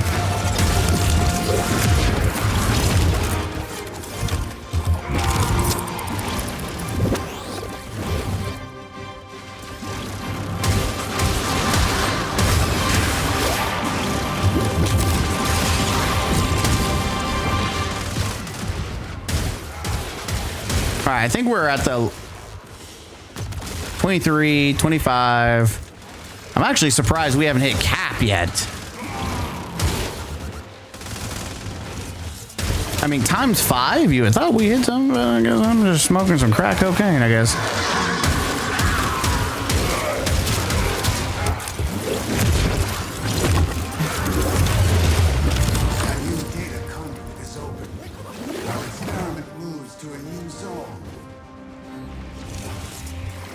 All right, well, we keep her going because I don't have max. We want to max out all this shit.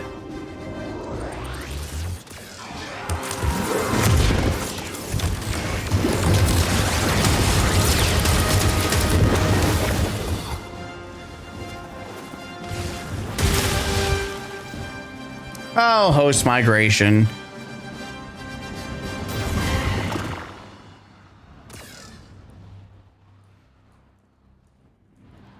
Post migration. Oh, what? Oh, that's right. Post migration. I hate it. Resets everything in weird location, and it just why. 25, 26. We're almost there. Why did that sound? That Grenier sound like the oof meme? That was like perfect. It sounded like. It literally sounded like oof. Like the Roblox, that's what it was. It was the Roblox meme. Oof.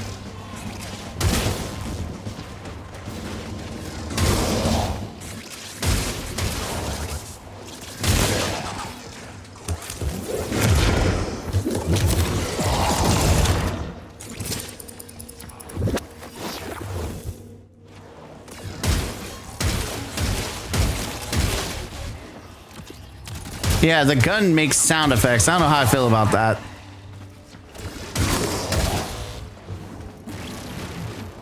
Yeah, I don't know how I feel about the gun. Like, why did you do that? But it's infinite ammo, so like, you never have to worry about ammo. So that's a plus. And once we build it, it'll be really freaking strong. I mean, the Bubonico is already nasty for certain frames anyways.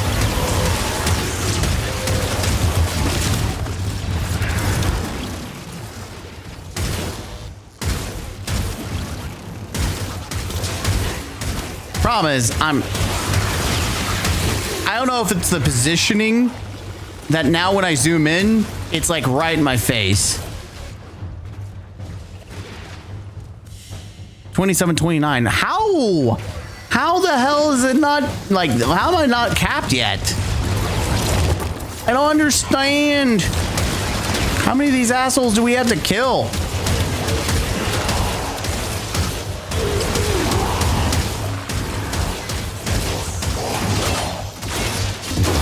We got Cora. Data conduit is open. Go now. How the hell, dude?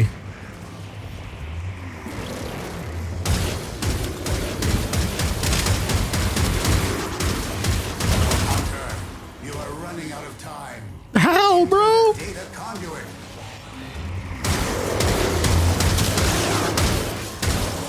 Come on, we're so close. Fuck.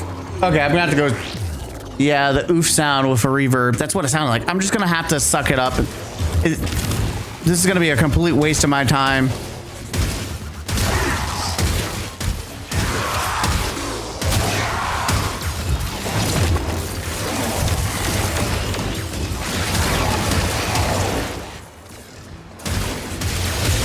Yeah, because I'm about to hit cap here in a minute. So it means I have to dick around for 2 minutes.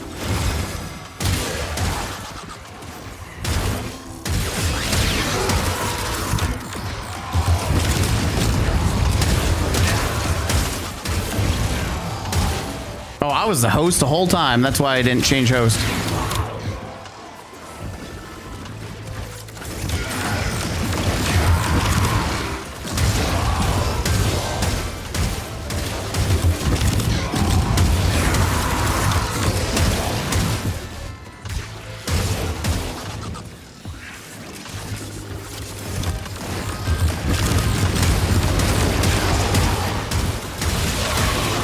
Dude, the turret actually is shredding. Even about mods, it's shredding, but it's not much to say considering this is like not even still path.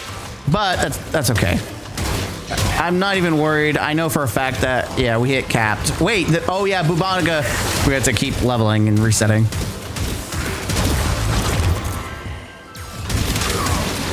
Well, that challenge is done.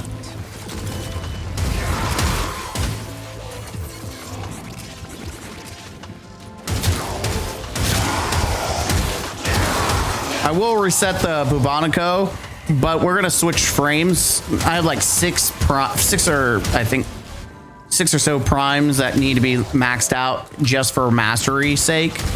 So I'm getting rather close to being able to legend one. Might as well go for it.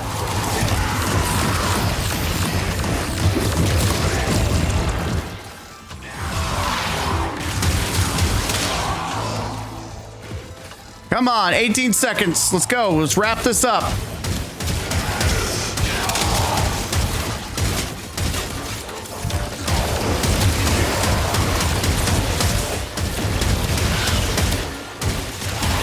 And let's look at some mods to put on his Bubonico too. A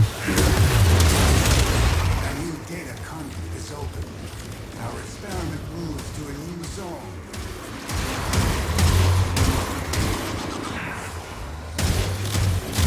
So even if I'm leveling up my frame, at least the Bubonico will be stronger to kill things.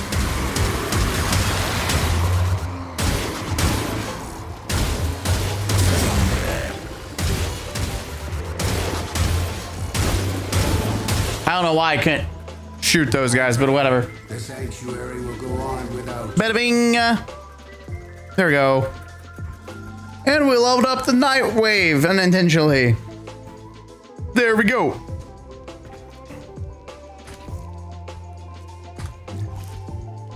Okay, let's look at this. Wow, we leveled that up. Unlocking 15 creds. Woo! All right, we leveled up Protea. Let's see. Let's just go down the line. Baruch, are you playing FF Sounds, or am I tripping? Yeah, you're hearing. It's part of It's part of the soundtrack, the Final Fantasy background soundtrack. It's a chill version of it. All right, let me Kudo. We want to put overcharge. Oh, I still haven't finished it. Yeah, so let's go ahead and we'll go ahead and equip it anyways. Galvanize. Oh, acceleration. Hunt for sure.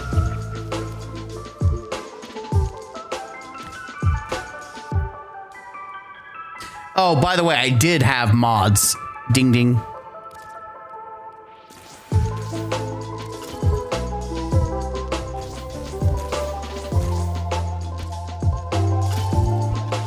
All right, then we want prime shell. Did I have that on and I'm just dumb? I think so. I'm just dumb. Prime ravage. We'll put that there for now. The lower that. Prime point blank.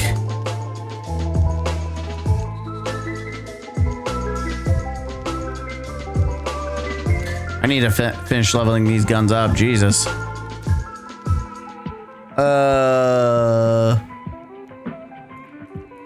Oh, I do have one. Projectile speed, damage.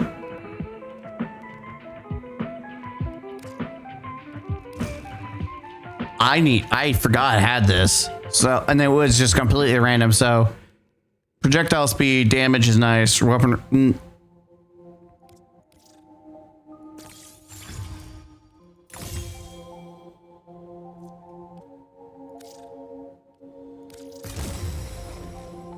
So max that out. Might as well throw it because I'll probably use that. Let's see what else. We have 9 toxic.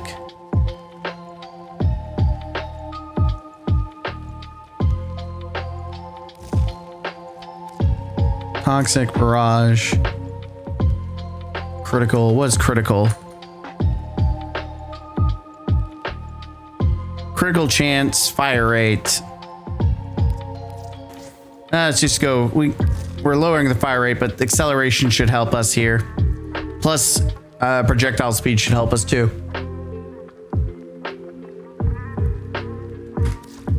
Nah, it's me. It's all me. All right, let's get back in it. We're gonna continue leveling up. The multitude of creatures you have immortalized would cry out in thanks. Hunter. I don't. Thirst for knowledge is as insatiable as mine. What did I choose? Oh, okay, thank you. You are a true hunter. Where would the sanctuary hunter? My research. Your thirst for knowledge is as insatiable as Yeah, so my goal is just to kind of take advantage of all the level up as fast as possible. I will probably try to see if my friend wants to play tomorrow. We'll see. What ship is that? What is that? I'm gonna level up all my frames. 5 times is pretty huge, pretty big dick. I'll just have to load up into a tower and AFK there for a while.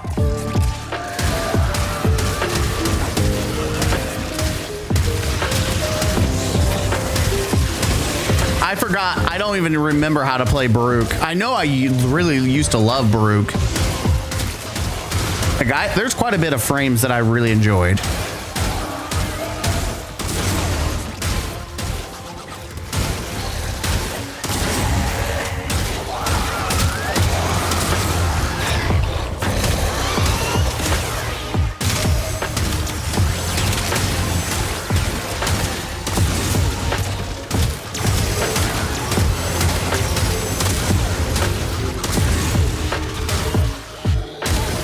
Now it's shooting much faster though. I don't know if this acceleration is what, or maybe I'm just tripping and I'm just spamming faster. I don't know.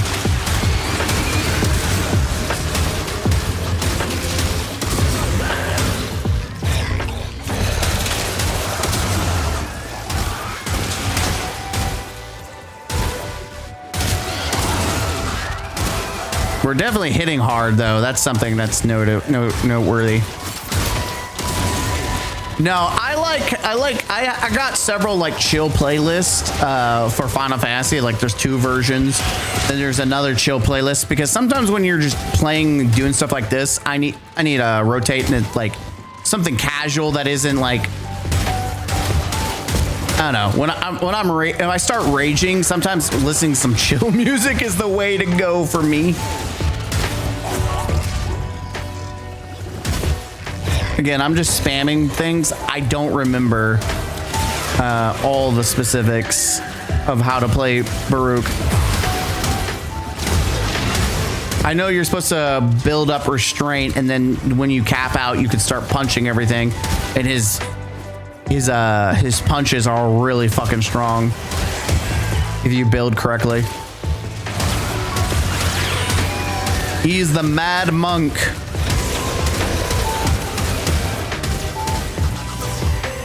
$20, $30. Wait, is my gun already capped at 30? Okay, it needs to go 32. So the fact I'm already at 21. One more rotation. I think we'll be good. Damn, that's fast. Oh, you know what? I shouldn't get excited because, to be honest, I was on 18, 13, 18. I think 18 already. So nothing impressive.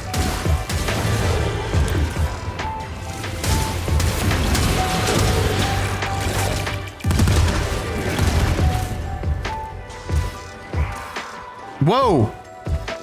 Random mass hole.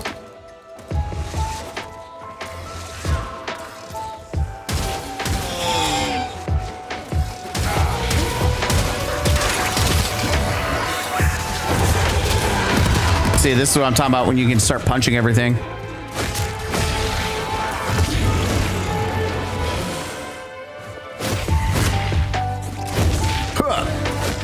This is why I liked it, because you were like, you just got to go around punching everything. Ooh, ha, ha, wah.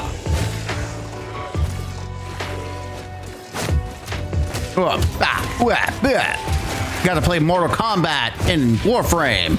Bitches. Can't stand this. Ooh, ah. A shebang.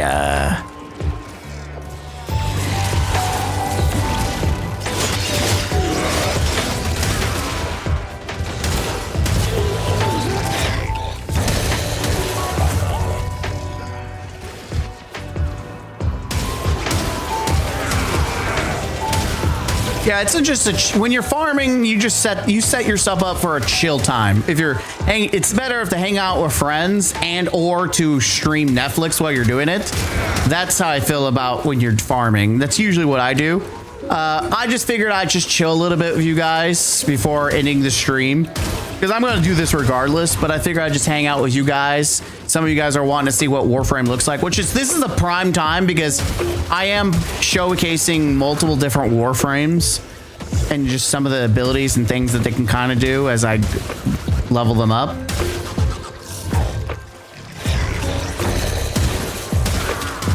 Okay, we're at 30, 27. What? Oh, my guns.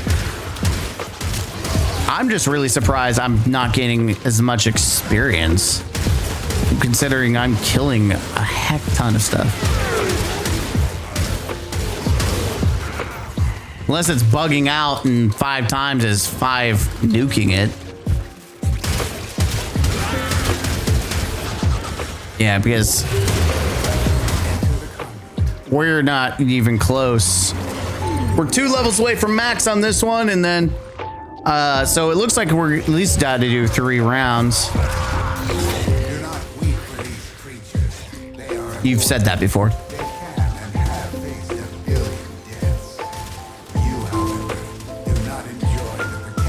I like Bubonico because you don't have to think about ammo. You just click and point, and that's it. It's one of those guns that if you want minimal thoughts, it's also AoE-ish, like splash damage. But if you don't want to put thought into, like, I just want to shoot, gun, go, and not have to worry about ammo, Bubonico, nasty.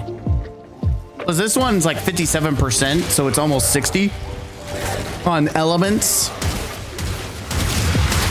I think I did use the correct element on it too. I have to double check to see what people were, but I'm pretty sure I used a vice to change it, or whatever the heck they're called. I think it's a adversary vice, because you could change the elements.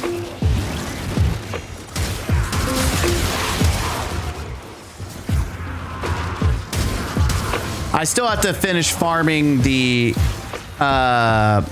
other set of Cyrus's gear and stuff. I just got tired of doing the railjack the bad version of Railjack.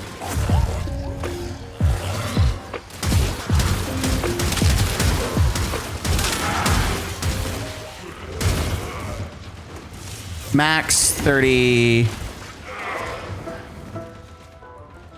I just realized I'm a dumbass. I keep looking at Bubonico. I'm like, why is he not going up? Because I never reset it. Oh my god, I never reset it. Oh, I'm so stupid.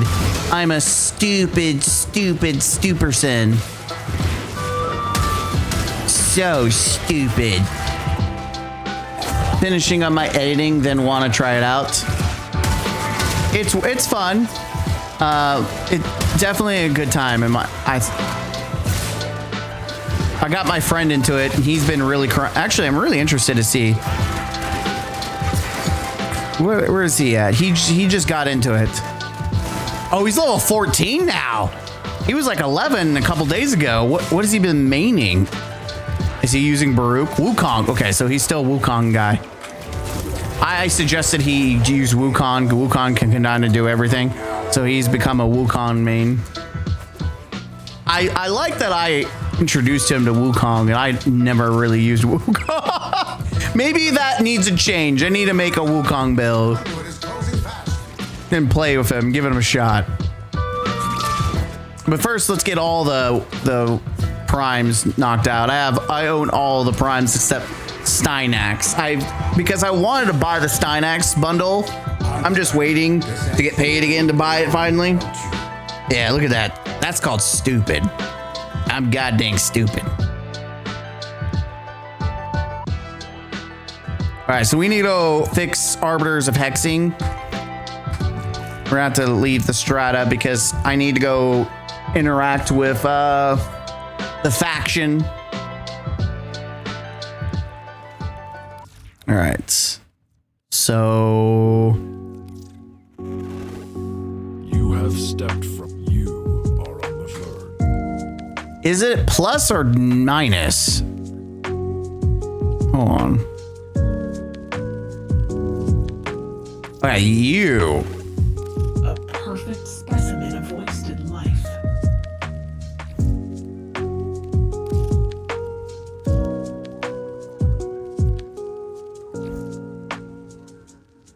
Advancement imminent. I require more data.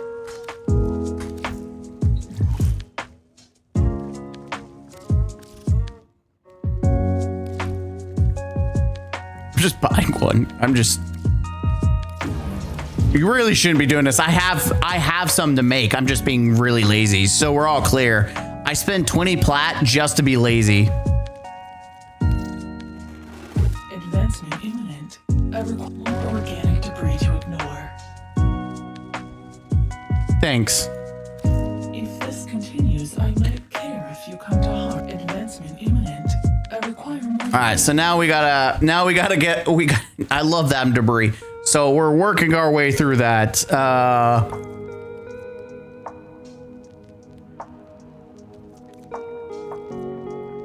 Let's see. Is there anything I can use this experience for? With these, you may punish our enemies.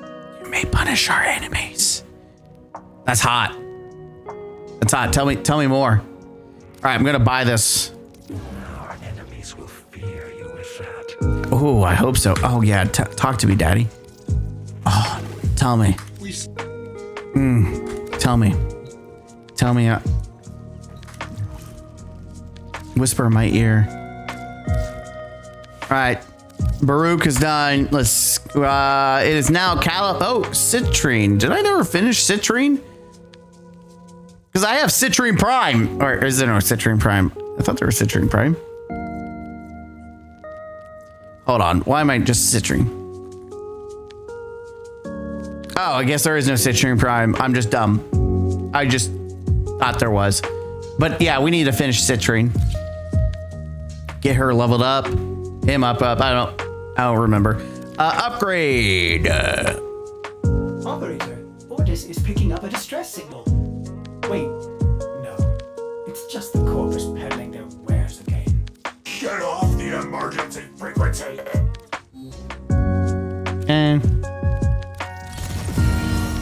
There we go. All right, so that adds up to it.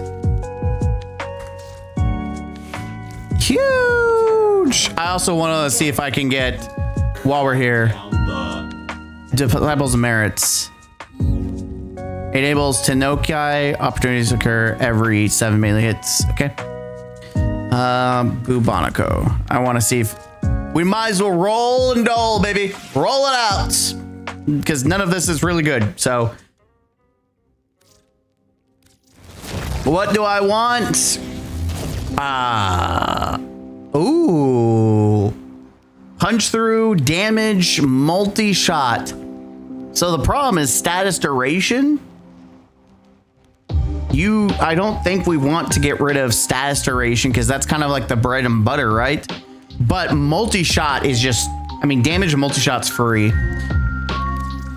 I mean, it's just, it does suck to see this go down, but fudge. See if we get anything else better. That's complete trash.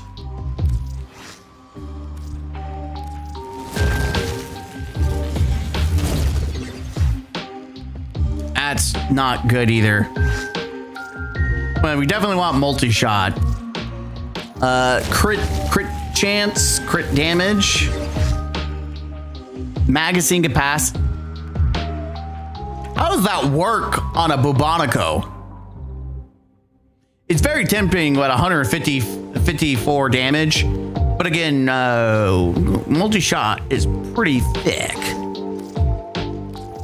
We're gambling, chat. Damn it. Damage to Grenier. This is tempting because critical damage is pretty good. Like it's all extra damage. It's giving us faction damage for Grenier and Corpus. It's giving us critical damage.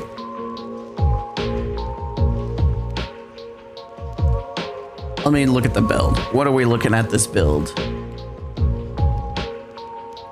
Critical chance. Oh, 81%.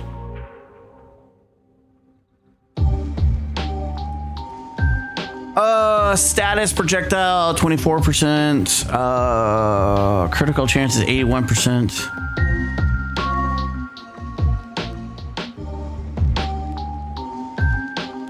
I want to see what this guy's like his build is. Corrosive / fire. Toxic. He has a heat based.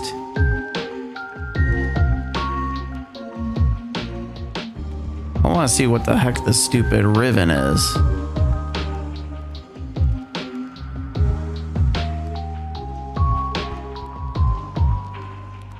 All right, let's see. Fire rate, multi-shot, damage to Corpus. So it looks like fire rate is definitely something to get, and then multi-shot. So multi-shot's still good. We want fire rate. It looks like it's the suggestion.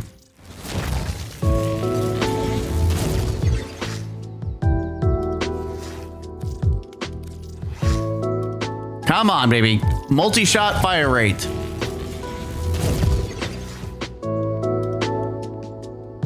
I mean, it's giving us toxin. Fudge.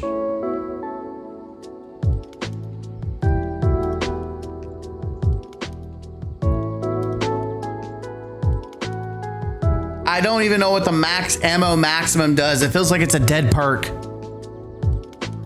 We got 55% speed, which is huge. It's giving us a boost in our toxin, which we do like toxin.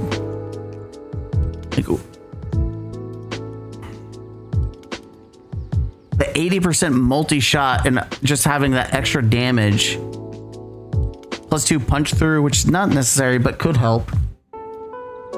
This is hard. Am I overvaluing multi-shot here?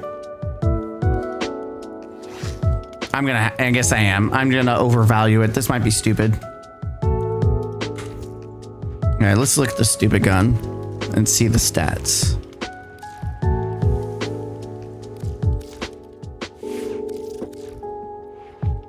Fire rate, magazines 36. Oh, it does. I'm so the number of rounds. Oh, someone's shooting fireworks. I'm like, what the is that? Multi-shot. Valiance is electricity. Oh, I never did change this. Never mind. So I do need to change this. Can I change it? See actions, Valiance. Can I, do I have one? I might have to go farm one.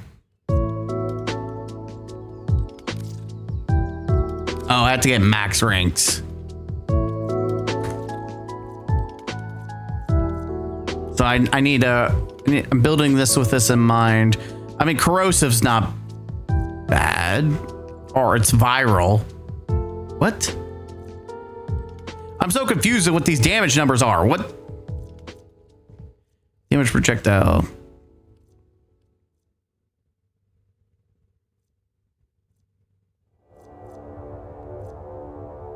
Oh, there's multiple modes. That's what I'm not seeing here. Oh.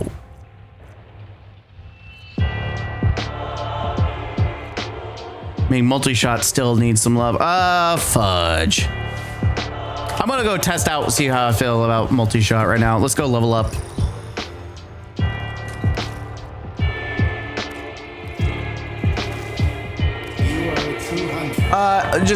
We can worry about the finer details later. Like, I can literally figure out what I want to do with the ribbon. It's not necessary. It's the cherry on top anyways to get her done.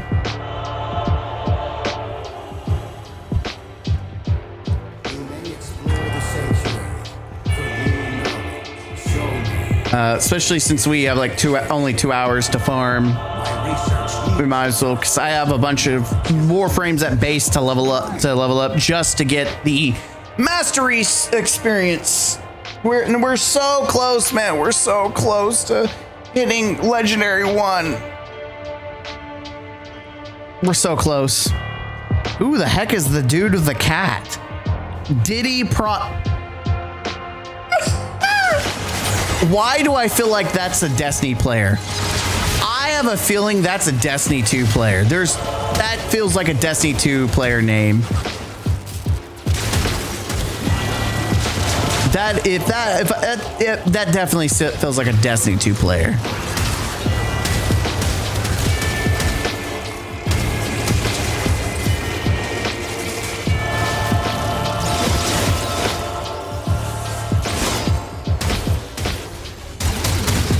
Oh yeah, that's the alt. I've completely nice.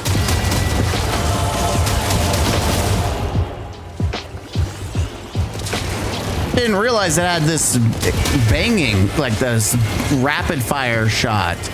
Sick.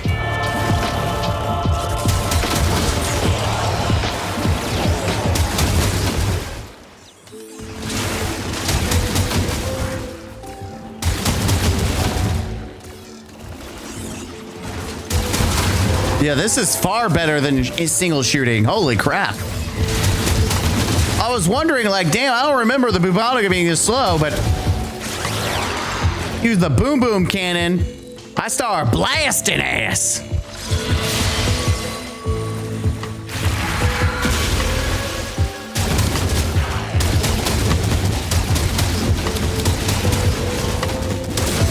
Now I see why there were so many different directions. All right, so 26, 18.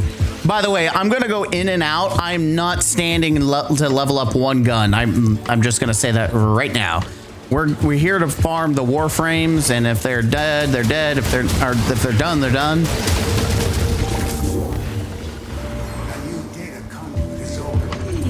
All those stats remind me of PoE. That's cool. There's a lot. This game has a lot of stats and combinations, so that's another cool thing about it. Like, this game did builds before Destiny did. Like it had some real builds, and that's the cool thing about Warframe that I really enjoy is, like, you want builds, there's so much to do. And you can build Warframes in different manners of ways. Dude, boom, boom, boom. Got that boom, boom, boom. Oh my God. This gun is so much fun. Now that I know you can just rapid boom by clicking one button. The boom cannon. And it's infinite ammo. Infinite booms. Sign me up. Where are these dudes at? Now, you do have to stop and pause in between to let it recharge. But that's no big deal for me. Especially since it doesn't take too long anyways. Well, now I know that it increases the amount, ammo increases the amount of booms. So the toxin ammo rapid fire wasn't bad, but it's not like, I don't know if it was in, I think multi-shot is better after all. Especially since now the booms kind of make it go faster. But the status duration, that not lasting long kind of hurts.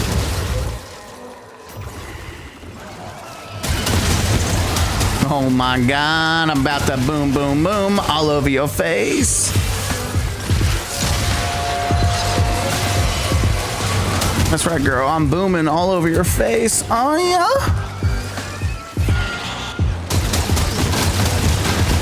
Boom, boom, boom. I got the boom, boom, boom. I like how I'm just killing everything and we have chill, like chocobo music in the background. Heck yeah. What a time to be alive. I also love that when I play this gun or use this gun, I can't see anything.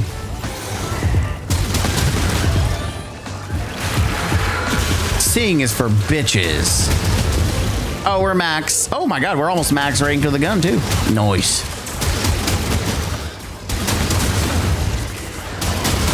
Nice. So we can swap guns, or sorry, characters.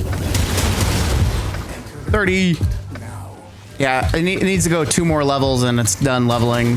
We have to reset again. You know, I don't know what Citrine does, but just based on looking at what Citrine, like when you do the thing, it looks really fucking boring. I'm not gonna lie. I kind of want to feed Citrine into the helmet.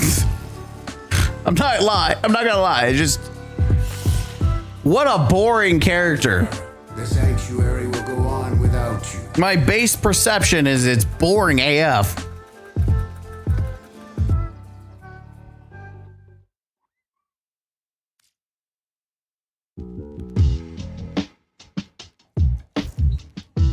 All right, I'm not even joking. I don't know what they do, and I actually don't care to actually use Citrine. So I'm gonna feed you because I know for a fact that I do not. Oh, crudder dudders. So I need oxides, synthetics, and bile. And start with oxides. What can I feed you, your fat bitch? Carbs. And 75 biotics.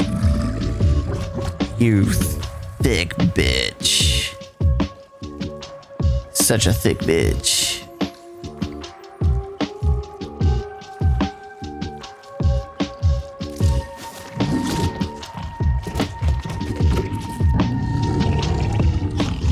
I don't want to use any of the Deviri shit because that stuff sucks to farm.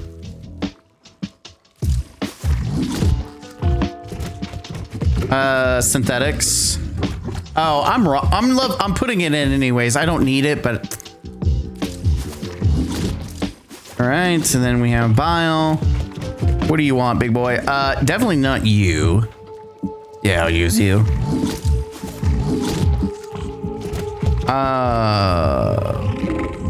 Nope. No. Not using any of this shit.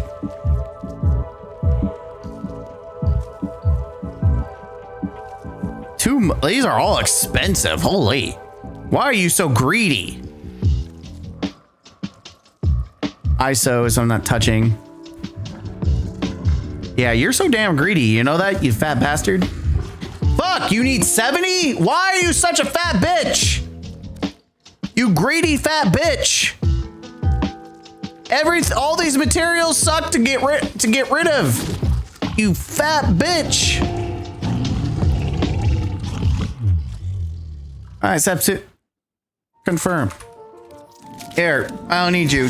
I'll take your ability that I'll probably never use though. I will take your abilities. They shall be mine. I'm trying to, I have like quite a few still left. I have to go refarm older characters that I deleted a while ago. All right, swap you. All right, next person to level up. I guess I need to finish Dante.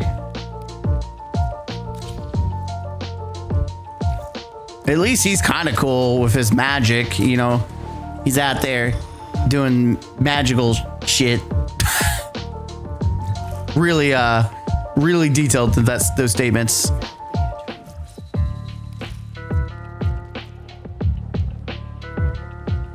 Let's see. I'm just trying to speed run this thing to go. I'm just gonna buy all the shit. I figured why not, right? Why not go ahead and buy all the shit? I'll buy 2 of these. These are experience that I'm missing out on. These are our best deals. Oh, are they really? Wow. What can I get for 600? For 600, I can get a sigil. Excellent taste. I hope so. All right. Oh, wait, that's not what I want to do. All right, back to the farm.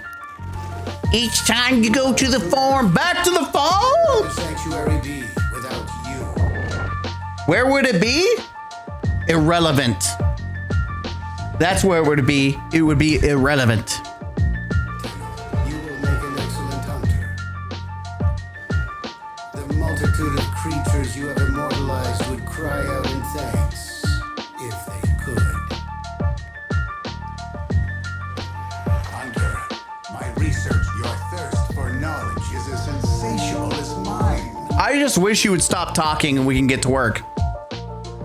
That's all I care about. I just wish you would shut the hell up and just let me get back to work. Get it back to work. All right, there we go. This gun's gonna be. Oh my god.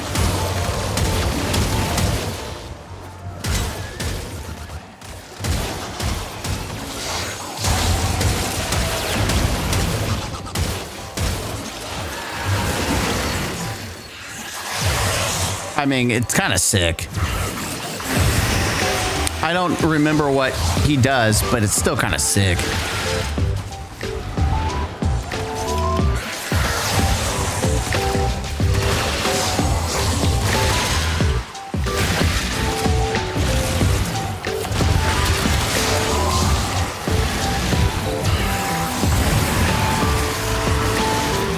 He does all kinds of sorcery shit. It's cool. I just don't know what exactly it is. At least it looks cool. I know he does his little book thing and you're like, dang, oh, no, fall down. And it does decent damage, or at least I think it does damage. It could be my Sentinel killing everything.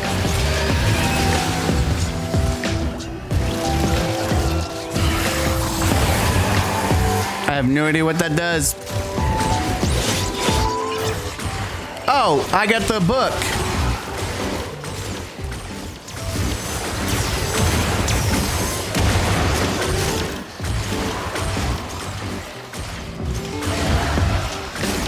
You get a spell. You get a spell. Harry, you're the wizard. Harry, you're a wizard. What level am I? 32, it's capped, and Dante's at 21. 21? Oh, 21?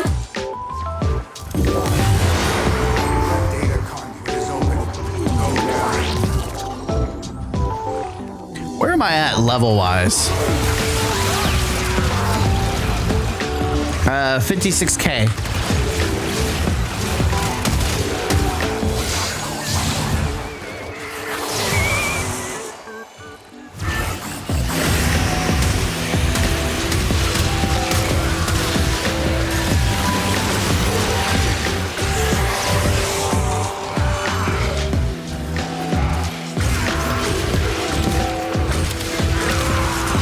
The little book actually does decent damage. I don't know. I probably don't have it modded though.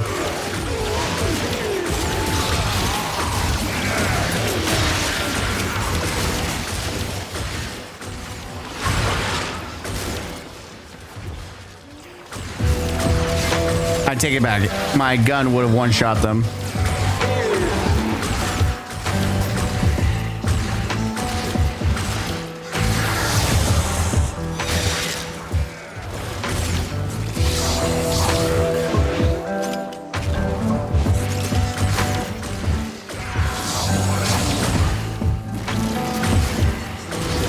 You should be max. No, 25. Five more levels and Dante's done. Where are all these dudes? I see them on the meta map, but I want to kill them. Like they're. I should be on top of them. Like I might as well be humping their legs. I don't see them.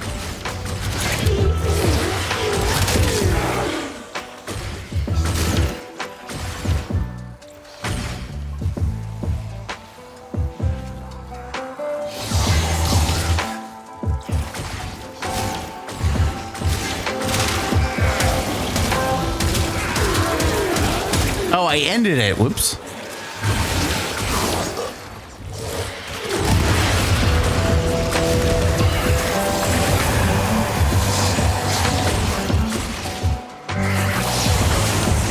Yo, what is it, Harry?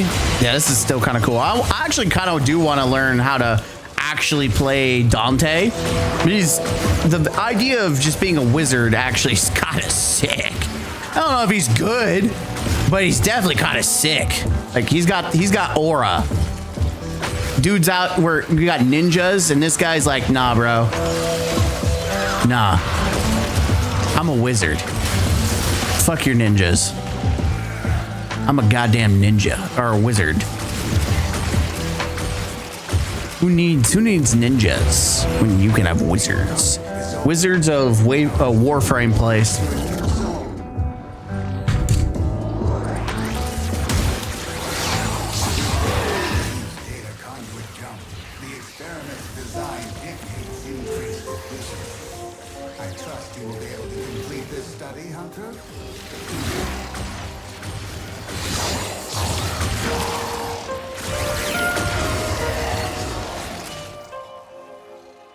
It's gonna reset all my shit.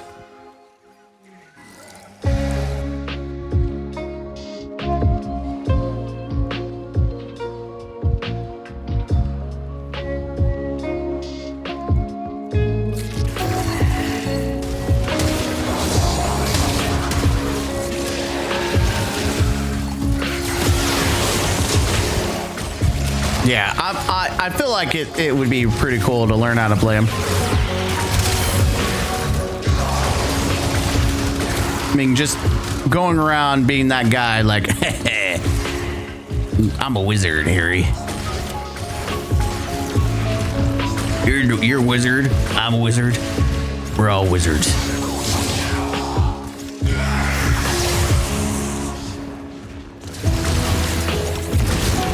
It also changes the spells in the book, and I'm curious how.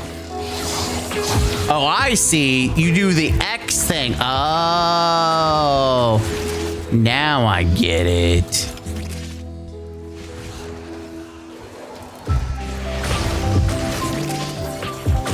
Now I understand how you change shit.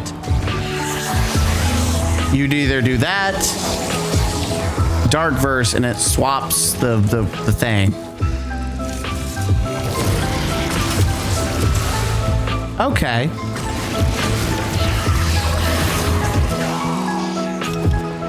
I don't know what the alt does. That's the part that confuses me. Everything else I am slowly getting just by playing it.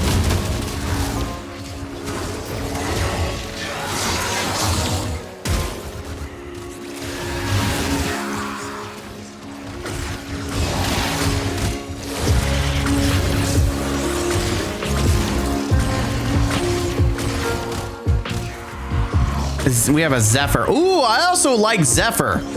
I need to figure out Zephyr build too. right, so that's everything all done. Man. Yeah, Dante's capped, his book is capped, and we can reset our Bubonico again. No, I'm good, Chief, thanks. I'm good, thanks. Hunter, the sanctuary will go on without you. Nice. Okay, I got a lock in. I'm gonna head out, clear my work, and I want to play some Warframe. Hey, have a good one, Zolf. Well, I'll probably be, let's see, how long do I have left for Infinity? About still 2 hours. Have fun with the rest of the stream. I will. It's wrapping up the chill stream. We're just chilling. We're vibing. We're leveling up our junk. All right. So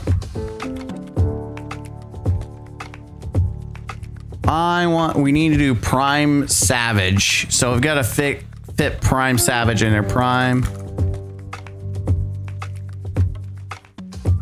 Savage. Do I not have Prime? Oh, it's on the build already, you dingus. Galvanized Hell. Yeah, that's gonna be the one that we're gonna have to 16. All right, so yeah.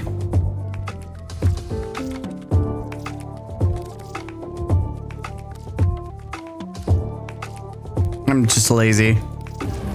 I could go craft one, I'm just too lazy. Hell.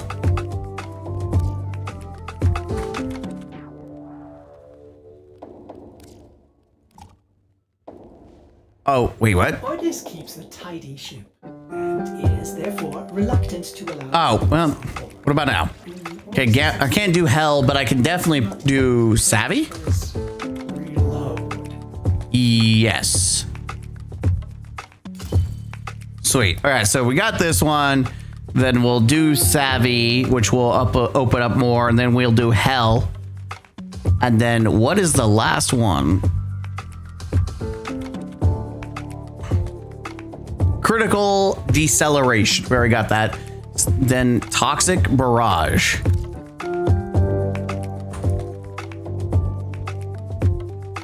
Status chance. Yeah, we definitely oh, chance, not duration. So that's fine. It's not gonna conflict with anything. Yeah, it's not gonna conflict with anything. Status, there you go. So the chance still happens.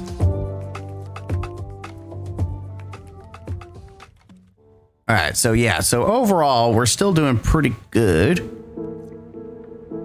I like the burst. Burst kind of hot. Multi-shot 1.6. Auto. Yeah, so 11. So you get more multi-shot with single. The burst, not so much. Okay.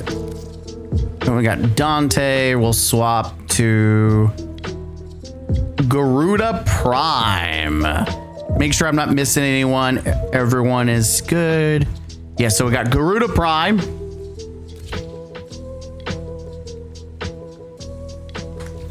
Ready for action. 52. Nice. All right. Yeah. Oh, man.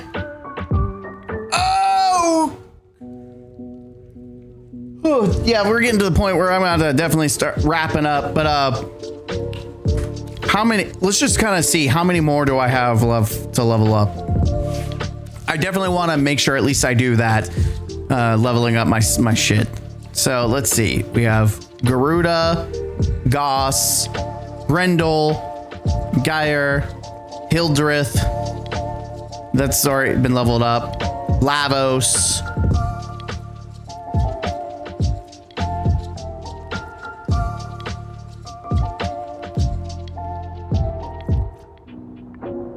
I do need to re-level that.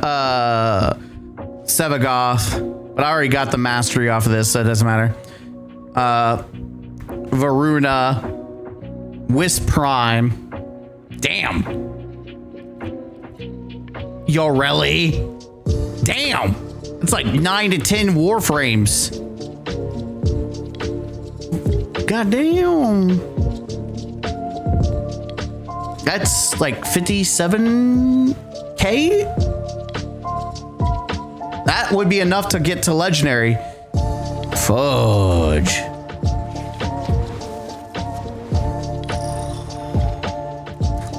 Yeah, I mean, this is like the premium way to level up. The multitude of creatures you have would cry out in but it's 12 o'clock. I think we'll do one more Warframe. We've been streaming for... Do you have all the frames unlocked? I have all the primes except for Steinax. I am missing some Warframes. I am missing the Spider Woman, the fat painter, and Jade. I know I'm missing those 3 Warframes.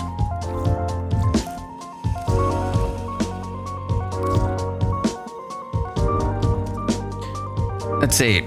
So Folly.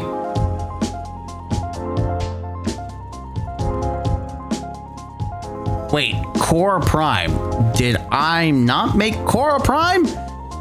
Jade. Calero, I forgot about, and Kumue. I need to do Kumue, so it means we have to farm for her. Noko, I don't have Noko. Araxio. Corvex. Yeah, so I'm missing several I could just buy them. Don't kind of want to. Yeah, I'm pretty sure I have Cora Prime. I just either I cooked her and never did anything with her, or I don't know. I know I bought a Cora Prime. No, I don't want the tutorial. Show me your dedication to Hunter. My research, your thirst. Yeah, I mean, by the way, before I forget, shout about your clipping stuff. You might want to check Opus Clips and see if you like it. Check Opus Clip and see if you like it.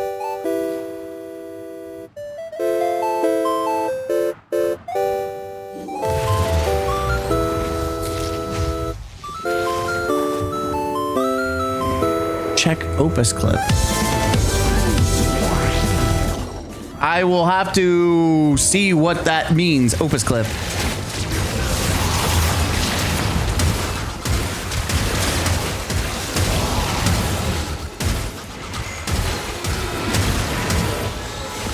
I completely forgot how to play Garuda. I know it has a lot to do with blood and stuff like that.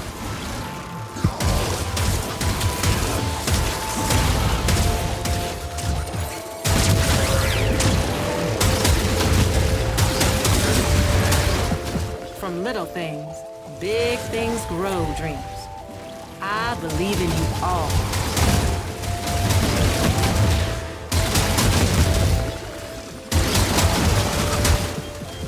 Oh damn, we're getting a bunch of these little challenges finished. Who you are and not give I'm not even trying either, which is kind of sad because I remember I spent so much damn time trying to do it. Yeah, trying to farm out the challenges. I spent like week after week doing it, and here I'm doing them without even like actually trying.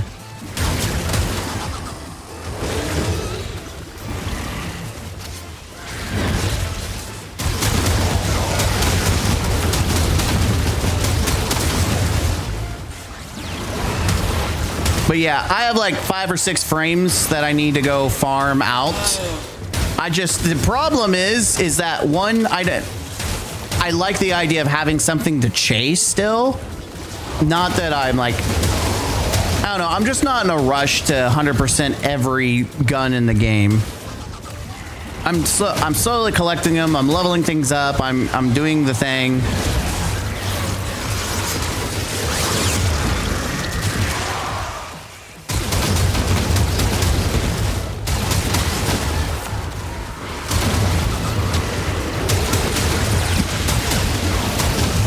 But yes, I do need to have frames, regular frames. I have all outside of Steinax. I have all prime frames.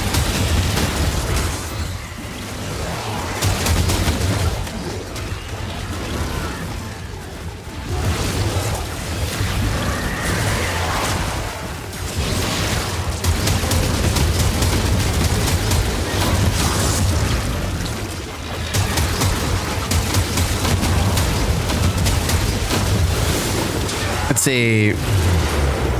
Garuda's talons are max. Coda. You're gonna need the hell of the Forma. Oh, I'm not gonna Forma all of them. I'm just gonna level them for mastery. I only Forma the Warframe. Like, eventually I will have to make builds for all of them for if I want to do EDT or whatever. Consistently, like all that stuff, if I ever get to a point where I actually want to do like the end game stuff. But at this point, I just level up everything, and then I only build Warframes that I'm interested in playing, because there's a lot that I just don't give a shit about. Like Citrine, I am not, it's so boring to me.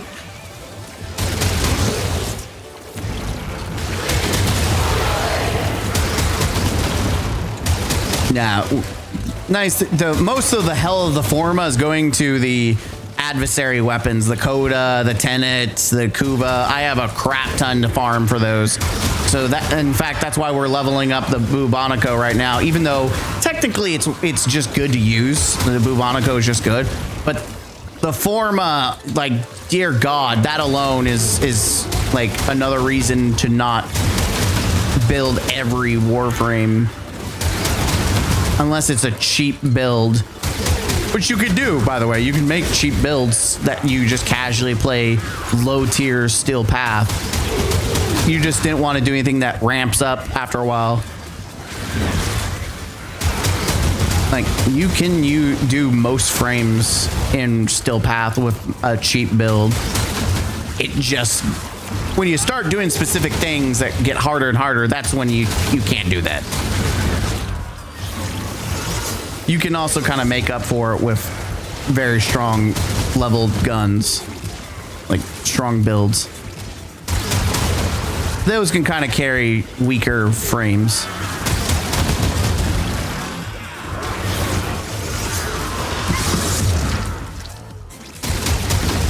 Yeah, I've completely forgotten how to play her. She's almost max.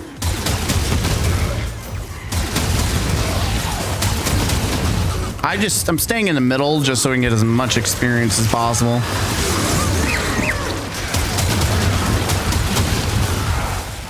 Just the Nidus touch.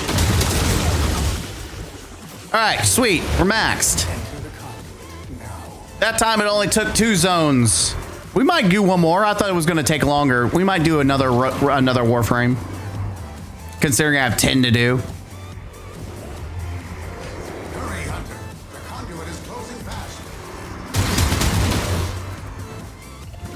So if I reset this, they'll take us to 36. I'll have to reset 2 more times for the Bubonico. No, that's fair. I thought you were going to be a completionist on Warframe. Oh, I mean, I will collect everything eventually. Like, in order to hit, was it Legend rank 6? You have to collect everything and max out everything. Like, I still have to finish Railjack. I have a bunch of stuff I still have to do. Also, I can't even do 100% because I'm still working on the factions. Like, for years, I've had the same faction. I just never cared. I still have to go through and collect the rest of the weapons. Like, I finally finished all these guys. Like, I finally finished collecting all the weapons and gear. Well, maybe not the arbiters of, not these guys. I didn't finish them. I still need to get these. You are on the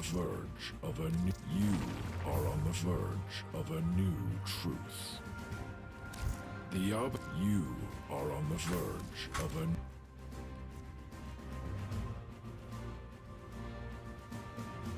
Like, I'm slowly getting there.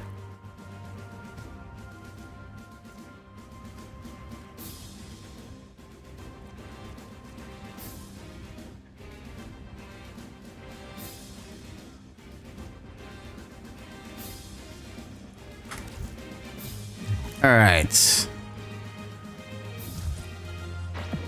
Nora is all. One more of those and we'll get some 15 more creds. I didn't mean to back all the way out, but whatever.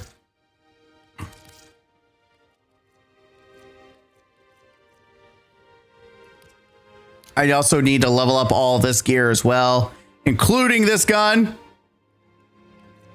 I have to collect the rest of these as well, which apparently I never crafted. Jesus. Yeah, I've got a lot. I've got a lot to do.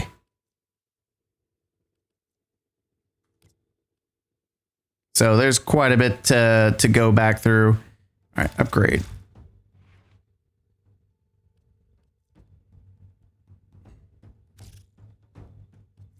Oh, I didn't realize I was hearing the sound effect of my pocket mon. Capable of producing the hydraulic effort required to unstick your tongue from the roof of your mouth the following morning. All right. All that's left for that is we got hell to do. Galvanize hell.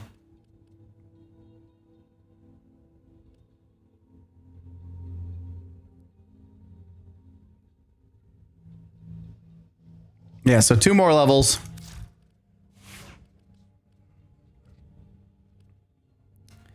I don't think I had anything in the secondary slot that I could deal with. We'll probably equip that.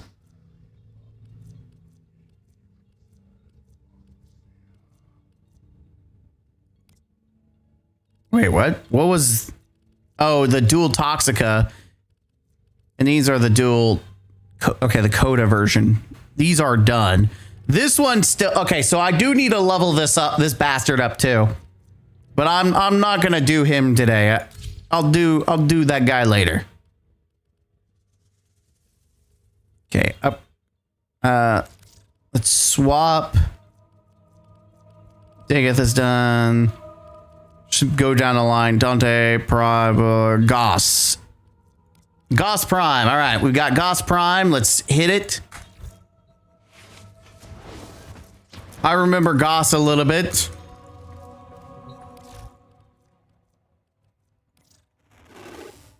You are on the verge. You on the verge of your mom's something. The multitude of creatures you have immortalized would cry out in thanks, if they could. Have you gotten into Power World TCG with the kids you teach? It's easy to learn and play is like magic. I'm not really. Maybe in the future. I mean, I'll be honest. I will not buy anything with the kids until they get into it. Like certain, yeah, Pokemon I know is the biggest thing. I will wait for it to pop off because there was another game made by A Drive, who I used to watch a lot of until he started his own company and kind of stopped doing, Pokemon stuff. But he has Celestials, which has got cards, and none of my kids talk about that game. Like, it's just not known. So I will not spend any money on anything that isn't gonna be like catch their attention. Someone's AoEing everything. I'm just gonna sit here, I guess, and just get free experience.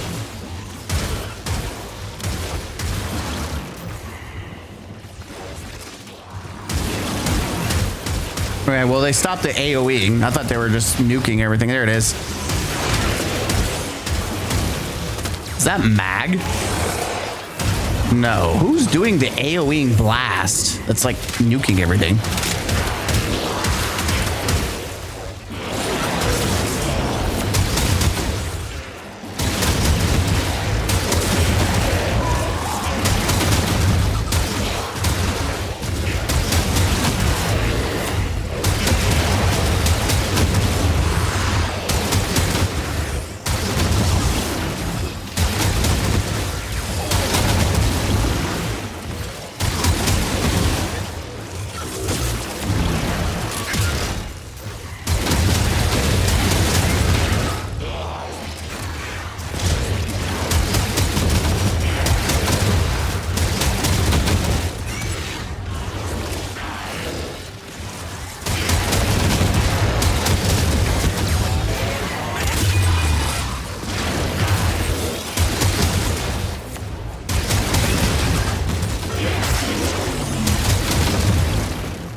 Yeah, I kind of remember Thermal Sunder and getting him up and ramping up. He's just a fast boy that you just blitz with. Do not weep for these creatures. They are immortal. They can and have faced a billion deaths. You, however, do not enjoy the protection. I forgot you just hold it and you run like the Flash. I mean, it's kind of good for air dashing too, like just tapping it. Tap it like it's hot, tap it like it's hot. Everyone goes, tap it like it's hot, tap it like it's hot.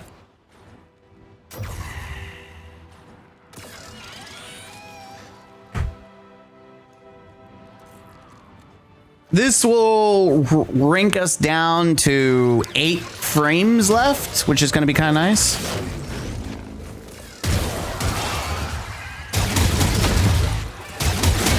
We'll have 8 frames, and then we'll hit legendary. And I will be part of the cool kids club that I can say I'm legendary now.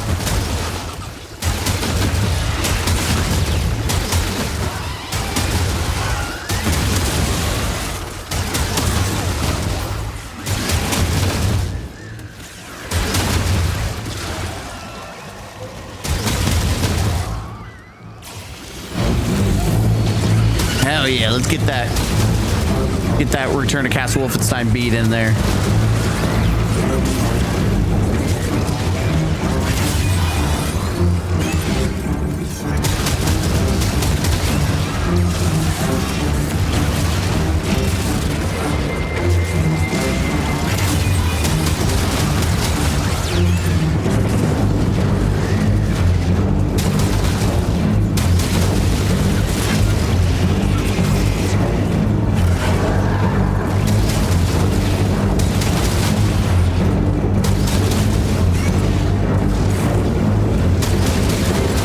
Dude, this is the kind of music you get in the fucking zone with. Like, you feel like you're on a fucking mission with this mission. Like, this soundtrack. Like, you're in it. Big dick.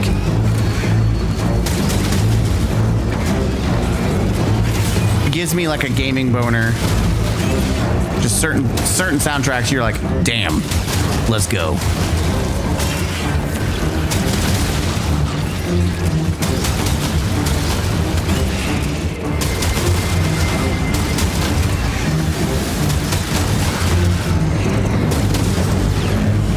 $27.30.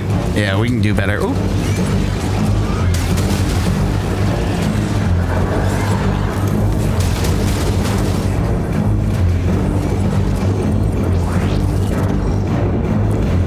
Dude, it feels like big dick energy. I'm not gonna lie. Now, being stuck in a hallway is probably not gonna do us very good here, or very much good. Do you even English? No, I don't. We will do well, or not well, in the hallway.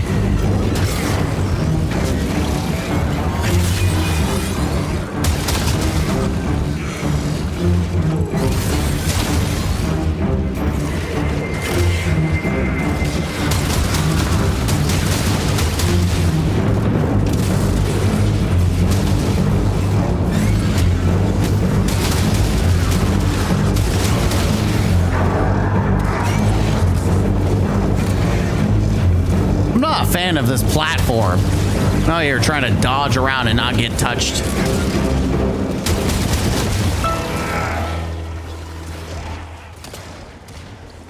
There we go. Now we got some more iconic music going on. We got some Halo 3.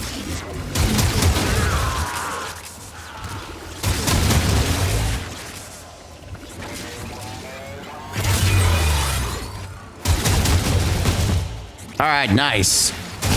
The gun won't be maxed, but the Warframe will be, and that's all that matters to me.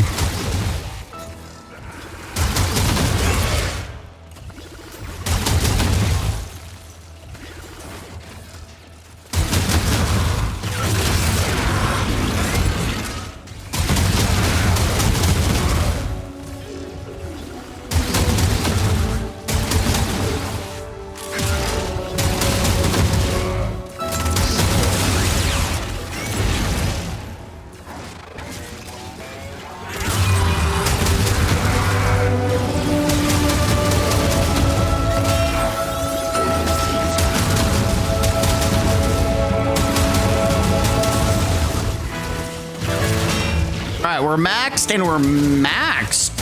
Hell yeah, we're done. It looks like, yeah, with when you get into the zone, you can get pretty consistently done fast. I don't know. Da-da-da-da. Let's crank it. The music of my people. Wakanda forever.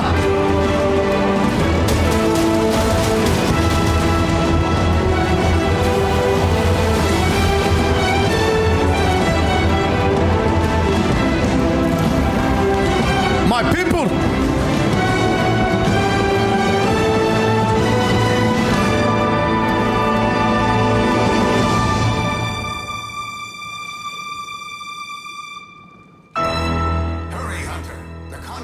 Hell yeah.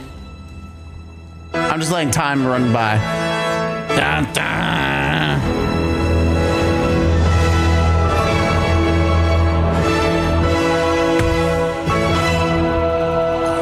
I'm gonna have a kid to this song one day. That's right. I'm gonna have a kid to this. We'll make sweet, sweet love with every dun dun dun. I'm gonna be thrusting. Finishing the.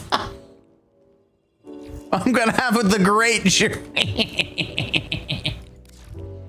Now it's getting late for me when I start getting a little delulu. A little too extra. Okay, Grendel, big boy, meaty boy, the big guy that looks like a. Looks like he's got like a whole, he looks like a triceratops, to be honest. Honestly, this looks dog shit. His prime looks sick. When did I get different versions of his helmet though? Oh, Cyclops, that looks sick too. But like, this looks dog shit compared to this. No lie. I guess if you want him looking like a robot. Actually, I don't know, man. His prime version looks so good. Don't get me wrong. This looks like Rhino from Spider-Man. Like, it looks like Rhino, and that's cool. But this looks sick. Like, I love this. Love the design, especially compared to his old version, which looked like ass. This looks sick. That's kind of hard. That's a hard one to be like, nah, I'm good. All right, this one is another zip up.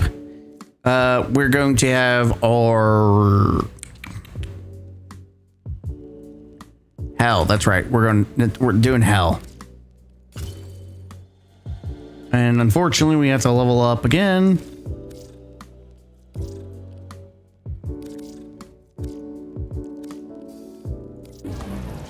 I need to go sell the pieces I have. I'm collecting some pieces to sell as a set to get 72 plat because I'm going to need them after this. I'm going to need some more plat sales. All right, so that's done. All that's left is Toxic Barrage.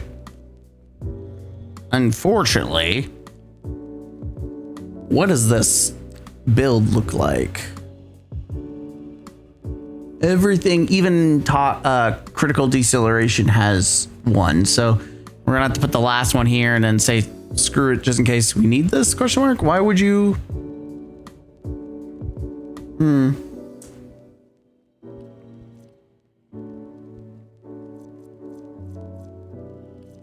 All right, so that's good. That's good. We got hell, which gives us more multi-shot on kill than 30% up to, yeah, nice. That's gonna ramp up. Everything's looking good. So I do need to finish doing how much does it cost to enhance? 20K. Yeah. Eventually we'll finish all these prime leveling up. That's the big thing that's kicking my ass, is that they're so damn expensive to level up. Oh fuck no, tits.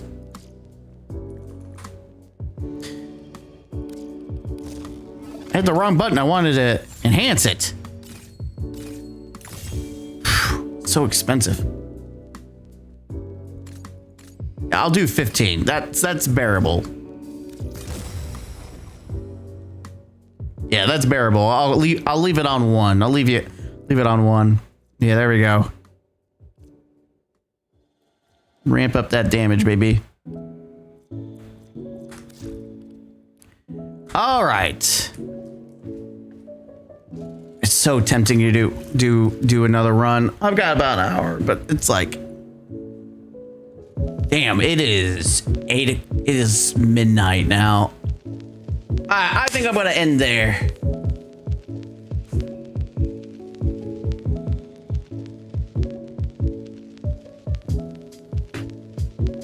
Yeah, I think I'm gonna end there and call it good. We've been going for 5 hours. Oh my God, we've been going for 5 hours. Okay, that's honestly surprising. When I stream, I'm streaming longer than normal.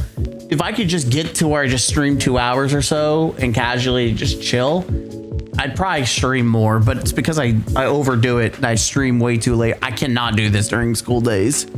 That's a negative. That is a negative, Ghost Rider. That will not happen. But anyways, I appreciate you guys. You guys are awesome. I will hit you. I don't have an outro for the stream, so I will hit you with one of these, okay?